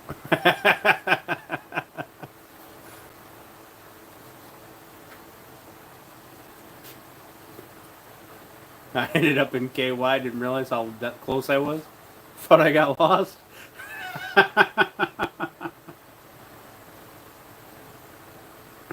Massachusetts. Alright. I prefer the two name states, you know. New York, New Mexico, West Virginia. They're super easy. 20 minutes from Delaware, 20 minutes from New Jersey. See, New Jersey's easy. NJ. That's it. Also, NO.2. I mean, if it's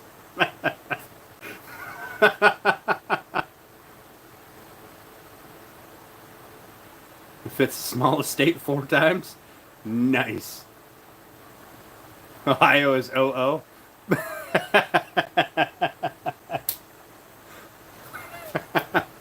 PA all the way. Right, coffee? Right? Muhammad, we don't do that kind of nonsense here.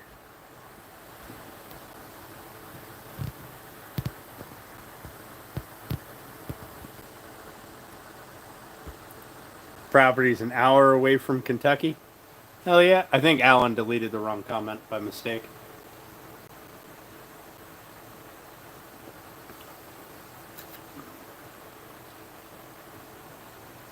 Number 2 is correct. Sorry, the real wrong one. Yeah, that's fine. Delaware County, Pennsylvania. Nice comment. No warship, right? Delco. You know, so on Instagram, I got this feed going on where there's somebody that names like in Pennsylvania the top 10 or bottom 10, whatever it may be, of states like for poverty, crime, etc. And Chester County, Pennsylvania, which is like way over in the bottom corner where you got that little kind of half circle from, what is that, Delaware? Chester County is in like the top 5 of all of the worst things. He's still chatty. Yeah, Philly is always real close to the... He's always in the top 10 of the worst things. And we're still in the top 3, right? Erie County is always in like the top 4 of the worst possible things. Like, what was it? Top 4 for crime rate, or I'm sorry, top 4 for unsafe places. Poverty. Was poverty one of them? I can't remember. It might not have been. Yep. Beck started talking. Now you got kicked out again. Yeah, Erie keeps getting like, it's always up there. Now Kathy has run the show. Iowa's IO. San Francisco is the shit state. I mean, it's California. Also abbreviated as NO. Because no. Crime rates was the last one I sent? Alright. Yeah, we were like, what, we were like 3rd place for crime rates. And it wasn't the good 3rd place, like the lowest crime rate. No, it was the highest. It was terrible. I think, who beat us? Philadelphia and Harrisburg? I think. What's up, SDL? How you doing, buddy?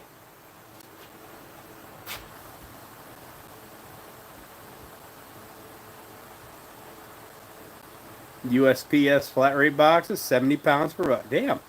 Black Wolf has been working.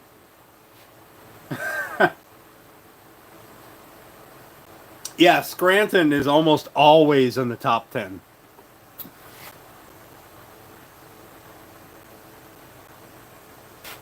Bucks County, Chester County. Fuck Chester.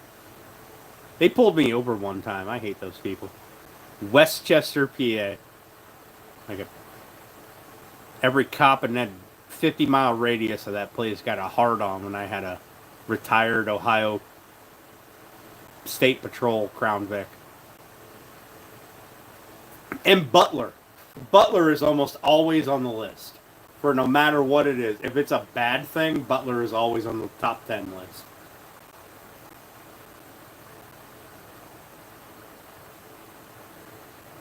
But they don't know it? Oh, okay. Upper Darby. That sounds familiar, but I've never been there. Like, I can't place anything there.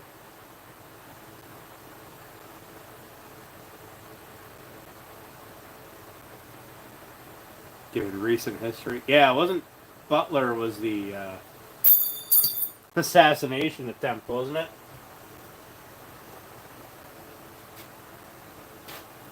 Yeah, I've heard of it, but I can't place why.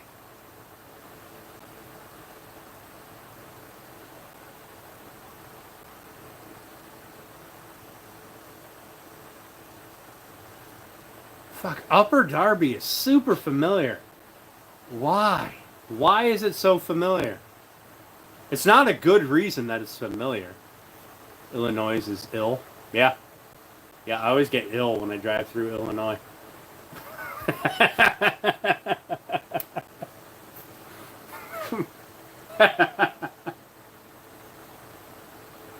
Sorry, Indiana people. You know Illinois sucks. Or Illinois people, you know Illinois sucks. Also, Indiana people suck too.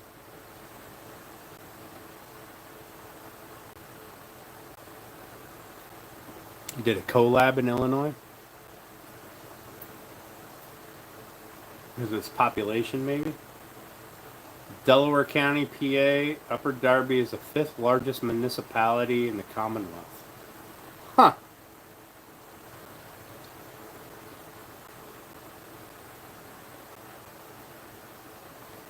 Maybe they can go over to Ohio. Flossie, there's nothing in Ohio. It's all just flat farmland. Nobody wants to be there.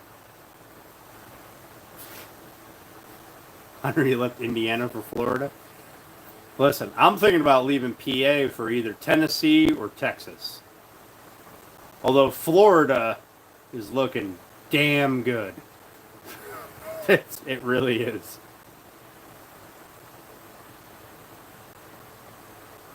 I am so sorry, STL. I am so sorry.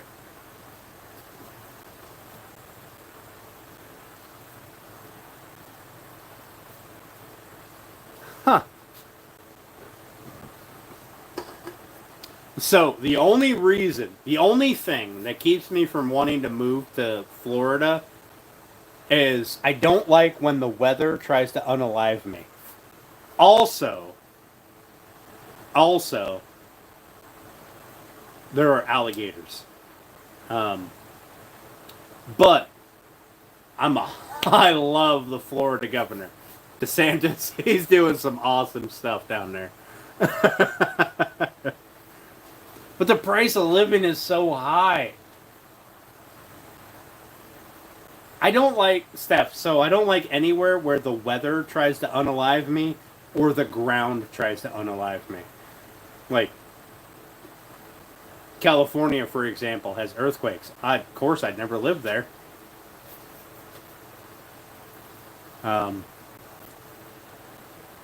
Like, Oklahoma has tornadoes, so the weather wants to unalive you. I don't want to live there. Also, it's really flat. I don't like that. Texas, however, I mean, it probably has all of the above, but there's trees, so at least I'll feel okay there. One came up to the hospital door. God damn. Tennessee is very expensive. Really? 'Cause I keep seeing a lot of people talking about how land is cheap there. The panhandle cost is not as high. What, in Florida? Are you talking about that little nub that sticks out the top? Right? Real outdoor? Right? That's why I don't want to go to Australia. Everything there wants to unalive you or eat you. Or fight you. There is no in between. Nothing just wants to be like, hey, you want to snuggle a little bit? I'm fuzzy. Yeah, they're just all like, I'm going to bite you or I'm going to eat you. So the only...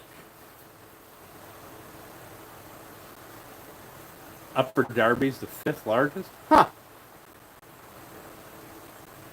Parts of Tennessee have the highest murder rate?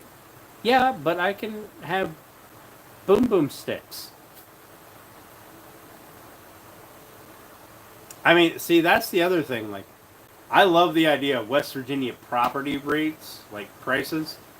It's like I can buy a whole mountaintop for next to nothing. I have to bring water in, bring power in, all that happy shit. But You can also eat them as revenge, right?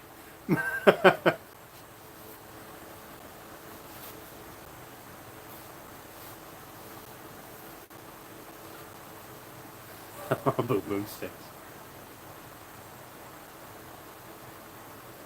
That you make one for your birthday? Alright. Alright. When's your birthday?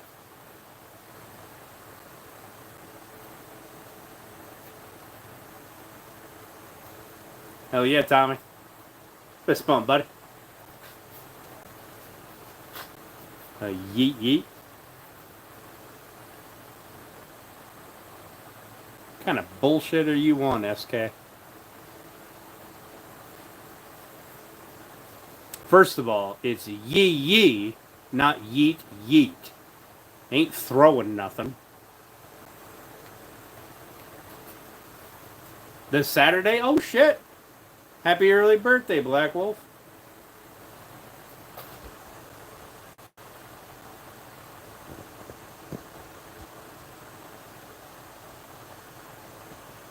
If not, you'll have to get a U.S. General. Yeah. I don't use it very. It just sits there. That's really it. It's not bad. I don't have a key for the top box, and the bottom box doesn't match the top, which is super fucking annoying, but I thought it'd be funny. No worries. No worries. You're alright. Try again. Better order it 11 months before your birthday. Listen. It's not my fault you had your daughter had the baby early, okay? It's not my fault. Also, I love getting the pictures of the baby. Charlotte in the bassinet. I love it. I love it. I'll check my email. Alright, I'll check my email when I get off here. I got like 17 emails now I gotta look at.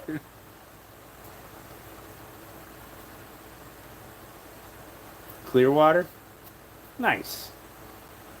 Yee yee, holler back for ye old seahole. What the fuck?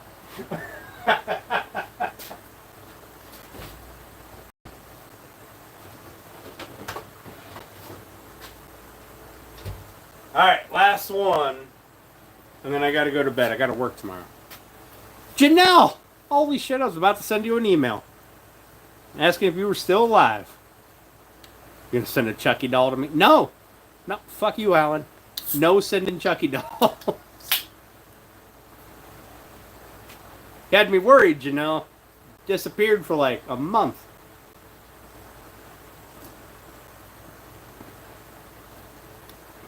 Ever been to Delco? I don't think so. Not I, anyway. So, my original stomping grounds was around Hershey area. Just Bushlight. And now my stomping grounds is around Erie area. Although I do frequently travel to what the hell is that forest? It's like 40 minutes away.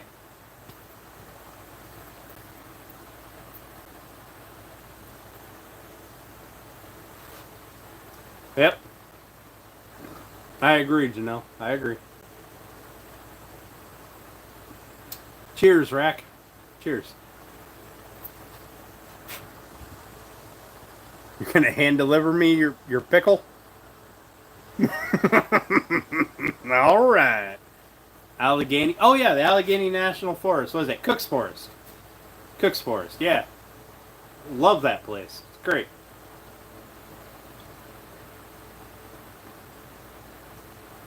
Do you love Jesus?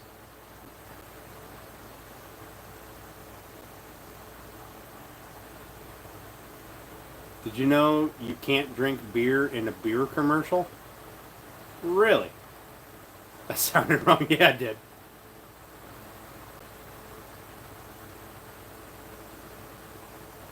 Yeah, Hershey area is not bad. I grew up just outside of Lebanon, a little town called Jonestown. When I grew up, it was a real tiny town, and now when I go back to visit, it has exploded in population. It hasn't exploded in like building out amenities or, you know, fixing the roads. Yeah, Jonestown.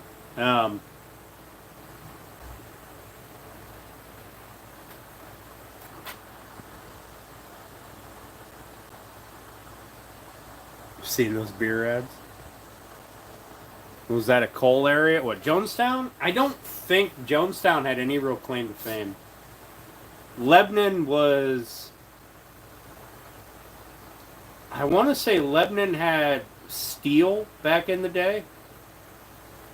Um, but that kind of industry went away, and then it became a rail town. But the north from Lebanon or Jonestown go to the northwest. There's coal towns all along the Appalachians. Where are your I got 20 of them, Alan. I just got 20 of them. Picked them up today. I'll send you a picture. You tell me what colors you want, buddy. What brought me to Western Pennsylvania, Erie to be specific? So, my original plan was to hop across the country, work in a little town for a little bit, build up some money to make the hop to the next town or next place, and eventually end up in Alaska. Okay? That was my original plan. I got here, and it was a really bad winter. And I said, you know what? I don't really need to go any further north, because the more north I go, the more snow there is, and I don't want it. So I got here and stayed here. That's where your mom dropped you off. That's about it. Hopefully a purple. I've got two purples. This color purple.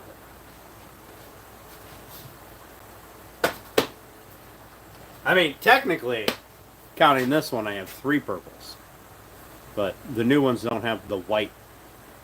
You know, they look like that. But this one isn't a misprint one. So it's this purple.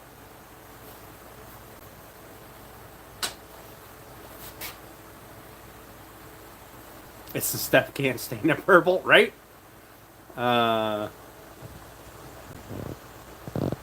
You want two purple? All right, got you.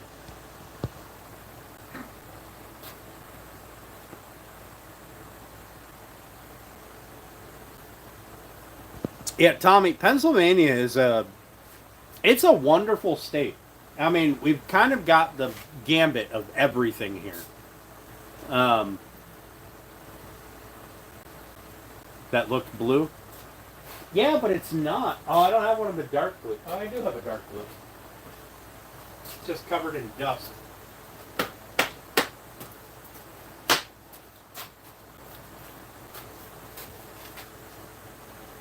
See?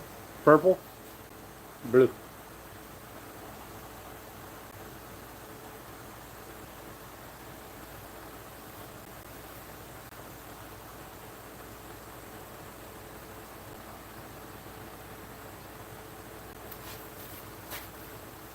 Oh, this is California blue. This is a color that's not available anymore for whatever reason. I also have this blue. I gotta knock the sawdust off of it. They got like lighter blue, darker blue, and then purple. This one always messes with me. I think it's black all the time. Royal blue, indigo. Yeah, the lighting in here is kind of shabby. Like right here, I can see that this one and this one look almost the same. And this one is the only one that's different. But they do look really similar, don't they? Son of a bitch. They're pretty close. Hey Brian, how you doing? Thanks for popping in, buddy. I appreciate it.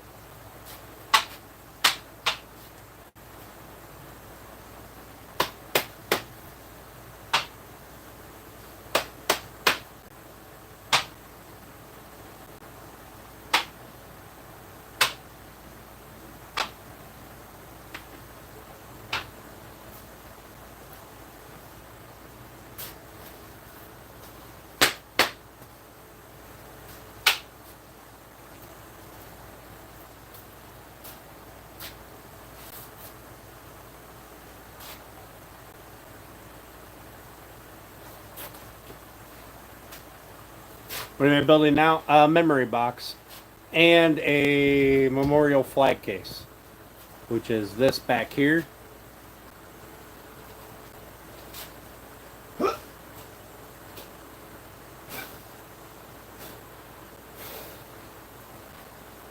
Made out of black walnut.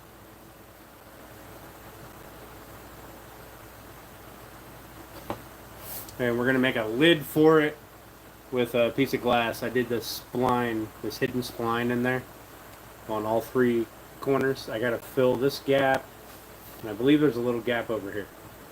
Nope, I just have to sand that one. Yeah, this one has a little bit of a gap here I got to fill. I got to do some sanding on it, get it all cleaned up, build a lid for it. You need an eye doctor?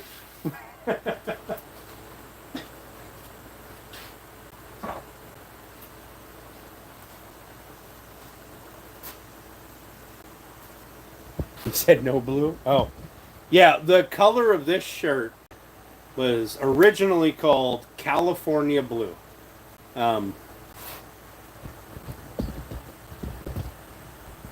But it's not available anymore, I guess. So I had a buddy who ordered one, and now I can't get them. So I had to get him something that's close. They called it something goofy. I don't remember what it's called, but it's something goofy. But it's close to this, but a little lighter. Be right back. Just 1 second.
I was standing out there, like I have these little solar lights that they have the post and they stick out and they shine light down.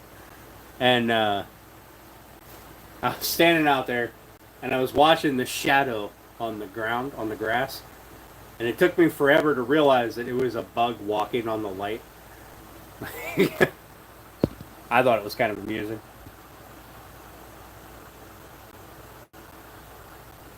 Sorry, my chat froze. Hang on here. Hey, Matt Jackson, how you doing, buddy?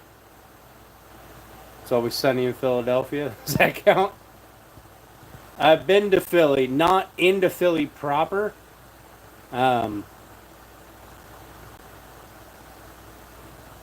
an American flag holder. Hell yeah. It's a memorial flag holder, so it's a little larger than like the 3x5 flag.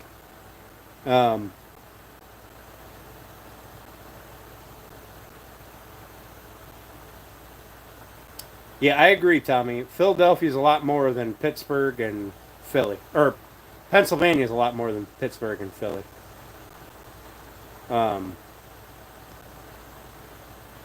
Yeah, we also have god awful roads.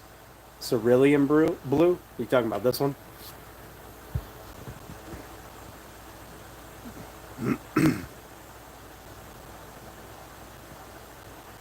It's been sitting in the cabinet. Oh yeah, real outdoor.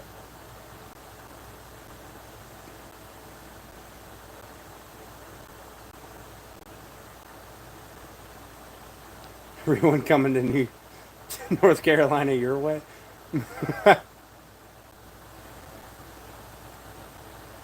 Solar lights really bug you? Why, Pilata? Yeah, there is a lot of Revolutionary War history here.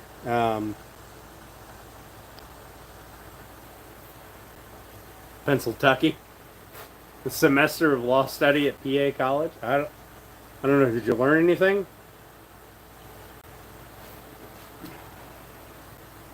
That's the important thing. If you learned something, then sure it counts. If you didn't learn anything, then no, it definitely didn't count. But welcome to the rest of Pennsylvania's education system.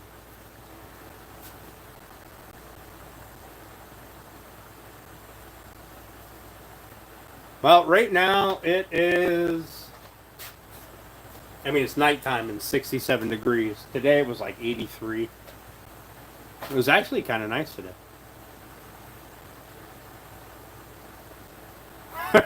Professor was a doof. Yep, that about sums up Pennsylvania education system. Yeah, Gettysburg. It's one of our largest Civil War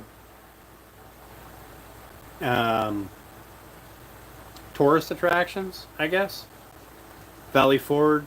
Yep. It's 60 there. God dang. Yeah, it's really nice outside right now. Almost 8 p.m. It's 105.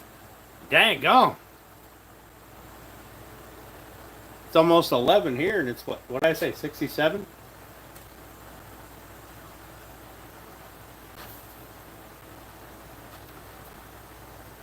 $105. Goodness.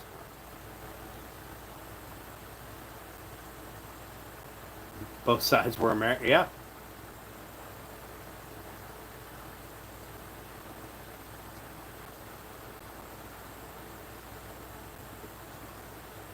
Conshohocken. I mean, we also have the best road trip. You go from blue balls to intercourse. Doesn't really get much better.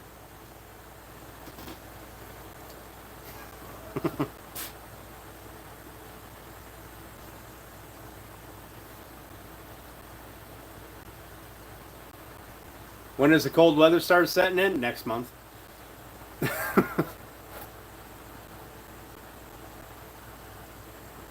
All right, Tommy. Have a good night, buddy. Thanks for popping in, man. I appreciate it. Now it's 63. Are you complaining?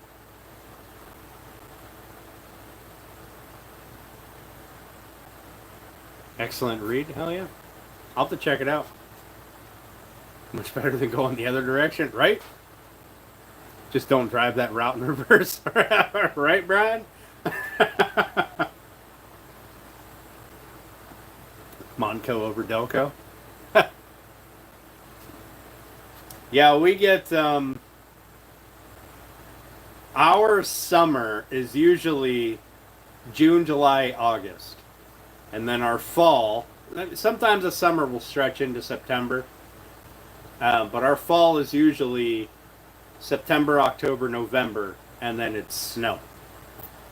Most of the time, we don't even get fully through November, and then there's snow.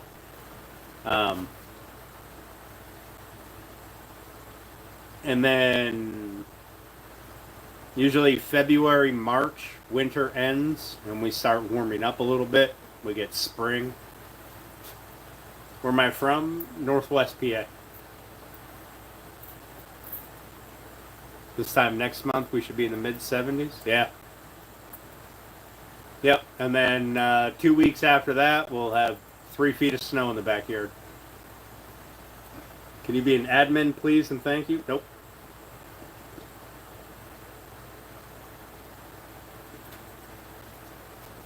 Do a lot of work around PA? Hell yeah. Sometimes you can't. Yeah. Yeah. Sometimes last winter kind of sucked. Winter before that was pretty chill.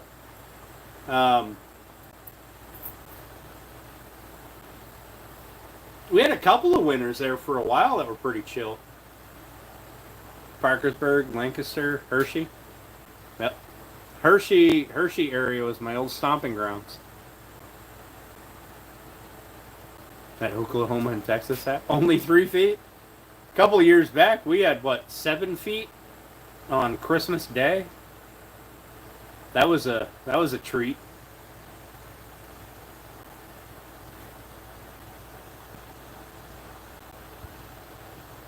I don't know, Brian.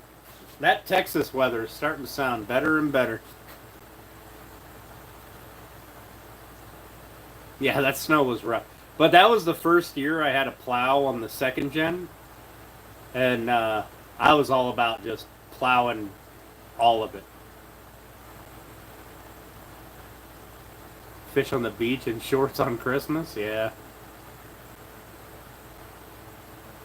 We have ice fishing here. Ice fishing is pretty big. I usually stop fishing when the steelhead quit running. That's the last time I'll go fishing. Like, well, the steelhead will run for a couple of months, but once, or at least a couple of weeks. But once the steelhead really stop running, that's it. I'm done fishing for the winter. I won't go fishing again until spring when they come in to the streams. Hey, Pine and Oak, how you doing, buddy? Thanks for popping in, man. Bex and Steph have to go to Texas? Yeah, they do. Yeah, they do. I got a snowplow guy? Yeah. I was your snowplow guy, and then I got rid of the second gen. Ice here never gets thick enough to fish on. I don't think the ice here gets thick enough to fish on, but people will be out there.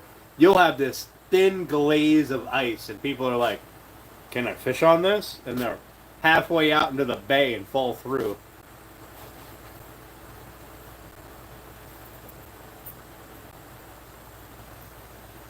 Right now you have to pay money. Wonder if he would take food instead. You gonna be cooking for 2 guys? See how it is. Add 3 more, you'd be cooking for 5 guys. Is it deep, the bay? No. The bay's not that deep. A new toy to blade driveway this year? Hell yeah. Hell yeah. As if you would let me. Hi, Nicole.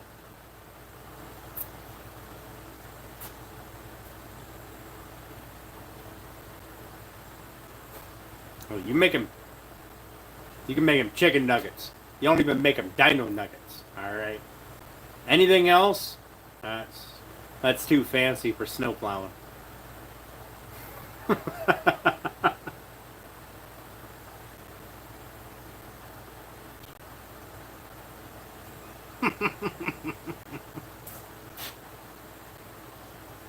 Unless he's going to be building you fire pits and decks and shit.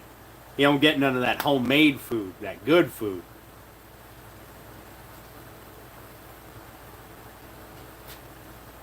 Yeah, see, Brian, that's the trade-off, though. I enjoy my summers. Just plowing you. Wow. Wow. Jesus.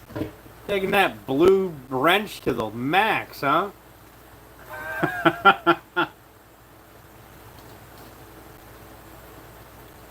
So in the summers here, I get so excited that it's warm and I can sit out on the deck and have the little fire pit going.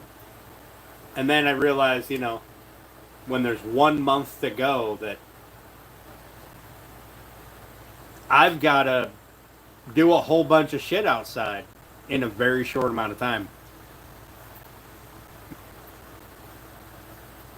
Apparently you are? Yeah. Feeling cute, maybe you'll cause some chaos. Should have gotten off at 10. Yeah, evidently. This was PG. Yeah, me too. Fuck. Oh, look. We're running low. Running low. Boy, look at the time.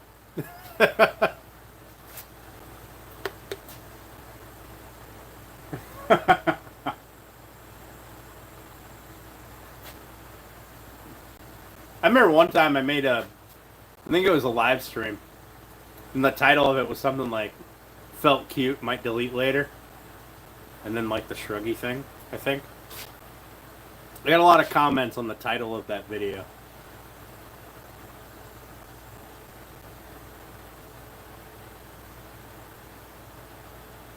Yeah, the humidity is what makes you and Stephanie can get off together. Wow. Wow. Get 14-year-old minds.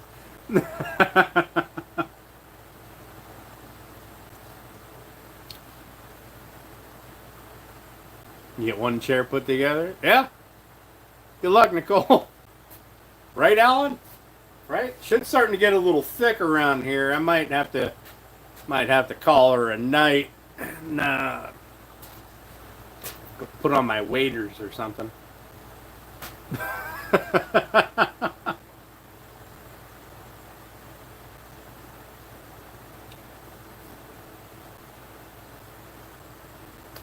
Hey, look, the glue's dry.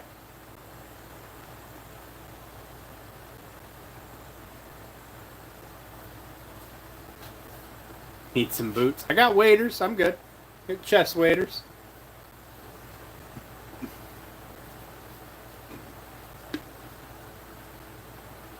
You ducked when you read that? One type of wood that's preferred to work with, or doesn't it matter? I prefer to work with cherry. Right, Pilato? Uh, Rack, my preferred wood is cherry. Um, I like it. It's easy to work with. It looks good, and it's just all around my favorite lumber.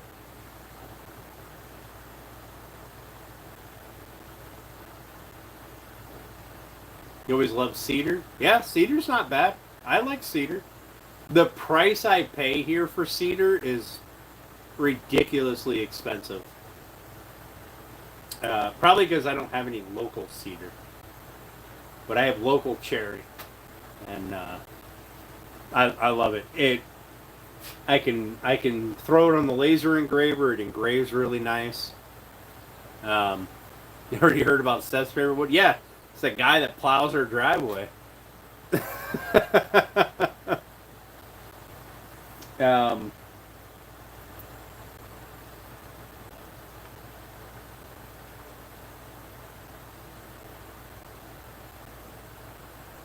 yeah, it engraves nice. It's easy to work with, and it ages very well. Tons of cedar on your property. I don't have any cedar. I got black walnut though. I'm this close to cutting down those black walnut trees. No, it's a purple wood.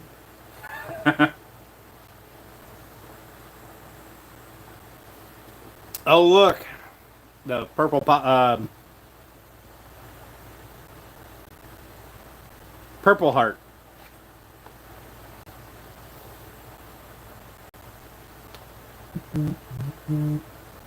Yeah, so that's why I'm lining my shop with cedar. Is A, it's a wood shop and it looks good. B, should keep out the bugs in theory.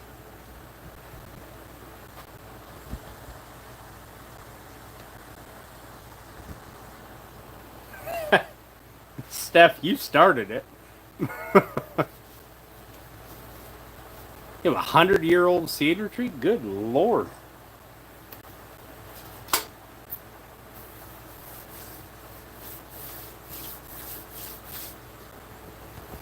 Ideally, I'll have the entire shop finished, but right now, all the cedar fence pickets that I'm using for this are being used for fences and stuff, you know, because that's apparently what you do with cedar fence pickets in the middle of summer. Built fences. Then you had to get a second wind.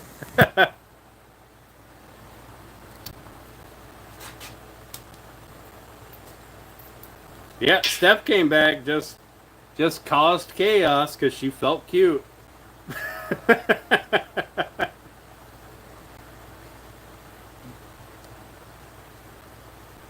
Got Bex all riled up. Got Alan over here.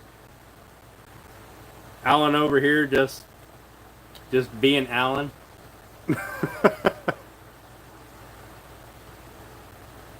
See who the influence is, right? Oh, I know. Steph's a bad influence.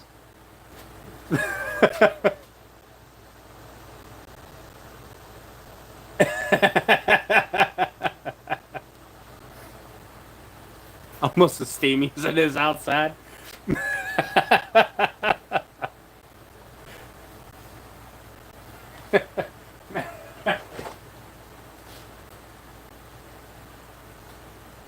I know, Alan. I know you're not being a dick. You're just being Alan.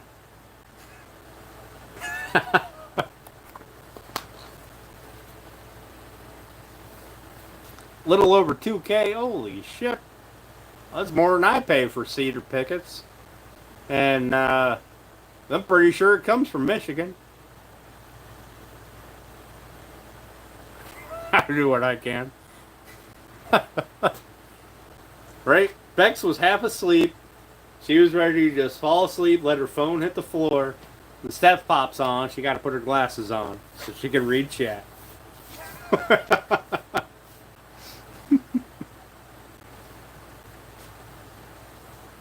Oh my. Alright, guys. It is 11 o'clock. I've got to go have dinner. Get ready for bed. I got to work tomorrow, unfortunately. So, 365 per 6-foot board. Yeah, ours is like, oh shit, what is ours? Ours might be more than 4K. I think we're close to $4 a board. What's for dinner? Mac and cheese with venison in it. Because, you know, I love my pasta. Alright, guys. I'll talk to you later. I'll see you guys on Thursday. I should be live. We'll see if this is salvageable or not. If not, we'll make a new one. But I appreciate you guys hanging out with me tonight. Thanks for the 88 thumbs up. Bex is gonna go have M&M's in bed. Have a great night, everyone. Thank you.